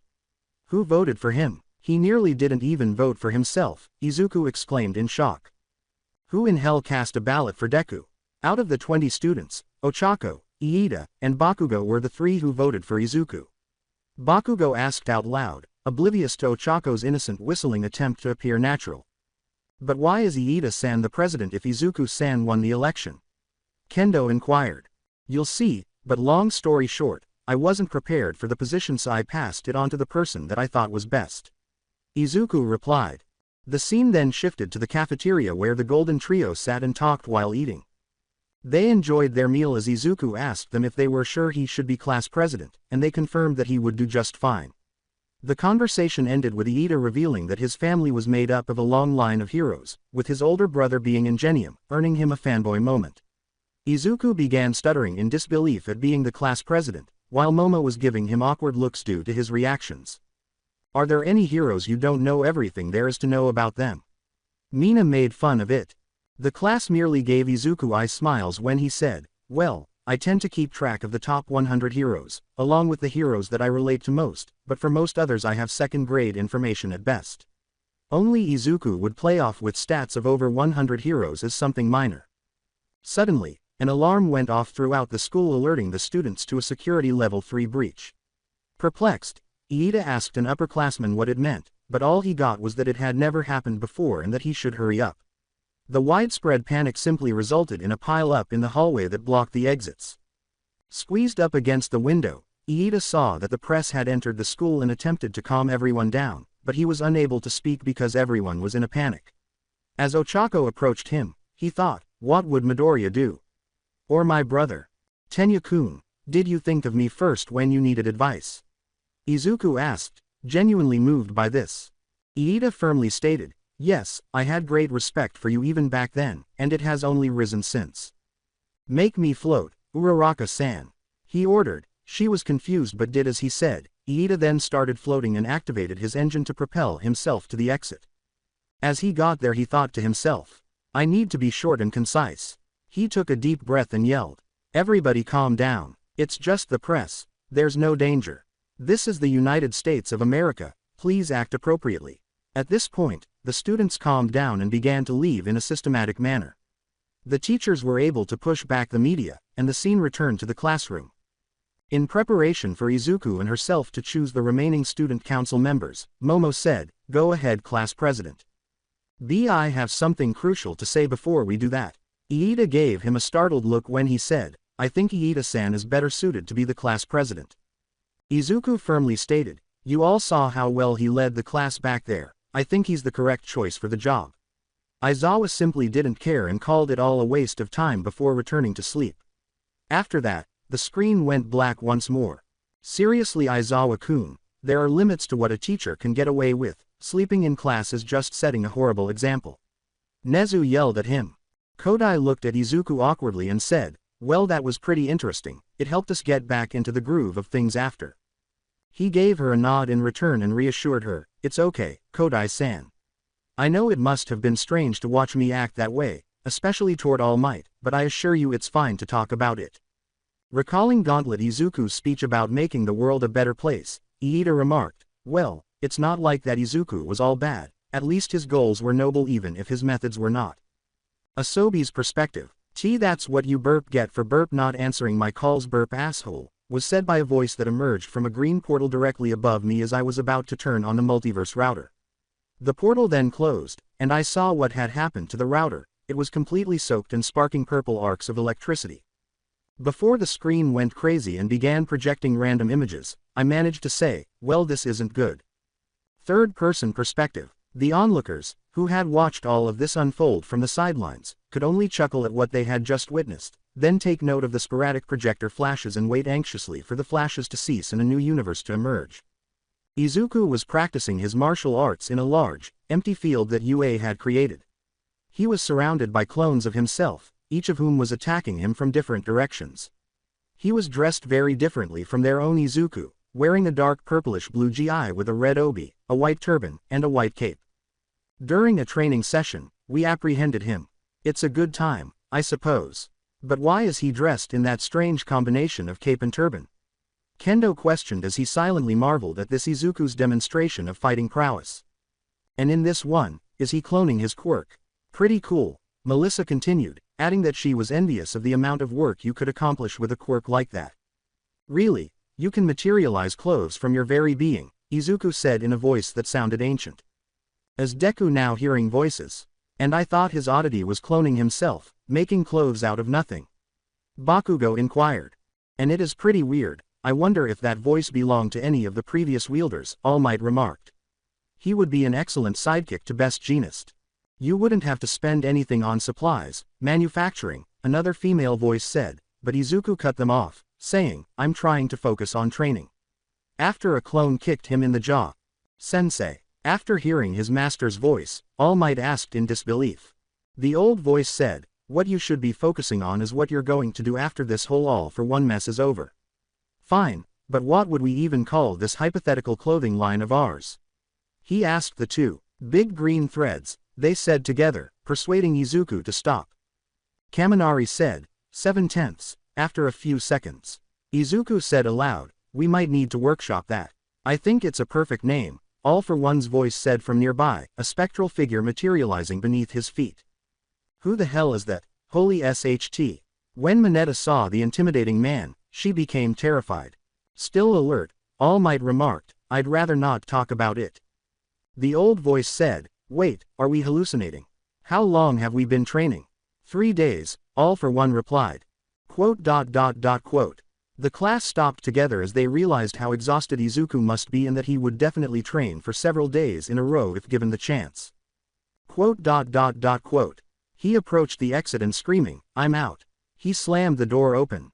"I'm calling dibs," Bakugo shouted from outside the frame. Classic Bakugo-san was hilarious and almost completely arbitrary. Asobi-san, what happened? Rick just dropped 140 proof whiskey on the multiverse router. It's going to keep sending us random clips of different universes until it either fixes itself or I come up with something to dry it out. The projector switched once more, and this time it displayed Izuku sitting down with a number of his classmates and a few from Class B. For some reason, Izuku was in the middle, surrounded by the girls from both classes. Midnight looked closer and remarked, "I like where this is going." A few of the men in the room uttered a string of lucky bastards, but they were so different that it was impossible to identify who said them. Once again, thank you for agreeing to tutor Midoriya-kun, one of our classmates. Momo apologized to her fellow tutor, saying, "It would have been difficult to do it myself, but Bakugo-san sadly refused outright. Ida-kun was busy helping his family, and Todoroki-san was visiting his mother today, so you'll have to help alone." "Oh, no worries, Yaoyorozu-san. I'm glad to assist everyone." Izuku grinned and took out multiple notebooks, each with a different topic. "Now, who needs assistance with what?"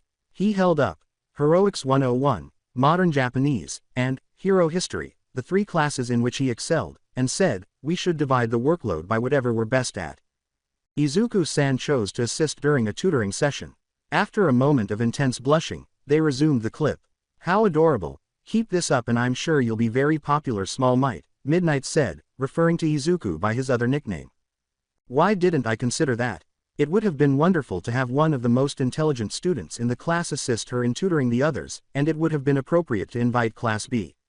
As vice president, it is her duty to foster better relationships between the classes."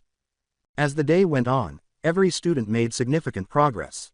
Izuku began teaching Heroics 101, after completing the routine classes, and to be honest, he was a far superior instructor than All Might. As All Might returned to the fetal position, Midnight remarked, "Ouch. Not inaccurate though," Aizawa added, grinning to himself.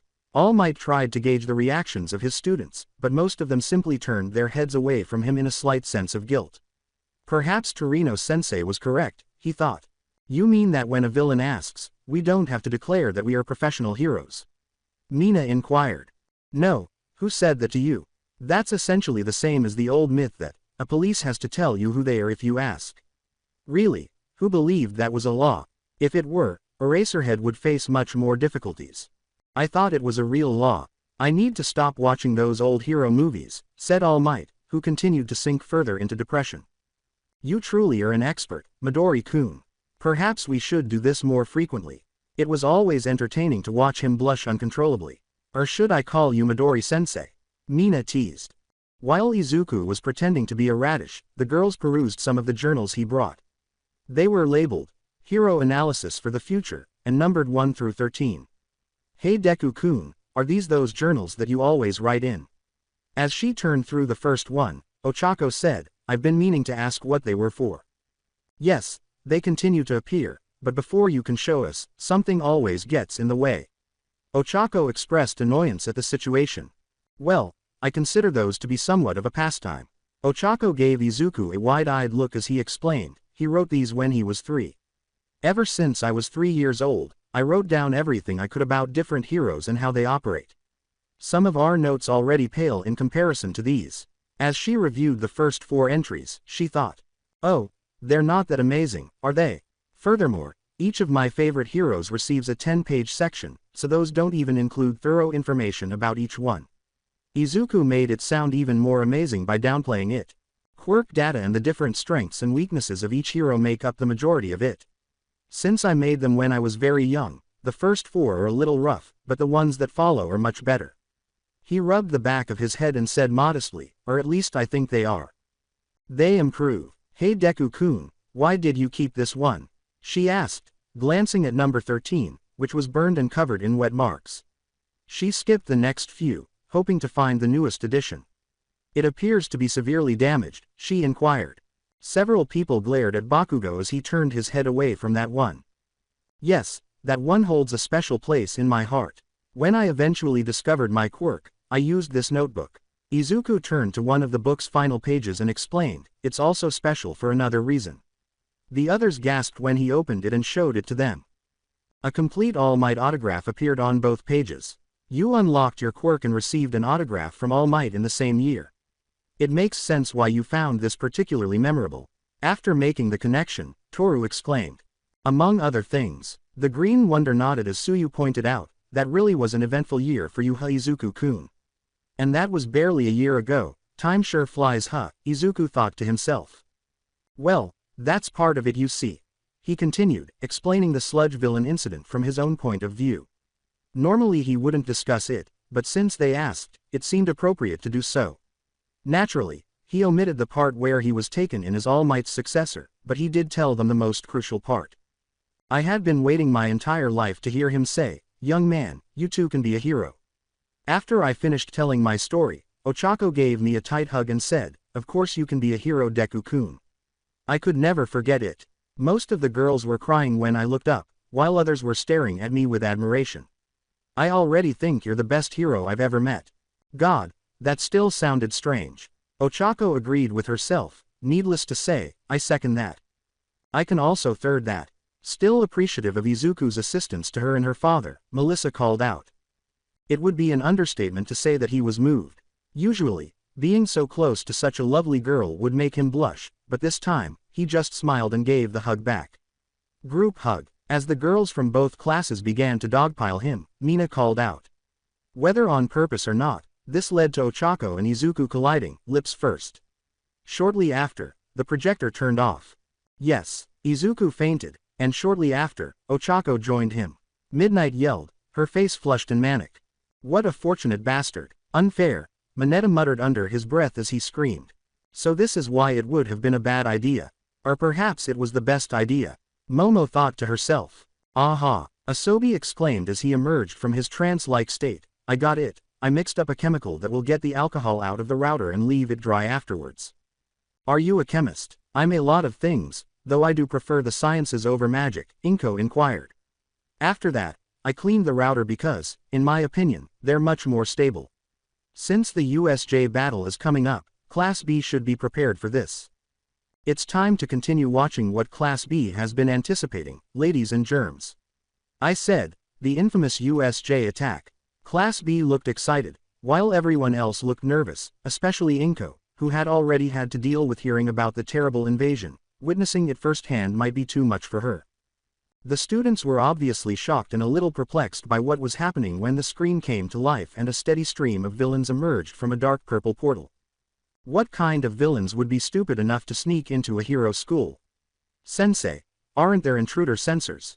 Kirishima questioned aloud. This is obviously a coordinated attack. One of their quirks must have disabled the sensors, Momo asked 13, who replied in the affirmative. They must have a goal of some sort, Todoroki correctly surmised. 13. Start the evacuation. Try using your quirk to call for assistance, Kaminari. Aizawa-sensei, you can't fight them all alone. Aizawa swiftly commanded, and although Kaminari was a little alarmed, he complied. You are an expert in one-on-one combat and stealth. Izuku began before Aizawa chastised him. If you only have one skill, you can't be a pro. 13. Look after them. The villains were laughing at him for his stupid head-on attack, and the ranged quirk users were about to fire when they suddenly realized that their quirks had vanished. Aizawa then proceeded to completely wreck the shooters in one move. Wow, that was really fierce. If Eraserhead Sensei is this cool, I wonder why he despises media attention. Observing the teacher of their rival class's extreme martial skill, Awase inquired. You fools. That's Eraserhead, he can erase your quirks in an instant. A random villain yelled, causing Aizawa to mutter obscenities. Is that the answer to your query? Aizawa added, still a little irritated at how his name has spread despite his best efforts. He cancels quirks, huh? It probably won't work against quirks of heteromorphic type like ours. You're right, it doesn't, but it doesn't make you any less pathetic, a random, vicious villain yelled before taking a punch to the face. He then proceeded to completely destroy the majority of the villains in his immediate vicinity. As he watched the joke of a fight in front of him, the hand villain muttered to himself, I hate pro heroes, regular villains don't stand a chance. Wow, he can hold his own, even when outnumbered. Izuku was amazed by his teacher until he heard Iida say that there was no time for analysis and that they had to flee, which is exactly what they did until the purple smoke villain appeared out of nowhere and stopped them. Is there a physical body beneath all that smoke? Creepy. And how quickly did that guy appear? In an instant. Yui Kodai questioned the powerful villain with concern and a hint of fear. Indeed, beneath all of that, he has a body. I enjoyed blowing him up. Bakugo replied, smiling as he recalled holding the bastard down on the ground. His quirk is warp gate so he can get around fast if he isn't distracted. Hello, we are the villains, League. Please pardon our boldness, but we came to this stronghold of bravery in order to put an end to the life of the peace symbol. We were under the impression that he was supposed to be here today, he said, giving Izuku a horrified expression as he began to consider how they intended to accomplish that. Has the plan been changed? Whatever the case, the villain declared, my role remains unchanged, just before two students committed a common teenage transgression. 13 saw that Kirishima and Bakugo had attacked without warning, but it was too late because most of the slower students had been engulfed in a black mist. The villain, regrettably, seemed impervious to physical attacks and shrugged it off. As he moved the majority of the students throughout the building, the villain gave an order. Sheepishly, Kirishima said, not my smartest move, I'll admit it. Bakugo simply sighed and turned his head away. Yeah, I forgot to reprimand you for that. That's a 20-page essay on the value of patience from both of you when we get out of here, Aizawa said, grinning evilly as he administered the long-overdue punishment. Nothing personnel, kid, said a shark-faced villain who discovered Izuku as he was falling toward the man-made lake, interrupting his attempt to devise a plan. Bid farewell. He moved too quickly to stop him, but Tsuyu saved the day by kicking the villain in the back of the head. Goodbye. She joked, then grabbed Izuku with her tongue and ran away. Tsuyu was a little taken aback, but she responded, you're more than welcome. He returned the favor more than once that day. Froppy grinned, recalling how he had saved her that day. Inko crept up on her and tapped her shoulder, whispering, thank you. As they made their way to the surface, Tsuyu threw Izuku onto the boat as gently as possible. For a frog, she's got pretty nice boobs. Mineta muttered in Tsuyu's grasp. The frog girl then threw him much harder onto the boat. Izuku thanked her but continued to refer to her as Asui-san. Call me Su, and so began the legend of the overly polite Izuku. Tsuyu nearly demanded, honestly Izuku-kun, if you want us all to call you by your first name, give us the same courtesy, Kiro. Izuku merely nodded frantically. He truly needed to break that habit. They must have infiltrated UA during that media shaming because they were aware of our schedule. Izuku said out loud, making Mineta anxious, but there's no way they could kill All Might, right? Todoroki-san was right, these guys are well prepared. Mineta panicked and clung to Izuku for support as Tsuyu continued, saying that they wouldn't come here if they didn't have a plan. Izuku finally used his classmate's given name to ask, I don't know, man, you just seemed like the most trustworthy guy available. Why did you cling to me back there, Minoru-kun? Mineta responded, a little flushed. As the villain who had attacked Izuku earlier surfaced and threatened to kill them, Mineta continued to panic. At the same time, a group of more than 8 villains appeared in the water, and Izuku was muttering at full speed, trying to figure out their motivation and a strategy. So, did Izuku-san solve the problem? That would be quite impressive, as we still don't know why they attacked, Shoji said calmly as usual. He reflected on the enjoyable times he had spent with All Might and concluded that he had no reason to wish for his death. Hell if I know, he thought. Is it just me, or does he act like Bakugo-san when he's upset or perplexed? Kaminari thought to himself, unsure of how accurate he was. It is irrelevant, if there's even a remote possibility that they can defeat All Might. Then we have to. As he spoke, the camera panned out to show the other students. Todoroki had already taken care of the villains in his area, while Momo, Kaminari and Jiro were holding their own as well. We have to fight to win. With resolve in his eyes, he spoke out loud. Aizawa said, hey, a reckless fool. All Might went on, aka a true hero, haha. I couldn't have chosen a more suitable successor. The screen cuts back to All Might spitting blood as he chooses to return to class early despite his condition. However, Nezu stops him before he can leave, reprimanding him for his heroics and reckless behavior that day and advising him to concentrate more on his teaching career because it would be in the best interests of society. He's right, you know, you may be the #1 hero, but a person who can only be a hero for 3 hours a day might as well be retired, Aizawa joked. Like master like student. As Asobi cleared his throat to speak, he stated, teach the next generation first, and worry about crime fighting second. Since most of the others are either hiding or fighting F-listers who aren't worth thinking about, let alone watching, I'm going to just show everything that happened from Izuku's point of view for the sake of time. Or attempting to persuade Iida to leave the building so she can speak with the teachers. Is that reasonable? The majority of the glory hogs, including Aoyama and Bakugo, disagreed with my question, but most chose to ignore them, Aoyama out of habit and Bakugo out of resentment over his bullying. Using the fact that the villains sent Tsuyu to the flood zone as evidence, Izuku said that the villains probably had no idea what their quirks were and asked them to explain them in order to come up with a better plan. As Izuku gushed over her peculiarity, Tsuyu explains, "Well, I can do pretty much anything a frog can. I can jump really high, extend my tongue out to about 20 meters, climb walls, and a few other miscellaneous things, but they aren't really important in this situation. You were underestimated by me." He didn't have to apologize. "You guys are already aware of my peculiarity," Izuku said. "I have super strength, but the recoil damages my body heavily." Next, Mineta removed one of the balls from his head and adhered it to the ship's side, saying, "My balls are really sticky. The better I feel, the longer they last. They don't stick to me, though, they just bounce off," he says in a panic after receiving 2 deadpan looks. He acknowledges that his quirk is ineffective against multiple opponents. PFF'd. "The way you explained that even stunned Midori-kun. The polite child was broken by you." Mina laughed out loud at that. Who would have thought that even Izuku could be left speechless? "Come on, Mina-san. Don't add insult to injury. I already feel terrible about doing that." Izuku uttered those words, a little ashamed. No, it's a wonderful peculiarity. All we have to do is figure out how to use it properly."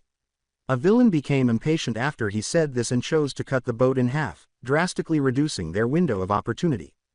Fortunately, none of the villains touched Mineta because they were afraid of what they might do.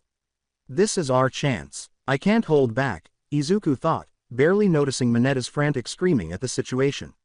Mineta panicked again and began throwing his balls at the enemy, only to be reprimanded by Izuku for disclosing his quirk.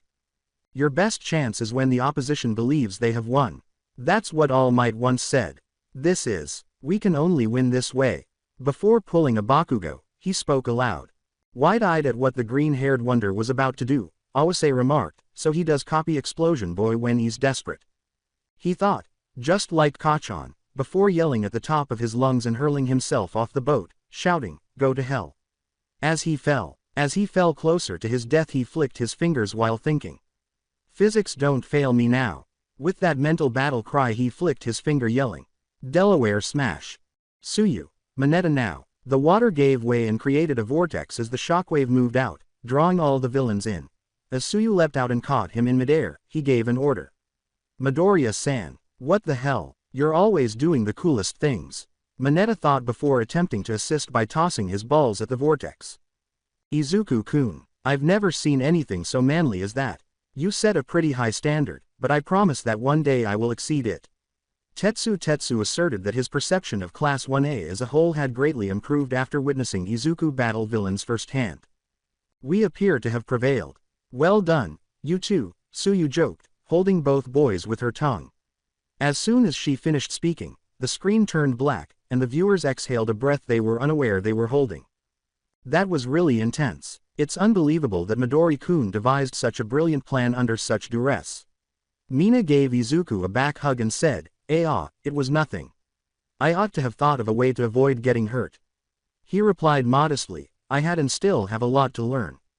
What matters is that you still saved us."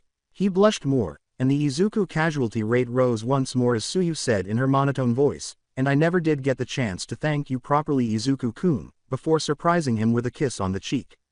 "I had a good poop this morning which makes my balls stickier," the villain said as they continued to slowly sink in a pile of Mineta's balls. Mineta stated matter-of-factly, "They're not going anywhere." "Dude, TMI. With disgust, Kaminari uttered those words. "Are those villains going to be okay, too?" Abara asked in morbid curiosity. "I know some of them can breathe underwater, but some of the others had scuba gear on, so." I simply waved her away without responding. It's unbelievable that we were able to obtain them all at once. It was all I could do to remain calm. What a risk it was. What if they had underwater reserves that we were unaware of? Izuku began muttering once more. "I find you unsettling." With her typical deadpan expression, Tsuyu said, "Stop it, please." Shiro said, "You have a problem, man. Even after his plans succeed, he continues to doubt himself." Izuku simply nodded, realizing that he needed to improve his self-assurance. "You're getting better about that kind of stuff, but it's still not ideal." Aizawa concluded with a small smile. "That's not an ideal trait for a hero." "Oh, I see. In any case, Izuku proposed that we return to the entrance by circumnavigating the plaza.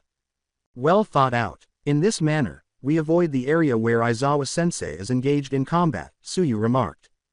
However, how long can Aizawa-sensei withstand such a large group? Izuku worriedly said, if he continues for too long, he'll overwork himself and be defeated by those villains because he was trying to keep us safe. Are you implying that we should be killed or something? Terrified, Mineta asked. I'm not saying we should just go and jump in the middle of a battle, but maybe we can find a way to take a few of those guys out and lighten his load. Izuku responded. Dude, geez. Once again impressed by Izuku's courage, Kaminari remarked, that takes balls. All Might said, his drive to help people is unmatched by anyone, even mine. The teachers nodded in agreement, but Aizawa wasn't overly pleased. Older Midoriya recounted, but I made a crucial mistake that day, thinking that we stood a chance against our enemies. Was a grave miscalculation. What? Hold on. Kendo asked in fear, knowing that no one had been seriously hurt in the attack, aside from Izuku, of course. Oh no, what will happen?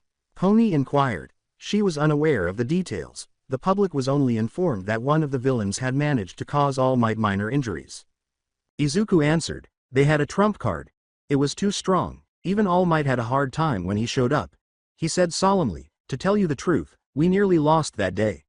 Class 1B took it hard because all they were told was that the attack ended with almost no injuries, so they had no idea it got that bad. Mineta remarked, remember, we're just here to see how things are going. Izuku, Tsuyu, and Mineta were sitting in the water, observing from a distance. Yeah, we'll get out of here the second it seems dangerous. Izuku responded. The L.A. Noir meme, doubt, flashed in everyone's minds. The hand villain then charged at Aizawa, who was still holding his own against them. They had no chance against his martial arts and quirk. Aizawa recalled what had happened to him, saying, God, that was painful. Both physically and to my pride. It was a rookie error to allow an unknown enemy to get that close. So you're in charge. Aizawa threw his scarf at him, but he caught it and moved in closer. 23 was the first, followed by 20 and 17. When you were jumping around, it was difficult to see. However, I've located your tell. It's your hair. You've stopped using your quirk when it drops. Now is not the time to push yourself too hard. You could just collapse. That would be unfortunate, wouldn't it? When he touched his elbow, it began to deteriorate. What on earth? That power is lethal. I wonder if he can decay air, Suburba said worriedly, considering his chances against such a powerful quirk. The UA barrier must have been broken by him. Kendo made the right guess. As he leapt back, Aizawa thought, he destroyed my elbow. Awase, massaging his own elbow, remarked, that looks like it hurts like hell. You're not cut out for protracted conflicts with large groups, are you? You seem a bit out of place here, don't you, Eraserhead? The hand villain inquired. Despite his weariness, Aizawa continued to punch villains. And notice that you're still upright. You truly are awesome, he cried out. What on earth? How old is this guy anyway? Setsuna asked bewilderedly. That sounds really childish. He doesn't appear to be older than 20, she inquired. Hero, by the way. As the Nomu roared and attacked Aizawa, he declared, I am not the final boss. Izuku said in a worried whisper, no, Aizawa-sensei. Momo said, I'm just glad you're all right, sir. She didn't want to see her teacher suffer such severe injuries. Thanks, Yaoyorozu, but my well-being is irrelevant when my students are in danger. Aizawa responded. The Nomu was seen holding Aizawa's limbs while he was pinned down, his face covered in blood. How do you feel about him? He is the anti-peace bioengineered symbol. However, you can refer to him as Nomu, the hand villain remarked. Anti-peace symbol, is this the antagonist who hurt All Might? Honestly, it appears to be a monstrosity, Shota inquired. What kind of crazy science went into making that? Even after erasing his quirk, Aizawa's arms continued to break easily. As his face was crushed on the floor, he thought, he's breaking my bones like they're twigs. I'm positive I erased his quirk. That means he's super strong even without powers. I think he's as strong as All Might. Oh my god, Kendo gasped. I knew the teachers were seriously hurt, but it hurt to watch. Rubbing a ghostly ache in his arms, Aizawa joked, trust me, it hurts more to be there. People's peculiarities can be eliminated. It's not very impressive, but it is annoying. The hand villain chuckled, You might as well be a strange kid when confronted with genuinely destructive power. Tamura Shigaraki, the warp villain, materialized. Did you succeed in killing 13, Kurogiri? Shigaraki inquired. A student was able to escape the building, but the rescue hero is not operational. Kurogiri answered, it's only a matter of time until more pros show up. Shigaraki became enraged and began scratching his neck as if he had fleas. What's wrong with him? Mineta remarked, that's just weird. Kaminari winced. In general, villains aren't particularly strongholds of mental wellness. Aizawa responded, recalling Shigaraki's deranged nature, but this one had a thing for temper tantrums. He was closer to a child than a man. But who was able to get away? Shishida inquired. I suppose it shortens things, and it gives us a good view of what he thinks of the situation specifically. A lot of context had been removed since the story was cut to only show Izuku's perspective. That would be me. I was able to flee and rush to UA for assistance because of 13 and my courageous classmates. We might not have survived if it weren't for them. Iida responded respectfully, bowing deeply to his classmates for that. They simply dismissed it as Iida things. You idiot, Kurogiri. I would destroy every single atom in your body if you weren't our warp gate. If dozens of professionals show up to stop us, we have no chance. Back to the title screen, the game is over. And I was eager to get this done today. Let's head home. Damn it, Shigaraki uttered. References to video games. This guy is definitely a kid, Todoroki remarked, shocked that the mastermind behind the entire mess could be so immature. His emotional stability is way too unstable, but his intelligence could rival Izuku-kun. Huh, did I hear correctly? Did they say they would simply walk away? With relief, Mineta inquired. Not believing it for a moment, Tsuyu answered, that's what it sounded like to me. Wonderful, we don't need to fight, and we're safe. The frog girl blushed and shoved him underwater as Mineta yelled, actually touching Tsuyu's chest. You are the worst. Mineta became temporarily deaf when Jiro vibrated her earphones in his ear.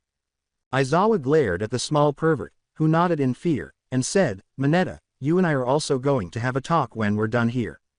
Izuku thought, there's something wrong with this. The villains know that UA will probably strengthen security after this. Now's their best chance. Why is this game over even if help is on the way? Oh, but let's make sure the peace symbol is broken before we leave. Shigaraki abruptly ran over to the students and said, let's destroy his pride. So quickly, most believed that Shigaraki was a blur as he ran in the direction of the three. He touched Sue's face, but it had no effect. You really are so cool, he said, pointing to Aizawa, who was exerting all of his energy to keep his eyes open. Aizawa-sensei, you can be too good at things sometimes. When Kaminari saw that, he yelled. For once, he agreed with what the villain said on that one. Izuku leapt up in fear as the Nomu slammed his face into the ground once more. Crap, crap, crap, crap, crap. This guy's obviously different from the ones we fought before. I have to save Asui-san and get us out of here, he said, clenching his fist. Avoid her. Smaaaash. Izuku unleashed a monster punch that sent water hurtling and produced a massive wind gust. Yes, fantastic work, Deku-kun. Ochako cried out. Compared to earlier, that shockwave was much smaller. Did he manage to control it at last? As the scene became clearer, Mirio inquired. After all that training, now's the time I can get a good smash in. All right, he thought to himself. My arm's not broken. How is that even feasible? What made that smash unique? Momo inquired. Izuku answered, it was the first time I used it on a person. Recalling his altercation with his friend, Shoto continued, the same thing happened when he fought me. If he didn't, I would probably be paced right now. Wait, it didn't hurt him, he thought, recalling what Tsuyu had said about the villains figuring out how to kill All Might as he watched Nomu take the hit and it had no effect. So their plan was that monster. I'll admit, that thing was a powerful piece of work, Shota inquired. All Might responded. Are you a fan of All Might based on this smash of yours? Shigaraki inquired. Shigaraki was about to touch her and Mineta when the door smashed apart, and then there was silence until heavy footsteps were heard. Ochako and Mina were crying, and Shoji grinned as All Might entered. The Nomu grabbed his hand as Tsuyu extended her tongue. He's not even grinning, wow. It was Kendu's first time seeing All Might, and she was furious. Don't be afraid, pupils. I'm present. The screen darkened as All Might tore off his tie. And that's when the legendary ass-kicking started. Kaminari cried out, recalling how fast All Might eliminated the opposition. He was taken aback when Asobi told the group, "Well, that's all for now. Now if you'll excuse me, I have some preparations to make. Next time we'll have a guest, so please make yourselves look presentable. I have a lot of respect for this man." They all wondered, who could make Asobi-san act formal? After Asobi completed the router installation once more, he plugged in a USB that contained a pre-recorded scene. As soon as he was done, a green portal appeared from my right, and the Izuku from a few days prior reappeared, this time with a new arm and a magical girl who chose to accompany him. "Emiya-san, it's good to see you again. I noticed that Sakura-chan and Ilya-chan were with you." Asobi gave the two Kaleido sticks the stink eye and said, "That's okay, just make sure they don't unintentionally blow something up." "Come on, don't you think they wouldn't do that? Not them, but their little lowly bait producing tagalongs are a different story," he said, scratching the back of his head. "I don't trust anything made by that old vampire bastard." Asobi chose to introduce our new guests to the viewers after he had a perfectly valid argument. "This is the Izuku that you all met when you arrived, and I hope you all remember him. Please call him Emiya for the sake of everyone's sanity." Everyone gave Asobi excited looks as she explained, "The reason he's here is that the next universe that we will watch will be his." They all recalled how fierce Emiya was. It will be a scene that shows one of his best fights, to be more precise. He explained why Emiya was present before gesturing to the two magical girls. "Now, you will be subject to a lot of new terminology this time, so I brought him in to support me with any explanations that may be needed. Regarding these two gremlins, Sakura Midoriya, Izuku Midoriya's adopted sister, is the one with lavender hair. The girl with the ruby eyes is Izuku Midoriya's daughter-in-law, Ilyasville von Einsborn née Midoriya. Even though she would rather be called Ilya," he said with a shit-eating smile. Izuku's mouth dropped to the ground. The girls all admired what they saw of Izuku as a father, and Mineta was just being Mineta. With a straight face, Emiya threatened, "If you keep staring at my little girls, I'll personally scoop out your eyes with a rusty spoon." Mineta passed out instantly, and most of the other onlookers became uneasy. So protective, with the exception of the women, Inko was pleased to see how fierce her son could be in defending his family, despite the fact that she was still anxious about becoming a grandmother once more. "A new grandmother. You look so different from our granny," said Ilya, glomping Inko at full speed. "However, it's good to meet you." Sakura watched from a distance with a hint of frustration over her niece, while the mother-turned-grandmother simply laughed nervously and patted Ilya on the head. "Ah, traditional Ilya. In any case, let's get started. This will be a lengthy one, so please settle in." A legendary battle was put on full display as the projector turned on, Asobi said, utterly unfazed by what had happened. Izuku was shocked to discover that a standoff had already begun, with Scathach and Altria facing not only the King of Heroes but also Indrajit. To his surprise, Gilgamesh had Kirei by his side, while Indrajit had Kaneth El Meloy Archibald. Izuku looked around, but he didn't sense Assassin or Kuritsugu in the area. Could she be dealing with him? "Be safe, Tufalia-chan. All right, time for a big exposition dump. Altria Pendragon is the blonde with the unseen sword," Asobi said, receiving strange looks. "Yes, that Pendragon, she's a woman in this world, along with being Emiya's servant, in both contexts." I replied, "You'll get it later," and continued. Asobi explained, "The sexy spearwoman is Scathach, an ancient eldritch abomination given human form. She's also Izuku's servant for this war." Before Mineta could dig himself a deeper hole, I stopped him. Servants being ancient legendary spirits, remember. The other spearman is Indrajit, the conqueror of heaven, and the golden-haired prick is Gilgamesh. Yes, that Gilgamesh. He continued, receiving a shove from Emiya. "The humans other than Emiya-san are irrelevant and will be treated as such." It wasn't untrue. Isn't that a little unfair? Personally, I'd like to know more about them as well as the identities of Kuritsugu and Tufalia-chan. In an attempt to give her fellow humans a chance, Abara inquired, "Emiya-san seems to hold contempt towards the man." To be honest, it was a little annoying to see them treated as unimportant. "All right, Sai." Asobi gestured to the Power family and said, "You three, explain." Ilya, ever the Spitfire, began, saying, "Kuritsugu is my birth daddy." The audience coughed nervously as she said, "He's a bit of a dummy," and made Izuku Tucson angry. He also planned to sacrifice mommy, so he got what he deserved. This explained the disdain. Who the hell would sacrifice their own wife? And for what? I understand your thoughts. The bastard desired a wish-granting device, the Holy Grail. That Grail was supposed to be Irisville, my wife, and Ilya's mother, Emiya explained, his anger gradually growing as he thought of the Magus killer. The foolish bastard wished for world peace. It's not worth living in a peaceful world built on other people's corpses. The intense anger emanating from Emiya was oppressive. Fortunately, it abruptly subsided and was replaced by icy indifference. In any case, he ultimately received what was rightfully his. All Might attempted to lighten the awkward silence as he concluded, hugging his daughter and saying, "Honestly, I'm just surprised that you have a wife and child at such a young age. In any case, what is the age of Irisville-san and Ilya-san?" With sincere interest, he inquired. As for your other question, Emiya clarified, both Ilya-chan and Sakura-chan are adopted. That makes more sense. Emiya-san looks too young to have children that are already that old, the readers collectively thought. Ilya-chan is 10 years old. Irisville-chan is 11 years old right now. Nani. Across the room, there was a collective, what the fuck? It's not what you think. Irisville-chan is a homunculus, exclaimed Emiya. She ages far more quickly than the average person, but despite her advanced age, she still has an adult body and mind. Surprisingly, neither of the children responded to Emiya's final explanation, indicating that Irisville's personality must be different. But with her personality, the adult mind part might be suspect. In an attempt to advance the conversation, he concluded in a lighter tone, asking, "Oh, and Tufalia is another servant of mine, and someone I consider to be a daughter. Is he real?" Most of the onlookers asked, pondering the mess that was his life. "Kaneth is a teacher, a mage, and a bit of a haughty jerk, but I don't really mind him because I think he learned his lesson." He concluded in a low voice, "As for Kotomine, I don't want to talk about it. Whoever this Kotomine guy was, it had a big impact on him." He approached his fellow masters while standing next to his servants and said, "Well, it's about time we met face to face, Master of Lancer.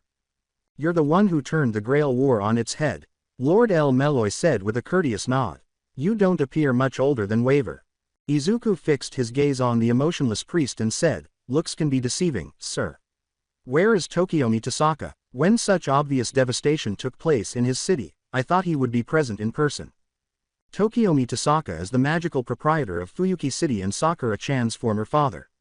"Very dead, total asshole," Emiya clarified. "He uses gems as catalysts for his magic, so he's pretty much permanently poor." Sakura's expression darkened at the reminder to her sperm donor, but she wiped it away when Izuku turned to face her because she didn't want to worry her brother. The priest responded coolly, "Tokiomi is permanently indisposed." Izuku saw the smile of Kirei Kotomine for the first time, and it was not a pleasant sight. Izuku scowled, knowing all too well what Kirei was implying. "So, the student betrays the master. How very Sith of you. Is there Star Wars in your universe as well?" Emiya shook his head when Kaminari asked. "No, personal experience." "All right, multiverse," the others recalled. "Sith. It doesn't matter," Izuku said, shaking his head. "You will soon pass away." Wow. Go more slowly. Emiya-san murders. The multiverse isn't a nice place, Tetsu asked, a little late on the implications. Emiya nodded solemnly. "Sometimes it's kill or be killed, and I like the former. Thank you. I only kill the real assholes of the multiverse, if that's any comfort. For instance, in the majority of his universes, that phony priest over there regularly kidnaps, tortures, and murders orphans." Emiya clarified, and everyone's expression changed from one of fear to one of comprehension and disgust upon learning of Kirei's transgressions. "Mongrel, you dare ignore the king you wounded with your own 2 hands?" growled Gilgamesh, practically demanding his attention.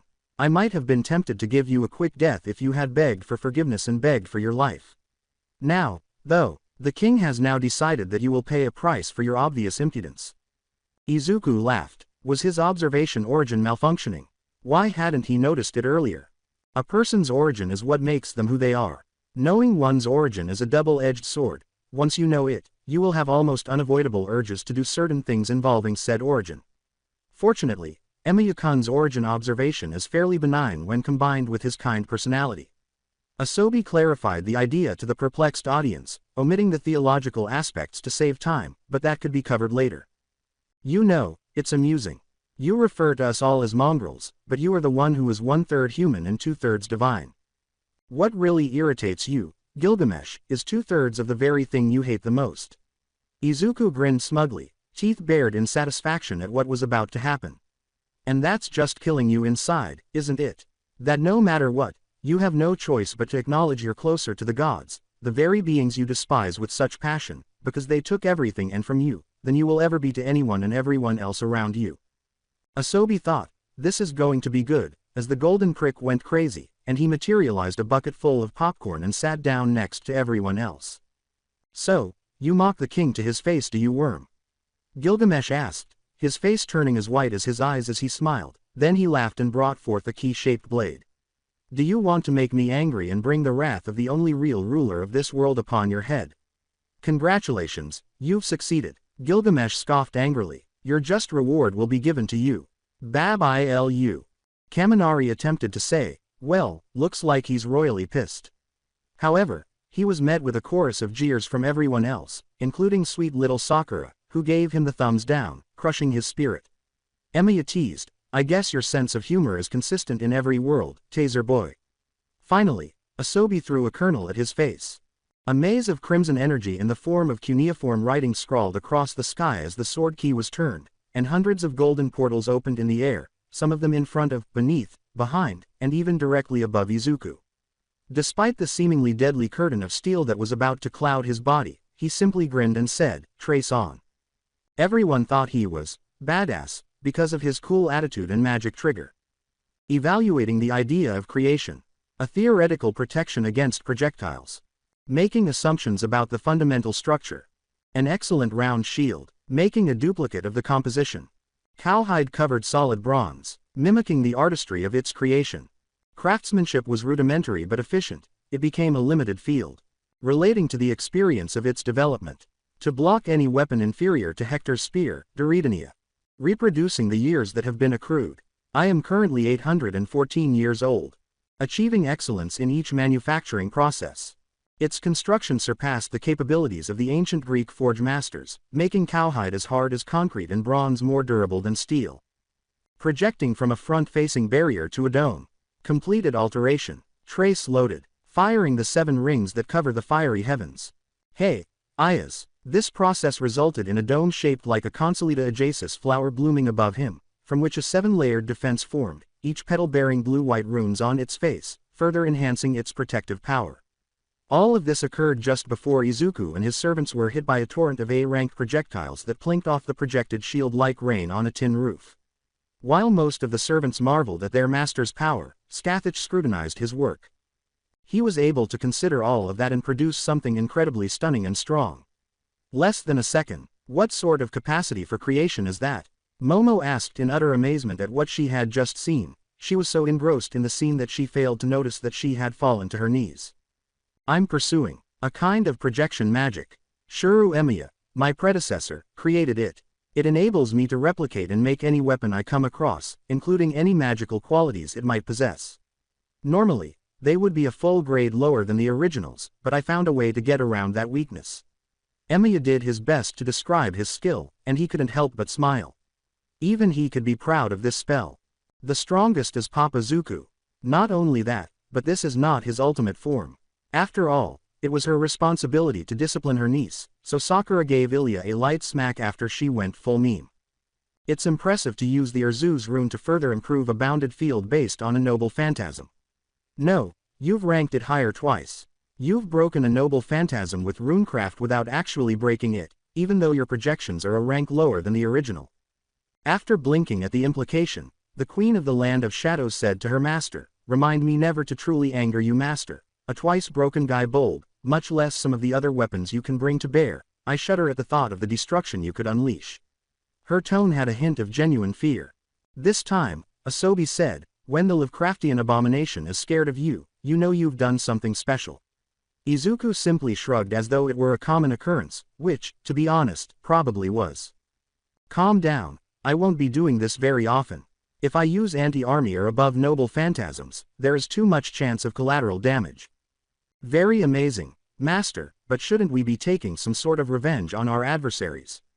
As Izuku's defense remained impervious to mysteries from the Age of Gods, Saber asked. Izuku sent his own copies to intercept the steel giants, knocking the originals off course before his projections became 4-story high grave markers. One of them must have struck a gas main, as a sudden explosion of flames engulfed the area. In response, Izuku fixed Gilgamesh with a thoughtful gaze even as two enormous 40-foot-tall swords came streaking towards him. One Ig Alima was a solid chunk of metal, while the other Sul Sagana was molten flame in the shape of a sword. Who in the world would wield such large swords? Literal gods. Emiya responded without missing a beat. If you think those are impressive, you should see what those so-called death gods swing around. He continued, recalling a giant samurai armor-wearing behemoth. Kamakiri finally spoke up, stunned by the skyscraper-sized blades. Indrajit turned to face his master after it had cleared, declaring, "It is done, Yuga Nikambala has been destroyed." Kenneth L. Meloy Archibald had never seen someone so happy about dying before. "So, this is it then, my friend. We may not have been together for a long time, my master, but I can tell, under all that pride and bluster, you are a good man," Indrajit said, smiling and nodding, his battle lust fading as he gave his advisor some parting advice. "Do not forget, Kenneth. You are a teacher, an acharya. A teacher, not a king, sage, or warrior. Don't go against your dharma. You have no place on the battlefield. You came here because of your pride. The biggest of falls and follies are caused by pride. I am most proud of being able to put you on the right path out of all my achievements in this Grail War." "Thank you," Kenneth said with a nod. "For the record, I believe I've experienced enough adventure to last a lifetime.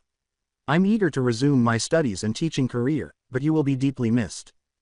"Don't cry for me," Indrajit said eloquently, "because I passed away a long time ago, and I will continue to live on in your memories and the lessons I taught you. But I do have one request." "Oh, I see, I forgot about their ghosts," Honanuki said, "at least that way I can feel less bad about what Emiya-san is about to do." "Name it." "Well, I can't keep up. Not with the rate at which he can rain down noble phantasms.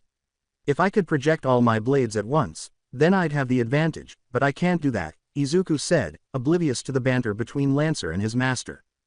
"Yes, you can," a voice that he was growing more accustomed to over time interrupted his thoughts. "Sarah's." "Yes, Izuku," said the Hamingja in response. "You and I both know that your one-of-a-kind and ultimate spell is ready to be cast. The words are already familiar to you. They are hidden deep inside your heart, just waiting to be expressed. Speak them, and I'll sing along with you as we bid our adversaries farewell."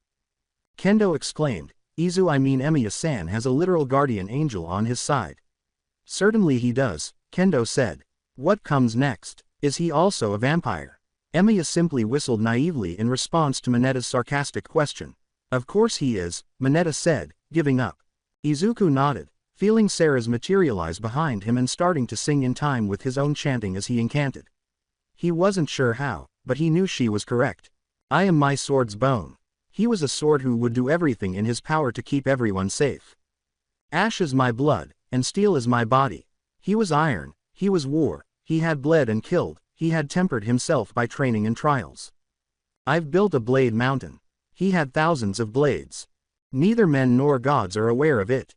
Because he was both and neither gods nor humans could comprehend his world. What was that last part, exactly? After that line, all might question, what was this version of his successor if not human? Totally unaware of the innocent whistling.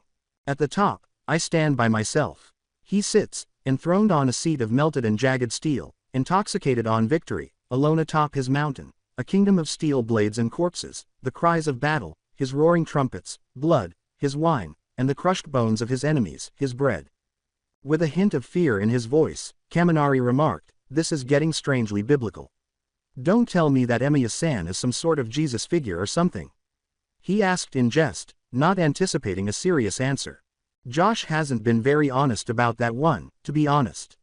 No one dared to inquire who Josh was, but Abara began to pray right away.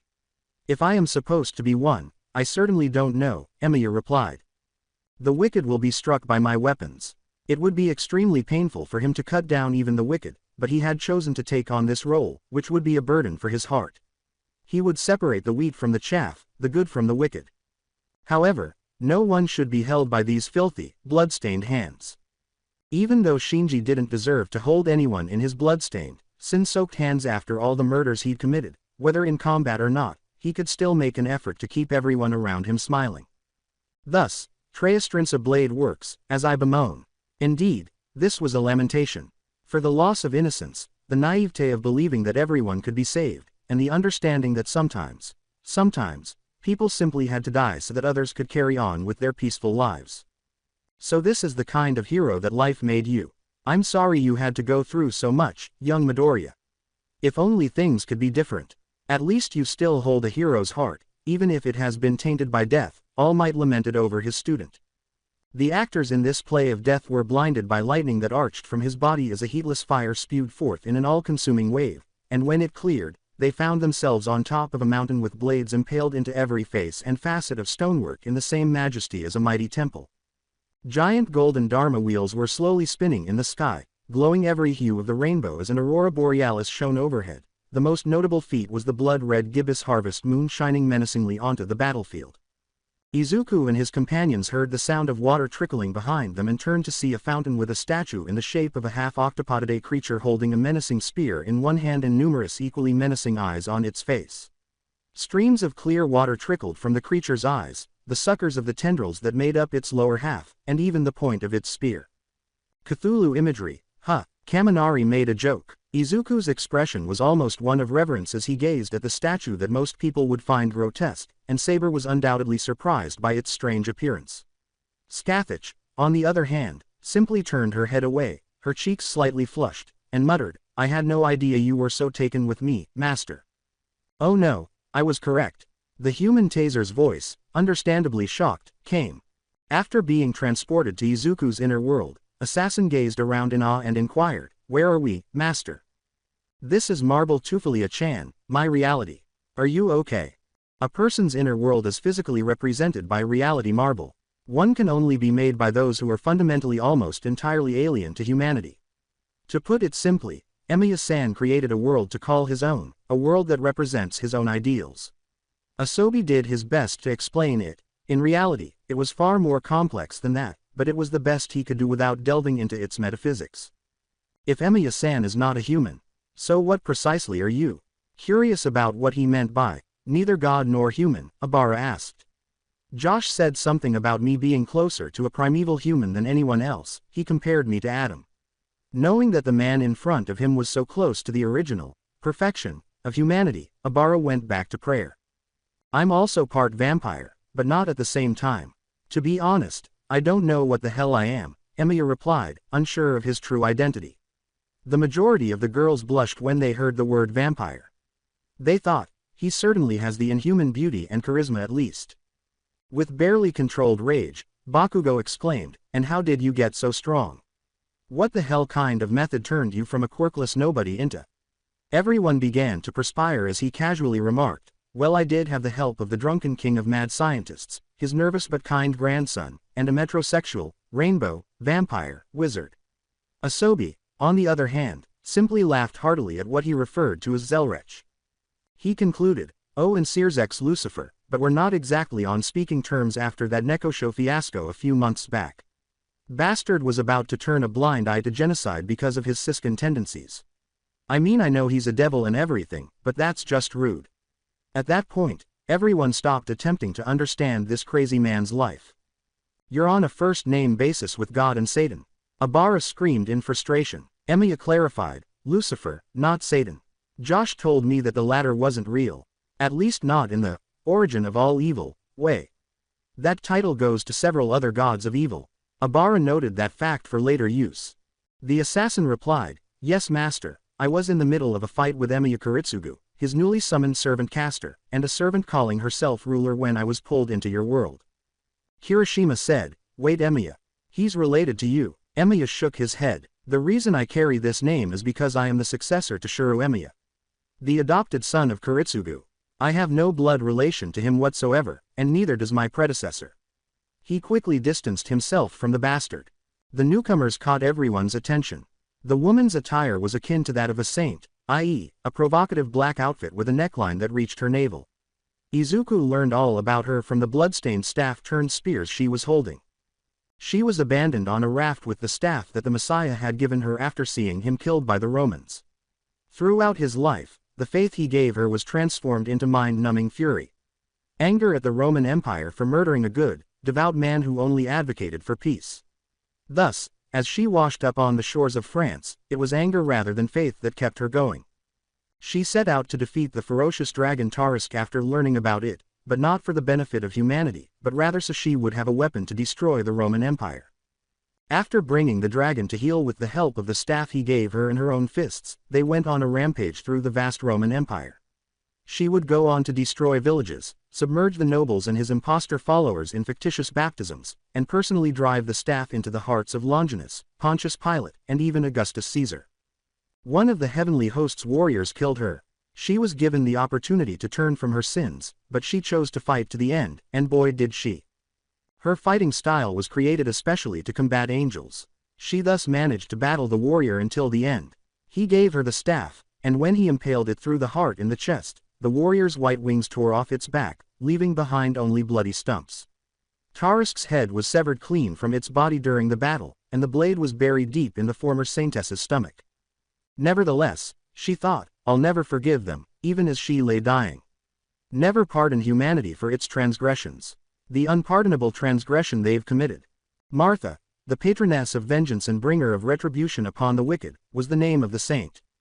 Abara asked Emiya, Saint Martha of all people are caught up in this.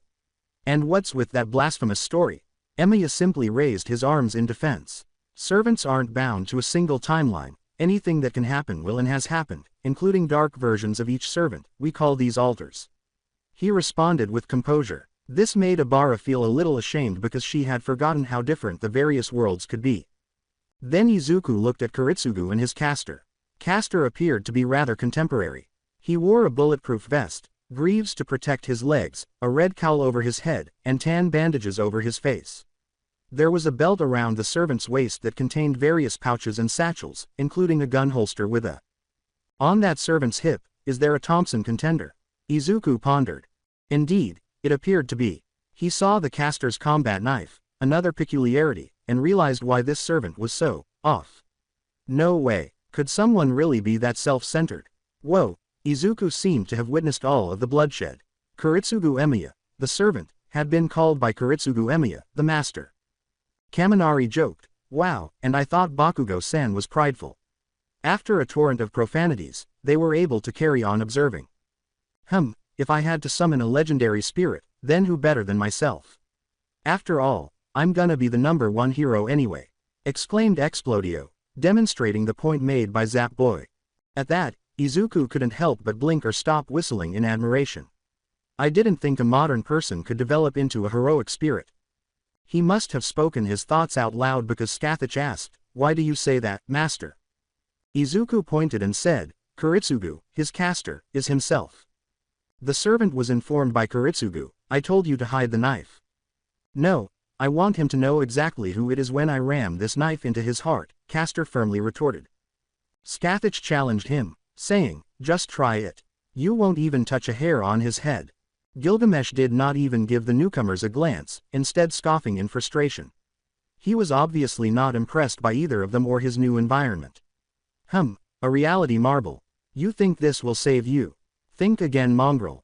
Another prideful fool, it's an epidemic, Aizawa yelled, a little irritated. Emiya simply nodded his head and sighed, he was familiar with the emotion. The King of Heroes and the others were taken aback when more golden portals appeared, but before they could release their payload, their duplicates shot them out of the air. Izuku turned to his servants and said, this is my fight. Please don't interfere. With resolve blazing in his eyes, Izuku stepped forward, setting down his rune-forged Roayas. Without flinching, Izuku faced the King of Heroes and said, let's finish this, Gilgamesh. You and me, no interference, no holding back. The King of Heroes responded to the provocation with predictable haughtiness, a smug smile on his face that Izuku really wanted to balance out with another blow so he didn't look like a stroke victim. Very well, mongrel, the king has decided he shall toy with you for a bit, drawing out your suffering by giving you a glimmer of hope before killing you outright. Sorry, but the noise you make when you bluster so much makes it hard for me to understand, O King of Kings, Izuku retorted, cracking his neck and bending his knees in preparation for a charge. When his divinely declared words were so flagrantly disregarded, Gilgamesh narrowed his crimson eyes. Izuku put on his hunter mask, rolled his right shoulder, and moved the Muramasa mantle just a little bit before strengthening himself as much as was humanly possible.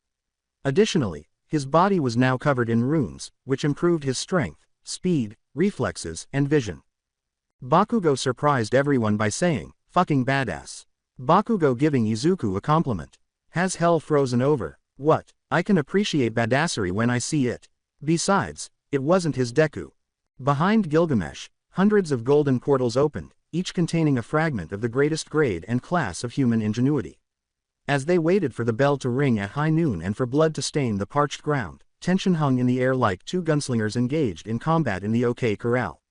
With complete hatred in their eyes, each unmatched warrior gazed down at the other. The sound of a starting pistol was reminiscent of the clang of two Dharma wheels grinding together.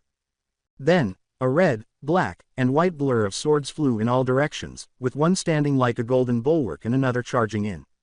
Steel broke against steel, sending sparks flying like fireflies. Sometimes an original broke against its mock double, and other times it was a fake that broke. When Gilgamesh saw his treasures crumble in the face of cheap taunts, he ground his teeth so hard that his gums bled profusely, forcing him to swallow constantly to avoid looking uncool to the barbarian he was attempting to kill. "This mongrel. Damn, damn, damn." Izuku blasted forward at a speed several times the speed of sound, and Gilgamesh thought, for me to resort to using these treasures, as numerous golden ripples appeared in space, trying to ensnare his speeding enemy. Lengths of golden chain shot out. After ducking beneath, diving over, and slipping between the chain's gaps, Izuku eventually called forth his own copy of Enkidu and left the two behind as they engaged in a duel akin to that of pit vipers. Izuku was so intent on getting to Gilgamesh that he failed to see Kuritsugu's caster approaching him from behind, knife raised to stab him in the back. Gate of Sky. Fortunately, Izuku had others watching out for him. A practical gale of mana was unleashed moments after its name was invoked, heralding a piercing cry akin to a banshee's scream. A slow, menacing creaking followed this unsettling phenomenon. Glancing over his shoulder, caster saw an enormous gate that appeared to be made entirely of black, charred bones. It swung its maw wide open and sucked him into what could only be called the oblivion of death, a black, unending abyss. Awase exclaimed, "Holy shit, it's the gates of hell." Upon seeing the gate, they anticipated something quite different with a name like that. Emiya answered, "Not quite but close enough, hell is way tamer." To restate, avoid messing with this man. Don't mess with his waifus, to be more precise. His waves will at least hasten your demise. Not very much. Caster took a single, pointless swipe at the target of his enmity as he felt himself being drawn backwards and away from his target. At the man who robbed him of his wife, humiliated him, and made him enter into a contract with the world in order to murder him, only to be yanked away from him at the most inconvenient time, as though the world were pulling a cruel practical joke. But Caster was not one to give up easily. Chronos rose, double XL. Digging his heels deep just long enough to load the gun at his hip and pull the trigger, he accelerated while resisting the pull of the door of death. Right, I forgot to mention, the bastard has slight control over time. What he does is he creates a small bounded field inside his own body. Basically a dollar store reality marble, and adjusts the sense of time in said field. He can safely use it at 2x speed, briefly use it at 3x speed, and if he really pushes it he can pull a 4x for a few milliseconds. Overall a mediocre technique. He can also do it in reverse and slow time down for stealth ops. Emiya clarified the caster's move in the most feasible. Was it petty? Indeed. Was he concerned? No. That was caster's greatest error. The origin bullet flew backwards and penetrated caster's shoulder because the pull of the Gate of Sky was stronger than the inertia his Thompson contender could produce. The servant felt pain as his spiritual body was torn apart by his own attack. He was literally dragged toward the door of death as he writhed in agony. Just 15 feet away, he was stopped by a pair of red spears that gored him. Scathach spoke clearly above the windstorm behind him, saying, "I told you, you wouldn't touch a hair on his head." Jiro was so excited about the fight she witnessed that she exclaimed, "Holy shit, that was metal." With a mixture of disgust and excitement. It was quite vulgar, but the fight itself was something else. Each one of these beings are as strong if not stronger than a top-tier hero. Momo put in her 2 million yen. Money. What are those? He craned his neck behind him to see Foreigner's face as his bandages and cowl were drawn into the ether. Kuritsugu now had sickly white hair and tanned skin, and it looked a lot like Izuku's. Even if it takes me an eternity, I'll come back. I'll keep coming back until I kill him, and after that I will obliterate you as well, you damned abomination. I will take everything you now hold dear. Foreigner didn't express any surprise that he was aware of her true nature. Instead, she replied, Assassin, take the knife from this charmer. He won't be needing it where he's going. Before Scathach exiled Castor into the land of shadows, the land of the dead, through the gate of sky, the child assassin followed instructions without hesitation, undoing his belt and taking out the knife and its fashionable matching sheath. With a resounding clang, the gate closed and vanished. The servants went back to watching their master's destined duel with the King of Heroes without spending any more time on the pitiful worm they had defeated like they would squash a bug. Oh, now I know why she looked so familiar. She was the assassin that the other Izuku drew in that gacha game universe. Kaminari pointed to the assassin and exclaimed. Emiya asked, genuinely perplexed, gacha game universe. The hell, Asobi said, blame Zelrech. He simply nodded wisely, as though that clarified everything. Izuku was now just a few yards away from the demigod king of Uruk, who was not aware that Castor had been taken care of and wouldn't have cared anyhow. Gilgamesh lost his customary hesitation and reached for the golden handle of a black cylindrical sword with cuneiform carved into its tube-like blade as something akin to a crazed mania entered his ruby eyes. As Gilgamesh tried to pull the object out of his transdimensional gate, Izuku got a little headache from staring at it. Because the blade Ea was a sword that existed before humans even came up with the idea of a sword. Izuku was aware that he would not be able to duplicate this blade in the Gate of Babylon. He also knew that he could not let the gate draw the Sword of Rupture. Because he would be defeated by that. Asobi added, a little shaken by the sight of the legendary weapon, yeah. Even as gods wouldn't mess with that thing, it has the potential to destroy whole planets if used correctly. For most people, Goldie is on the, do not fuck with, list just because of that weapon. He took action as a result. In a matter of moments, Izuku used a golden scythe as a suitable counter. Medusa herself first used this weapon, a farming tool, to protect her lovely sisters before giving it up in favor of a beastly tooth and claw. Perseus killed her with the same curved blade. It was Harp, and it had the special power to cut through divinity and reject it.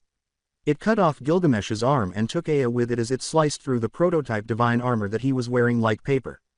Izuku was not finished, though, as he turned on his heel and used the harp's point to stab the demigod hero in the chest. Gilgamesh was dubbed the King of Heroes for good reason, but they were both consumed when a golden portal opened beneath them. Izuku discovered that he was floating in an entirely white emptiness that was filled with the best things he could have imagined. Mountains of jewels and gold, meat, wine, cooking equipment, flying machines, submersibles, and, above all, weapons. He could see blades of every size, shape, make, and model everywhere he looked. Bows, spears, knives, daggers, long and short spears, and shields made of anything from hide to bronze are all of exceptional quality. Izuku was astounded by this. Am I inside the Gate of Babylon? Behold the majesty that I as the K-King's treasury am mongrel, Gilgamesh said, spitting up blood slowly. Gilgamesh managed to brag, this will be a fitting tune for the both of us, while feebly gesturing with his hand at his excessive wealth. That's his strategy, then. I'm stuck here forever after he dies. What a fucking sore loser. Take your loss with some class, damn it. Bakugo exclaimed, genuinely repulsed by the coward who claimed to be a king. You should be ready to be usurped by anyone if you consider yourself to be the best. It is just pitiful to take the coward's route. Izuku nodded slowly, seemingly accepting his fate, and said, yeah no, I don't think so. In front of the Gate of Babylon's king and guardian, Izuku theatrically removed his CDT and proceeded to rob it blindly in what must have been one of the simplest robberies ever. Everything was completely consumed by the green energy ray, regardless of its size or purpose. Gilgamesh would have exploded in fury if it weren't for his lack of blood. Nobody ever dared try to empty his treasury while he was alive, much less in front of his eyes, but it was done after his death. Asobi posed a rhetorical question, hey Emiya-kun, have I ever told you that you have 2-ton adamantium balls? With a smug expression on his face, he said, about 14 times I think. Recalling how he had crushed the pride of the golden manchild. This mongrel, nay, for someone like him, the term, mongrel, is far too kind. The king is being robbed by this worm. Right before his eyes. Gilgamesh roared with the last of his strength, but he remained silent. He had passed away. To be fair, I didn't like him because it wasn't very exciting. Talk about thug life, he just took him for all he was worth right in front of him. Exclaimed Mina, who was somewhat impressed by Emiya's boldness. Izuku joked, "Oh, just shut up already," after clearing out most of the treasury and ignoring the weapons without Aya. Then he turned to face Gilgamesh, who was motionless, and pointed his belt at him before pressing a button. Another laser erupted, cutting the golden archer in two as a portal appeared between his split corpse, which vanished in an instant. Izuku made the decision to get the hell out of Dodge at this point, just in case the teenager ended up without a way out. Izuku jumped through the portal, emulating the general theme of dead servants who went out like bitches, robbed of everything valuable. Okay, that was a bit of a dick move, I'll admit, but he did deserve it, acknowledged Emiya. The two enchanted girls who were glued to him nodded. Oni-san gave him plenty of chances, plus Goldie did his fair share of bad things while he was summoned. Sakura concurred. Ilya offered her opinion, saying, "Yeah, and he tried to kill a future version of me, so I don't have any pity for him, that's for sure." Izuku-Tusen did the right thing. Her glare was endearing, especially with the red eyes. Emiya waved us off as he and the girls passed through a golden portal, leaving us alone. "Well, that's enough of that for one day. See you later, Asobi-san, it was fun, I guess." Mineta began. "Asobi-san, now that he's gone I have to ask." I simply sighed and told him to stop. He frantically asked me, "How many women? How many does he have in his harem?" Of course, thought Asobi, he would ask that, little pervert. Frankly, I stopped counting after 40, and that's just the official ones. He saved several whole races of people before, so his waifu count is probably in the thousands by now. But he has over 50 named girlfriends officially. He replies with honesty. As the girls cast inquisitive glances at Izuku, Inko simply starts muttering, "Too many grandbabies," repeatedly. How can he even handle so many? What is that monster's stamina? Mineta repeated, gradually losing his remaining sanity. Well, last time I checked he could fight all out for several hours at a time.